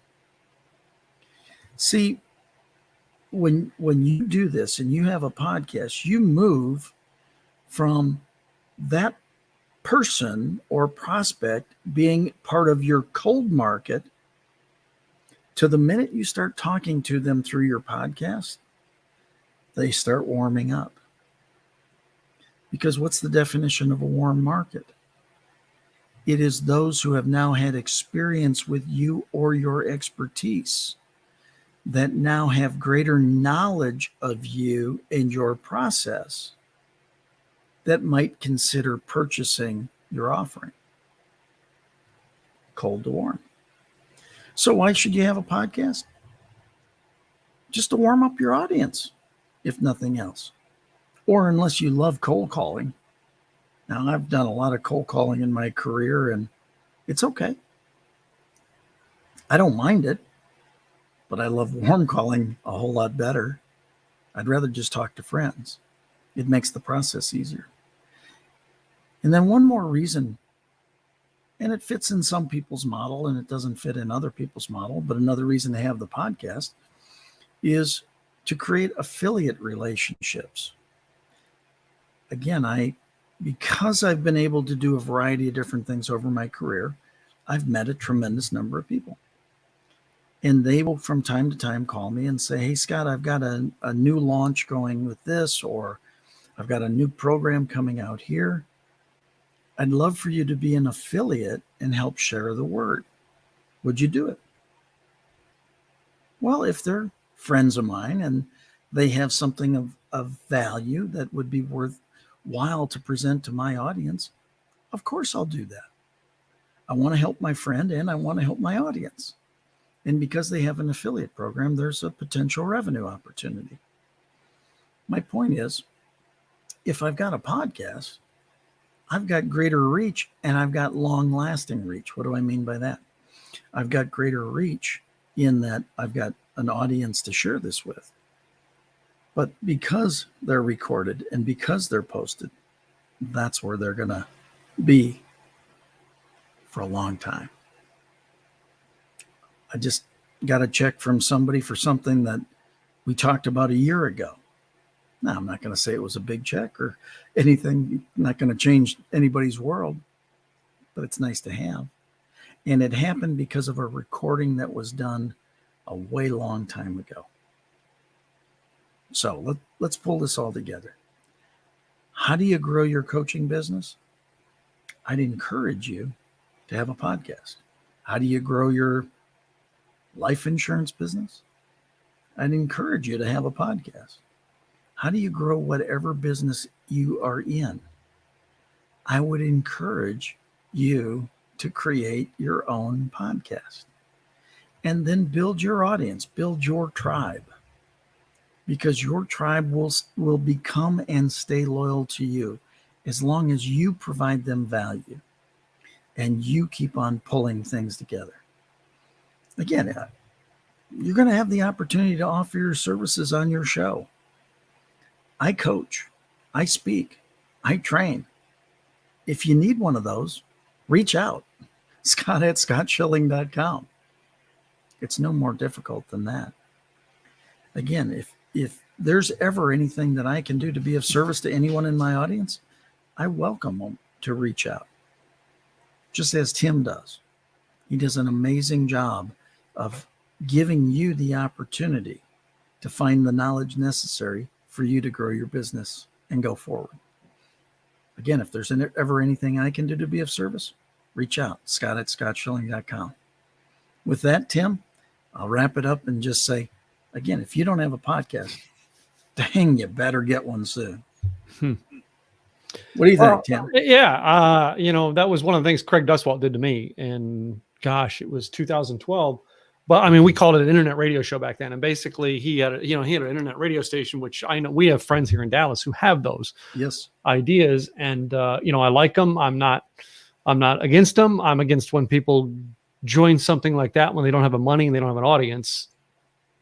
And that's my thing. But podcasts by yourself in your home. All right. The tools are out there. You can start with as cheap as free and have it going, or you can plug it in a network. Like Scott's part of a network that him and I are both together that actually has the tools in place to help you create it. You know what I mean? Or you can Joe Pardo. He teaches everybody all kinds of independent ways to do it at low cost. There's no wrong way to do it. All right. It's you know what I mean? It's the wisest thing is get a coach to help you pick which way. I would agree with that. Yeah, I would agree with because it. I actually sat with someone this week, Scott, and I'm not sure if you know her or not in the Dallas area, but she came to me for advice and like all this stuff she's trying to do and nothing, she's getting no traction and everything. And one of the things I said is well, you got to stop doing things, or you should not be doing things that cost money that don't have a result attached to them right away. Right. In other words, that's not an investment just because you throw money at it, right? And I mistakenly said something to the effect of like, and I had no idea she was part of it at the time, to the effect of, well, I know somebody in town who has this one tool and blah, blah, blah. People jump on this tool and they don't have the right audience. They don't have the right money to do it. And they don't have the money to do anything else to expand it. And they go broke real fast. And I had no idea that she was one of the people who was over there spending money with that person in a contract and is going broke fast. And I'm like, she's got no money to hire me as a coach, but she put her money in a place that does not give a return right now. Totally get it. Yeah. I did that with my first TV show about Yeah. 5 years ago, and I thought, God, it'd be so cool to have my own TV show. And I listened to all the stuff, but I didn't have the foundation behind it to No. be able to really carry it through. And Nope. it's really a shame. There's an old biblical principle. I know you and I both have a spiritual background. Old biblical principle. It says, "Build your house on a rock, not on sand." And Yes, so many people, all right, they hear us, well, build a podcast, and they go build a podcast on sand. correct. Go build a live streaming show. They go build a live streaming show on sand. You know what I mean? They start a coaching business on sand. And when all these things fail, they're like, well, Scott and Tim said I should do a podcast. Why isn't it working? Probably should have had a phone call with Scott and Tim first. Exactly. I mean, We just offered for you to have a phone call. Take it up. Yeah. yeah, totally. I mean, the reality is, as long as you've got the concept behind it and why to do it and the coaching that it takes.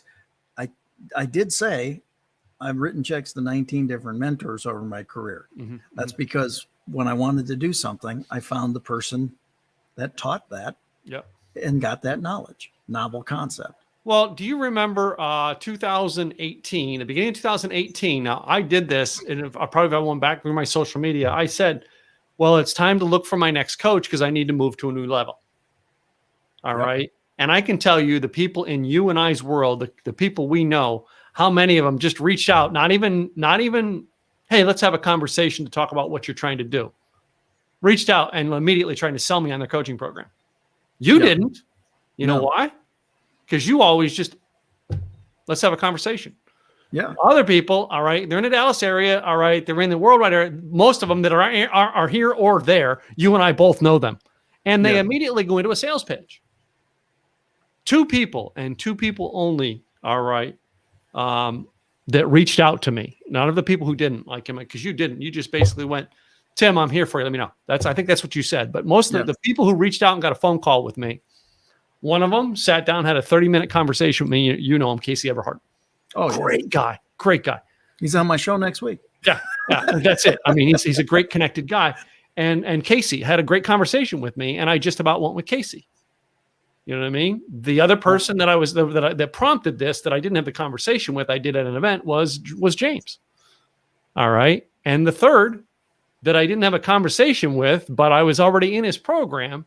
I was at his event, and he basically grabbed me on the stage on a break as I'm the guy who runs his coffee and everything back and forth.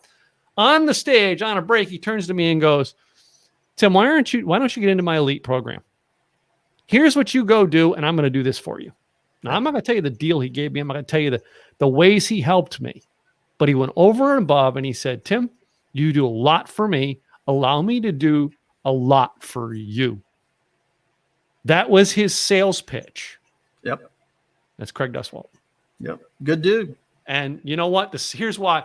Casey Everhart has still said, yeah, Tim, that's a great choice for you to go with that program. James Malinchek reached out to me and said, Tim, you made the best choice for a coach for you. Yeah. Yeah. I mean, James is a salesman out now. I love James, but he's a salesman out now. And James, that meant a lot when James said that to me. He says, Tim, you picked the right coach for you. I am happy for your success because I know you're going to have it.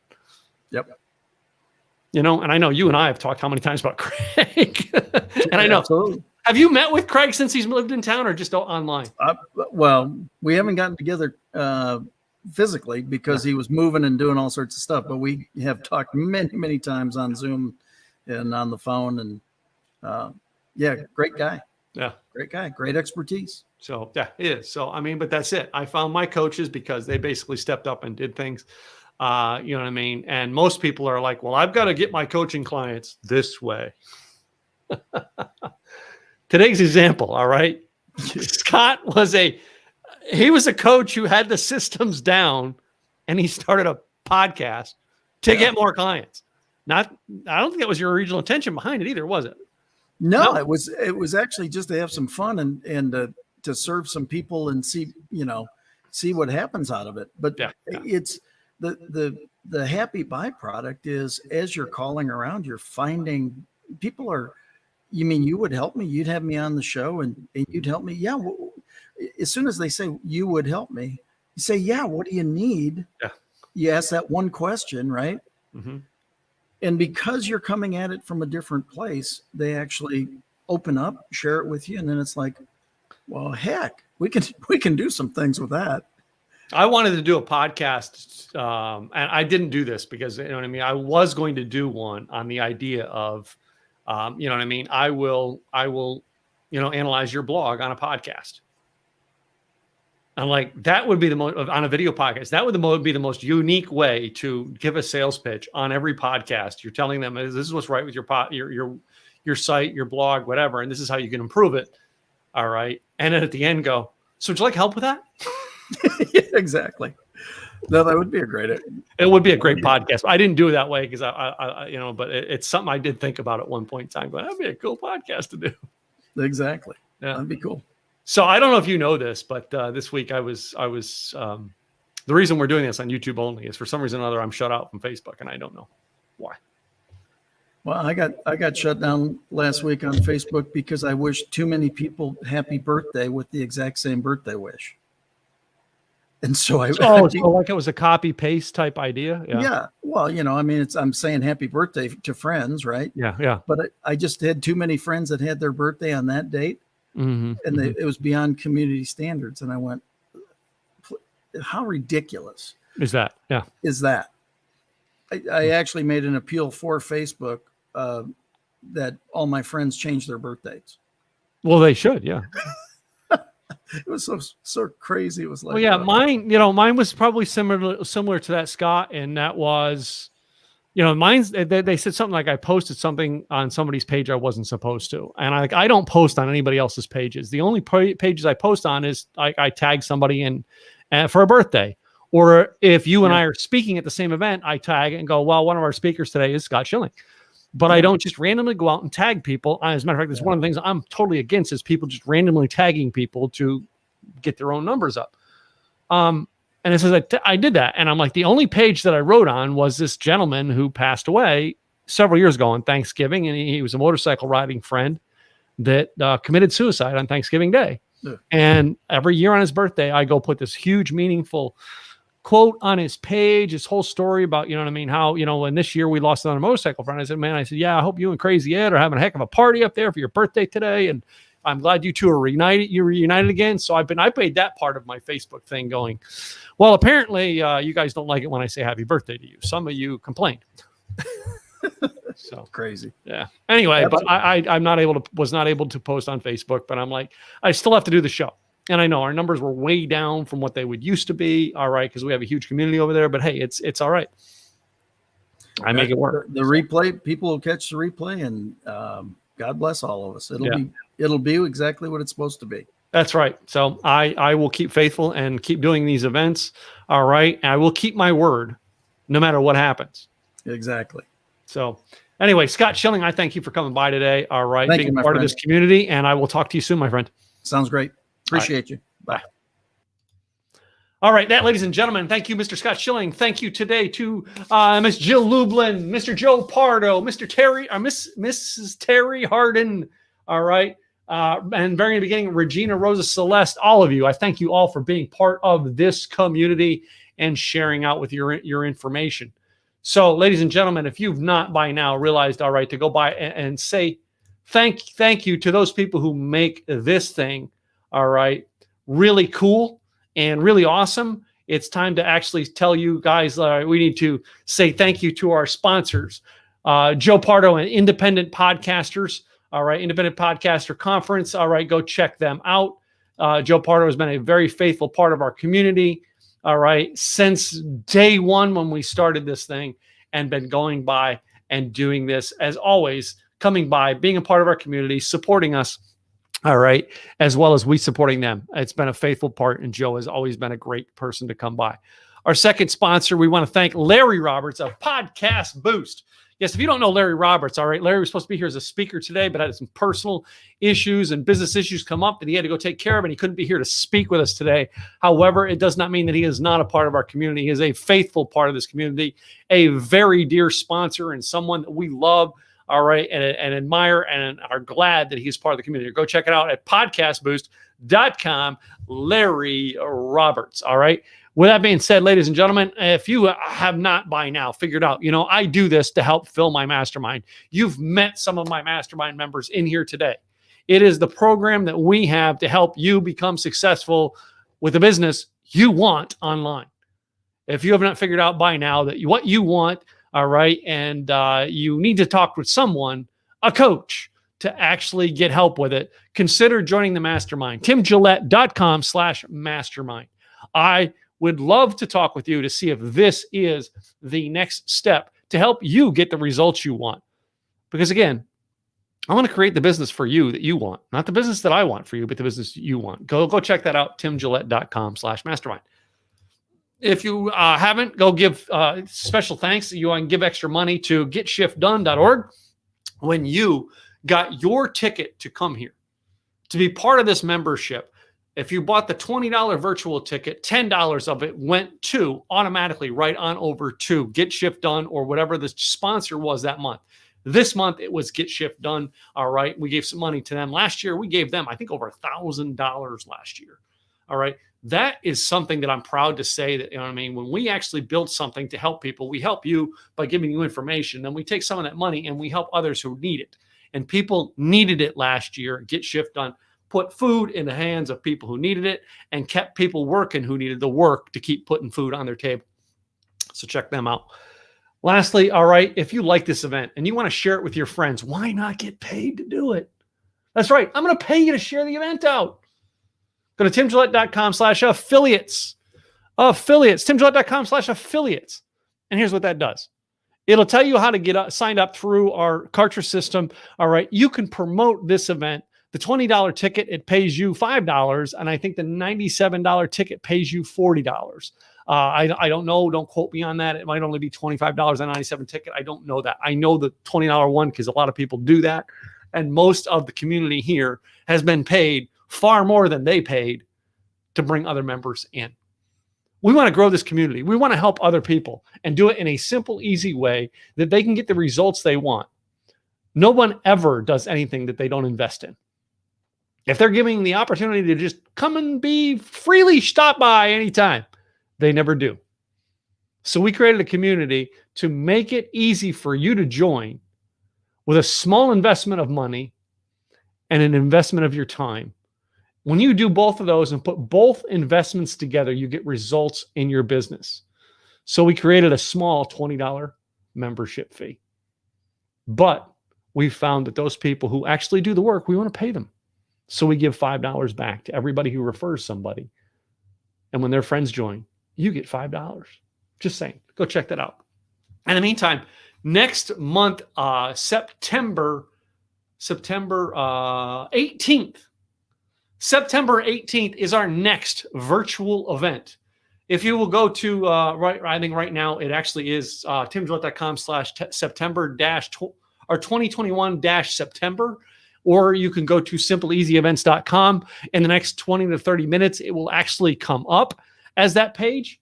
The sponsorship page is up and linked there. The login, so you can click the button and log in, get to all of the back pages, all right, and find out all the history. All right, the buttons are up, so you can click to apply to speak, or you can click to apply to sponsor to the event, all right, and be part of it. If you go to the calling speakers page, it's all right. It's up already. It tells you September 18th is our next event. We will actually, all submissions ends for our speakers for the September 18th event on August 29th. On August 29th, speaker selection will end. We will choose our speakers and announce them on September 1st. That's right, ladies and gentlemen. On September 1st, we will announce exactly who our speakers are, all right, and tell you who they're going to be for the next month. Tells you the rules when you go in there, all right. If you actually click and apply and go through it, it will give you the rules of being at the event. You must agree to our terms in order to be a speaker here. The next thing I want to tell you about is Blog and VideoCon. Blog and VideoCon.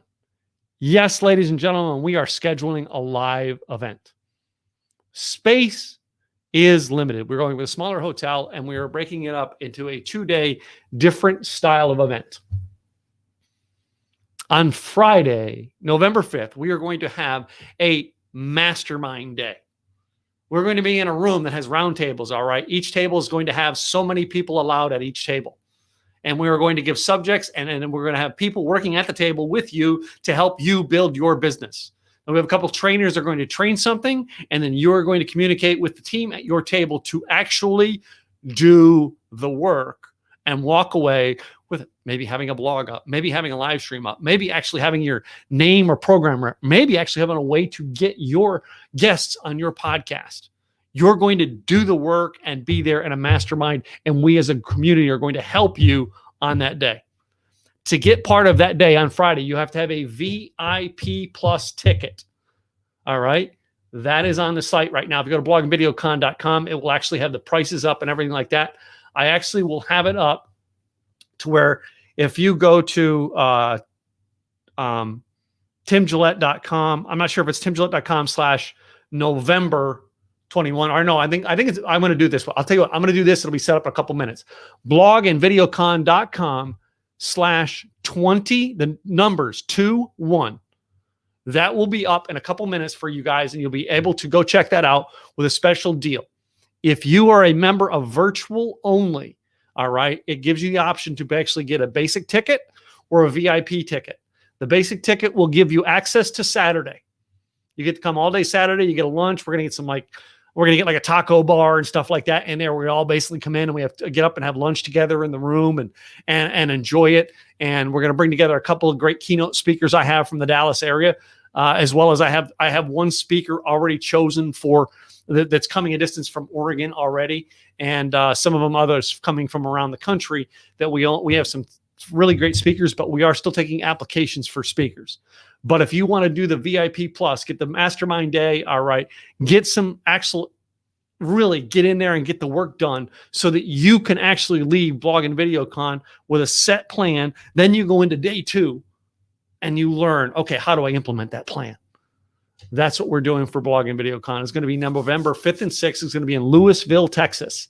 All right. It's going to be at the Spring Hill Suites in Lewisville, Texas, right by the Lewisville Mall. All right. It's hotel rooms are like $89 a night. Very inexpensive if you want to come in for the 2 days. All that stuff will be up at blogandvideocon.com. Actually has the main price, and it shows you it's like $197 to join and $297 for the VIP. But if you on this thing here, because you're part of the community, you will go to blogandvideocon.com/21, the number 21, so that you can actually get the discount. It's actually going to be in there as a discount for you because you're already a member of this community. If you have a Blog and VideoCon ticket from like back in 2019 and 2020 when we didn't do it live, your ticket is good for this. Once you get a ticket for these events, it's good to use it. It's the way our system works. We offer programs and packages and stuff with a ticket that you can use when you're ready to use. So if you want to come, you can use it now. But if you go, hey, man, Tim, I'm just not sure about what's going on in the world today. It's okay. You don't have to come to this one. All right. That's why we're only having limited people in there, why we're going to give space, why we're going to do things to be socially distanced, why we're going to do things to actually get people to be responsible with how close we are to people, relationships with people. All right. It is not time to take things into hand and just go, yep, and throw all caution to the wind. No, we're doing this event with extreme caution to make you safe, the safest we can. All right. And that is why we're doing this event. If you ever have ever gotten a VIP ticket, all right, one of the reasons you may be in this group is because you got a VIP ticket for something someday, and you're in this group for the virtual event. When you get a ticket to Blog and VideoCon through the 97 or the 197 offer, you get put into the virtual event as a VIP. All right. If you want to know what that means, number one, you get access to several other programs we have in the system. Number two, we take for the VIPs, we take every speaker and break it down, each speech by name and by topic. So you can almost go into the portal and break it down. I wanted to hear Joe Pardo in August of 2020, and what did he talk about? And you can go in there in August 2020, and it'll show you you can pull Joe Pardo's his speech out. VIP members get that added event. When you look at the regular site, when it says, hey, yeah, we offer a ticket for $20 and we offer a ticket for $97. On the regular site, $97 gets you a ticket to Blog and VideoCon, a ticket to this, all right, and it gets you in the VIP thing where you get extra programs and extra information. That being said, there's one more thing that I'm going to add as we finish out this August 2021 event. Starting this month, on the 26th of this month, you will get an email all about this. It is going to be the Simple Easy Virtual Members Advanced Masterclass. I don't have a speaker chosen yet. I'm still talking to a few of them, but you will get the notices from it. It's free of charge. You don't have to pay any extra. Whether you're a regular or you're a VIP, you're already in. So don't worry about that. You will get an email from me stating, oh, by the way, here's the masterclass and who's teaching. Every month, we're going to start doing a masterclass for you. An advanced training where someone like Scott Schilling, Jill Lublin, all right, one of our speakers comes in, and it's not a quick 30-minute speech. No, it is a detailed, go into it, get your hands dirty type thing to get results in your business. And we're going to do it on Zoom. So you then also have a Q&A session when you get to ask them questions. So it's free of charge. It's already part of your membership. You will get the notice on that in the next week or so of who our speakers are going to be. And I would look forward to actually seeing you on that. In the meantime, I thank you for being part of this community. I really do. I wouldn't have a place to host this if it wasn't for you. I love helping people, but I can't help people if people don't want help. You chose to come here and get help. So I thank you for that. One of the greatest things that I love when my mind comes to life is when I get to help people. One of my clients, Lisa Gold, recently has just been coming in with a lot of stuff. Tim, I want to do this. Tim, I want to do this. And I dug in deep. And I went to the moon with it, helping Lisa. Because she makes my brain kick in and start working. I love it. I love helping people. And I couldn't help people if you didn't show up here. So I appreciate that. I hope you enjoyed this community. I hope you enjoyed today's event. I will see you next month. Well, no, I'm going to see you on the 26th for those of you who are going to join us. Other than that, I'll see you next month at September's virtual event. I'm Tim Gillette, Simple Easy Marketing. Only you can change your future. You must take action to get it. It's the man in the mirror that fixes it. But you got to enjoy the ride. See you later.